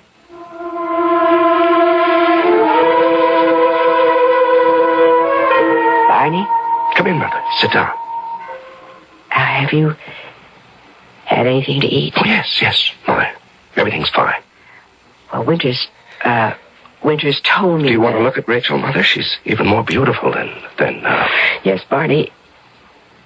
Now, we have to make certain arrangements. You know that, don't you? You know, she came into my life so suddenly, Mother. And so, suddenly, she left it. Barney... I can't believe that. I won't believe it. Barney... The ring. No, I won't believe it. You really don't intend to bury her with the ring? Bury her? Well, yes, Barney. We have to make arrangements. We won't do any such thing. We'll bury her ourselves. Barney. No one must ever touch her, Mother, except the people who love her. Will you help me? Well, just the 2 of us. We'll see Rachel to her grave. Barney, now you really shouldn't bury her with a ring. Why not? Because the ring is worth that diamond is worth Yes, I know. Rachel said it herself. It's worth the Queen's ransom. Well, it may sound rather hard and unfeeling, but what can that ring mean to her now? Oh, everything, Mother. But I don't think... It means that I believe she's still my wife. Yes, of course. And it means I haven't given up hope. Hope? Of what? Well, as long as she wears that ring, we can... Can what? We can bring her back. Bring her back? Yes, Mother, bring her back. Barney, the age of miracles is past. Oh, no, it hasn't. It's still here. Barney. You want to see a miracle? You want to see one? Come here. Barney.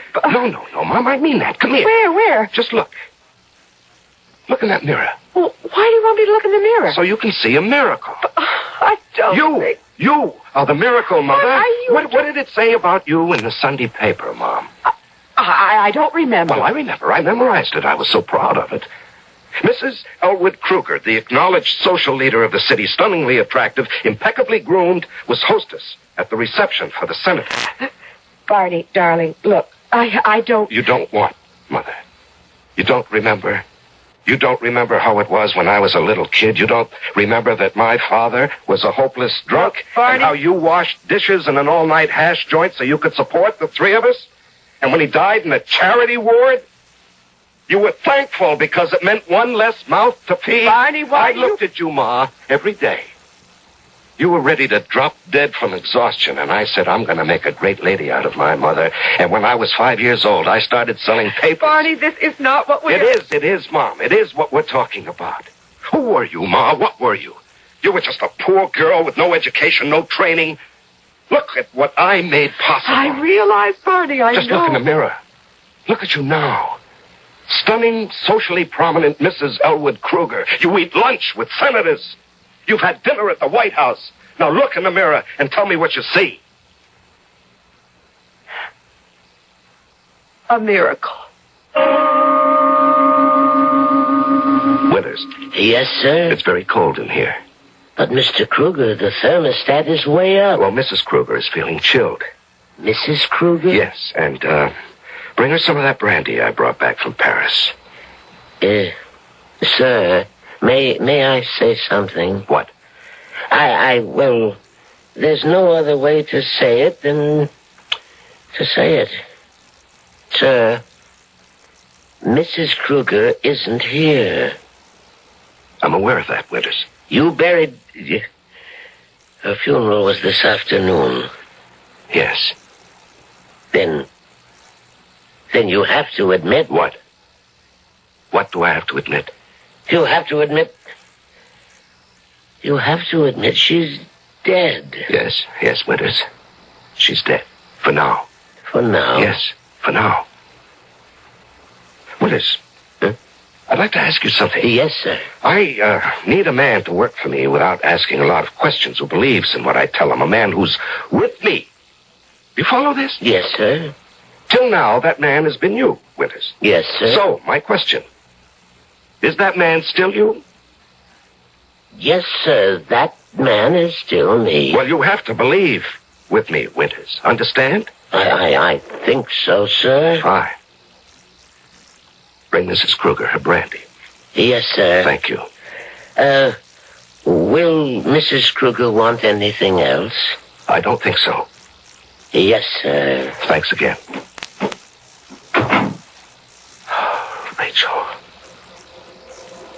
Rachel, I want to help you. I'm trying as hard as I can. Rachel.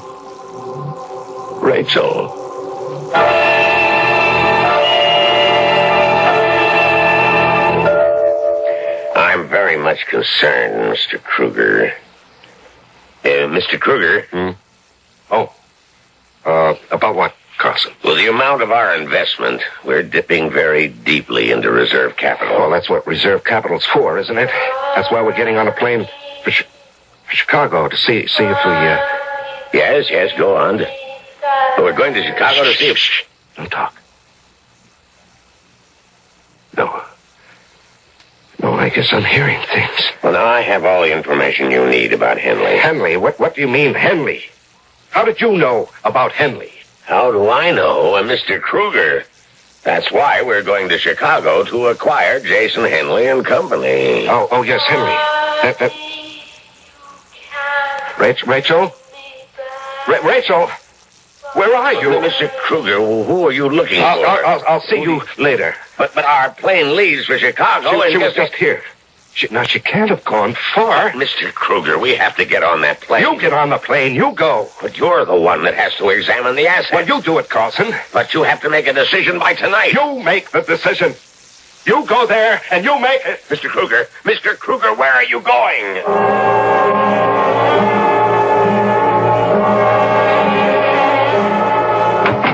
Mr. Kruger, what happened? You look exhausted. Yeah, I guess I am, Winters. I thought I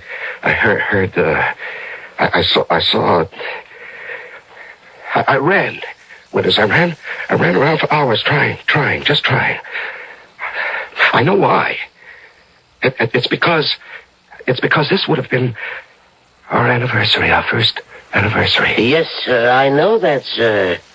I took the liberty of opening this bottle of champagne, and, I brought 2 glasses. Oh, thank you, Winters, thank you. Good night, sir. Yes. I thought I did it, Rachel. I thought I did it today. I thought I brought you back. I thought I hurt you. But I'll keep trying. I'll keep trying. I'll never stop trying. Rachel. Oh, Rachel. Rachel, I can see us so clearly that day. That crazy day I ran into you. And you were so frightened at first. You were so scared. It was all I could do to get you to tell me your name. And I kept asking, what's your name? What's your name? And you just kept staring at me. And your eyes were so big. And finally, you said... My name is Rachel. Rachel. That's a very pretty name. What's yours? Barney. Barney. I like the sound of that. I'm sorry about the car. Oh, I don't mind. I never liked this car anyhow. Well, I'll tell you what I'll do, Rachel. I'll have it fixed. No, I won't have it fixed. I'll buy you a new one. Oh, are you that rich? Oh, I'm fabulously wealthy. But don't hold it against me.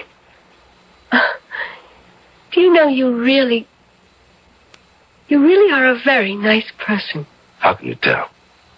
I learned how to recognize good people. It was very important for me to know that at one time. Rachel, do you want to hear something crazy? Nothing is really crazy when you think about it for a while. No. This is the wildest thing you'll ever hear. What is it? Here I am, an American, driving through a place called Henley, just outside of London. I hit a car some girl is driving, and we stopped to talk. And 10 minutes later, I find out I'm in love with this girl. All I know about her is her name. Her name, Rachel. Now go ahead, tell me I'm not crazy. Perhaps we're both crazy. All I know about you is your name, Barney. And I love you. Rachel, you're here. I'm here. It's you. It's really you. It's not my imagination. Put your arms around me, darling. And the ring, your wedding ring. You're wearing the ring. Oh. You couldn't be wearing the ring if it weren't really you, Rachel. Oh, Barney, you did it. You brought me back. Yes, you're back. You're back. That's all I have to know. You're back.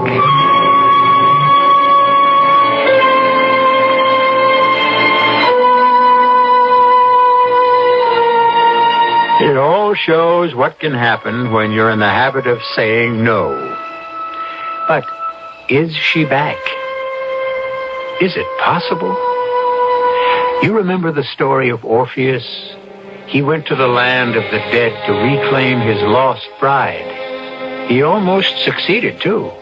However, there was a little detail he forgot about. I won't forget to return shortly with Act 3.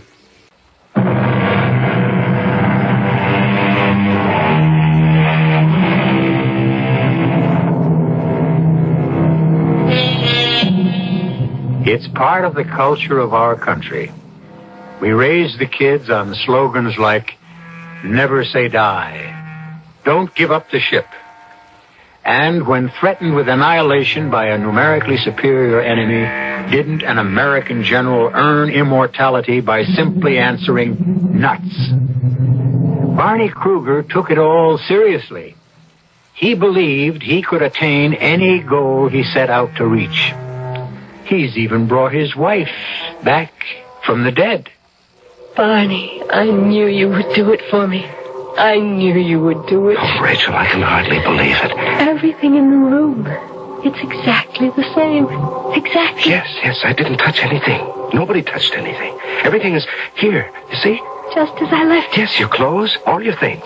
Even the book you were reading, darling. Look, it's still open at the same page. That's why I could come back, Barney, because everything that's me is here. Oh, you were never gone, Rachel, never. Keep me here, Barney. Keep me here. Yes, I will. I just wish I knew how. But you know how. You know. Hey, excuse me, sir. I thought I heard you talking here. Winters, look, it's Mrs. Kruger. See, dear, it's Winters. You always liked Winters. Isn't that just great, Winters? She's back. Yes, sir.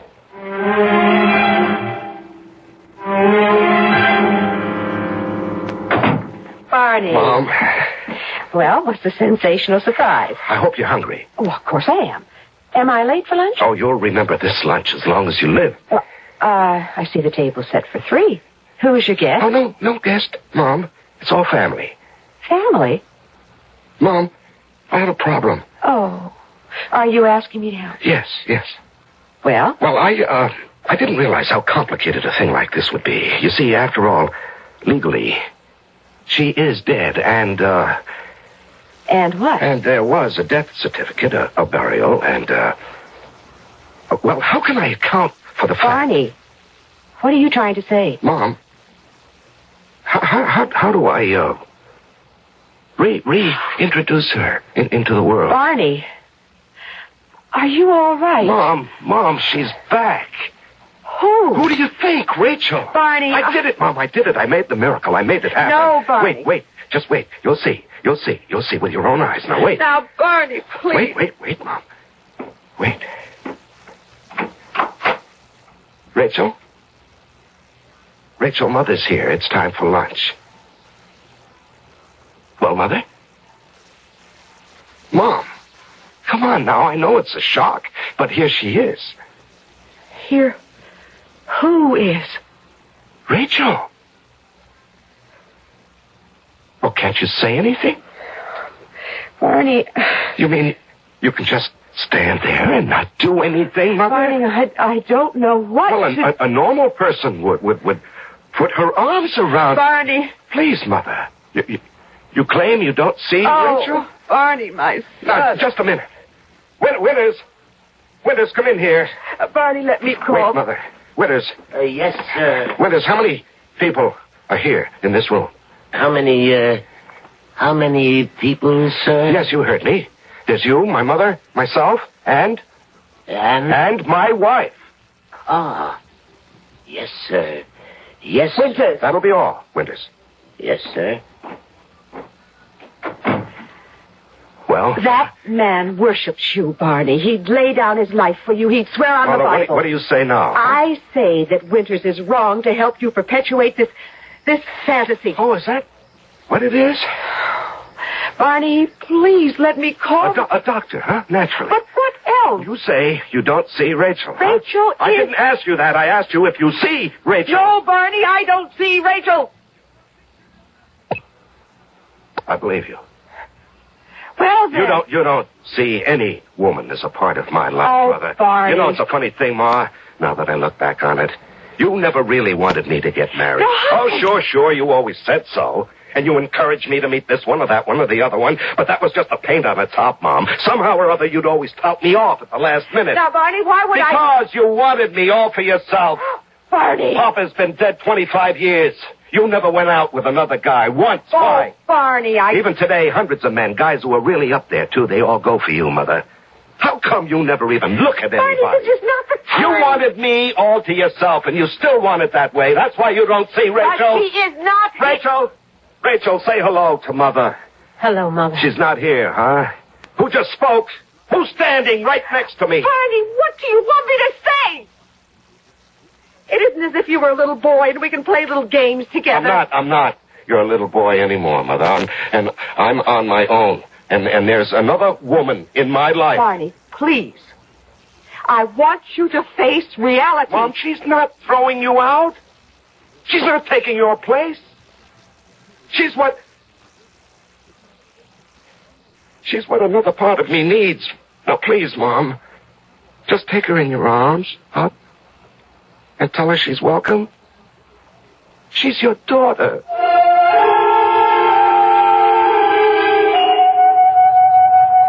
What do you want, Carlson? This is the first time you've been to the office in weeks. Is that so? I've had to make a lot of judgments. Well, that's what you get paid for it. But if I'm wrong, we can go broke. Oh, come on now. Lay everything on the table and I'll straighten it out. Oh, the Midwest merger. The Midwest merger? Well, I'll tell you what I've decided. I've been juggling all the facts, and now that I think about it... Yes? Now that I think about it, just a minute. Now, the option expires this afternoon. We really have to move quickly. Yes, just a minute, please.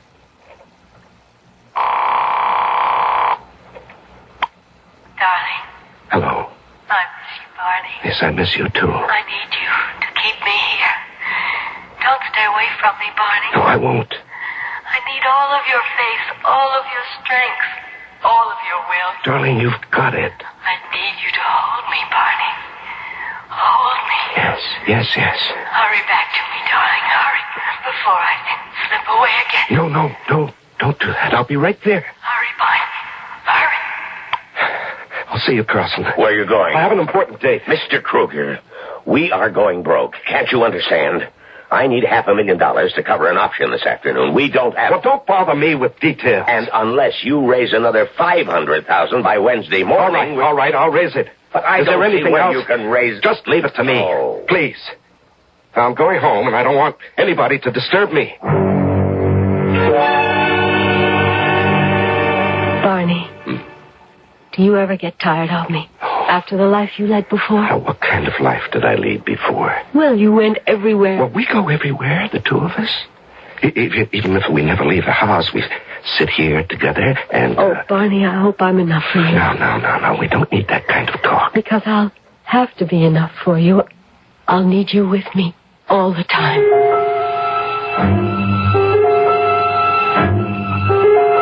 Tell my son I wish to see him, Winters. I am sorry, ma'am, but he refuses to see anyone. Now, don't you take that tone with me. I'm his mother. I said I was sorry, ma'am. I'll have to ask you to leave. You will have to throw me out. Winters, what's... Oh.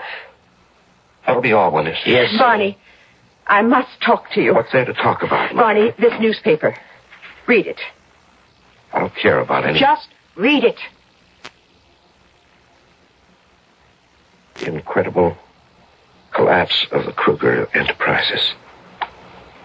The disappearance of Barney Kruger from the command post is the possible cause You see, you're broke. You don't have money to throw around anymore.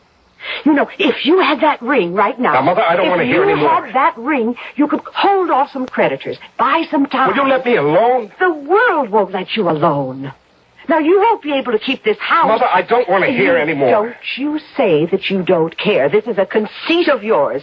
But it takes money to maintain Mother, it. I think you've said enough. Do you want to say hello to Rachel before you leave? Barney, there is no Rachel. You and I saw her placed in her grave. Rachel is dead. No! Rachel's right here. Oh, Barney, please let it be over. Whatever it is or was that raged through you like a fever, let it be over. Come back into the world. Come back where you belong. No, I belong with Rachel. Goodbye, Mother. Oh, you're like your father. He was a man who was intoxicated by liquor and it destroyed him. And you're intoxicated by Rachel. Mother. By a dead Rachel. And she will destroy you, too. I won't hear any more.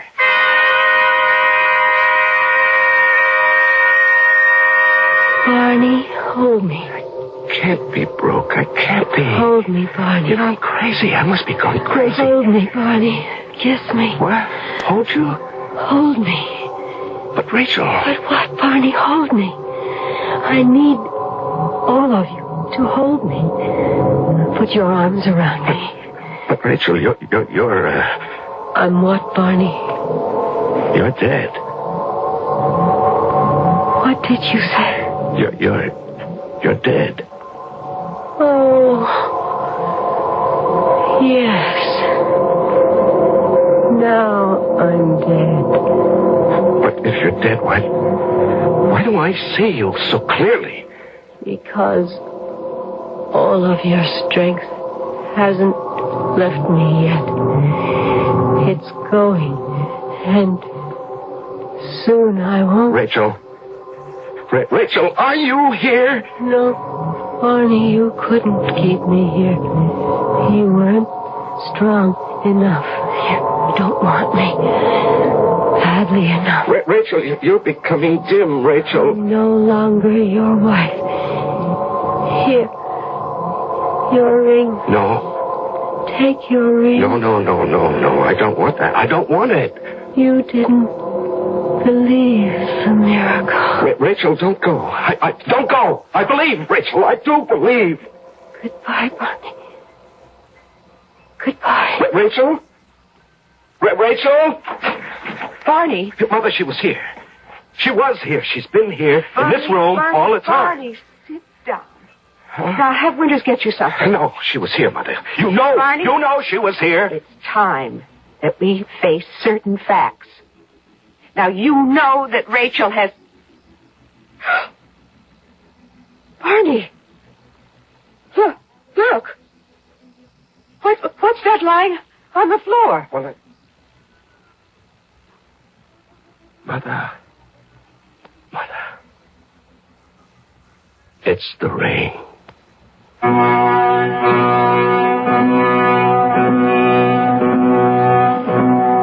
And there it was, gleaming on the floor, a huge diamond ring, the gift of Barney to Rachel, the ring that was buried with her when she died.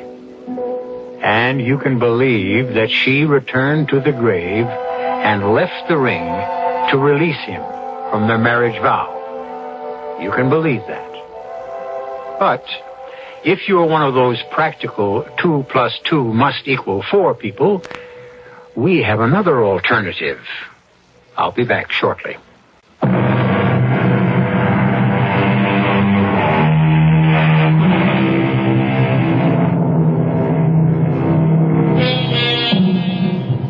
Did Rachel come back from the dead and leave the ring? An explanation that might satisfy some of the more literal-minded among us is that, realizing how strapped he was becoming financially, Barney may have paid a visit to the grave and removed it himself. After all, it was his ring. It goes to prove that we have a denouement to satisfy every taste. Our cast included Larry Haynes, Joan Loring, Ann Petoniak, and Leon Janney. The entire production was under the direction of Hyman Brown. This is E.G. Marshall inviting you to return to our Mystery Theater for another adventure in the macabre. Until next time, pleasant dreams.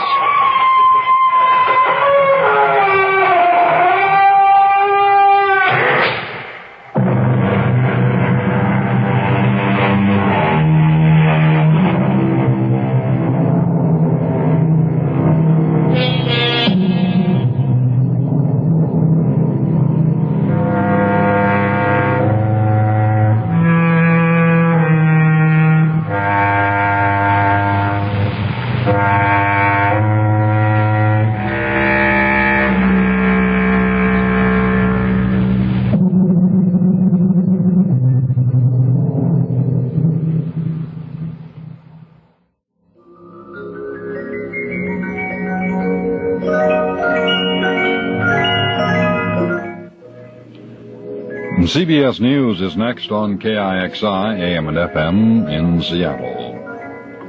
The time, 11 p.m. CBS News. 13 people have been indicted in an alleged $130 million oil stock fraud. This is Doug Poling reporting on the CBS radio network. The U.S. Attorney's Office in Los Angeles says among those indicted was Robert Trippett, president and board chairman of the Homestake Production Company.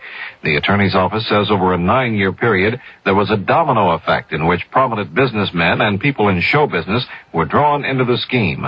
Homestake Production was billed as an oil exploration and drilling firm, but the government charges no drilling or exploration took place. Among those supposedly swindled were such celebrities as Jack Benny, Walter Matthau, Andy Williams, and Phyllis Diller. Also listed as investors in the company were Walter Wriston, chairman of the First National City Bank of New York, and Russell McFall, chairman and president of Western Union.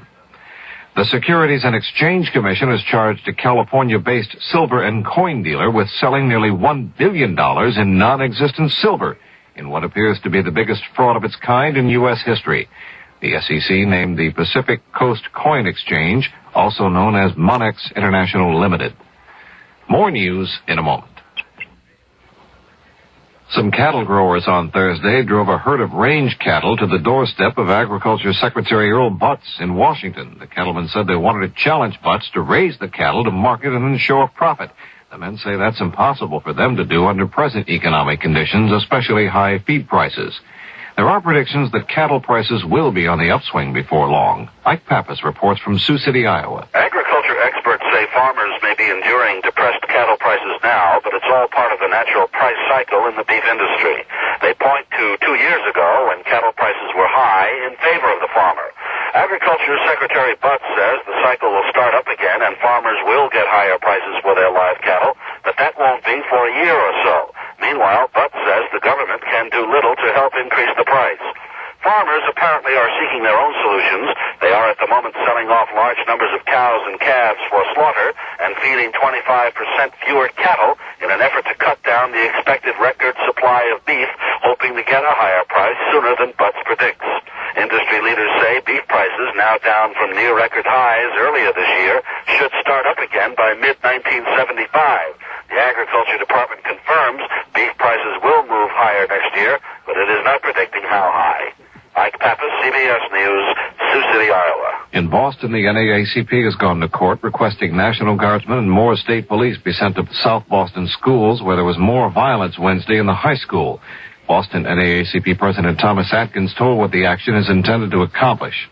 Because black and white students have inside the schools had weapons, and because white students and occasionally black students have engaged in sloganeering and mouthing of racial epithets, we will be asking the court to order the school department to promulgate regulations banning racial epithets, sloganeering, or the weapons being brought into the school. A hearing on the NAACP motion will take place in Boston Friday morning. In Atlanta Thursday night, Georgia Governor Jimmy Carter announced he'll be a candidate for the Democratic presidential nomination in 1976. Now this. There will be a partial eclipse of the sun Friday morning visible in the United States. The eclipse will be most extensive in the east and least extensive on the west coast. It will occur at 9:25 in the morning Eastern Time, but weather forecasters say an expected cloud cover may obscure the phenomenon. This is Doug Poling, CBS News. This is your friendly music station, KIXI. Dial 91 AM, Seattle.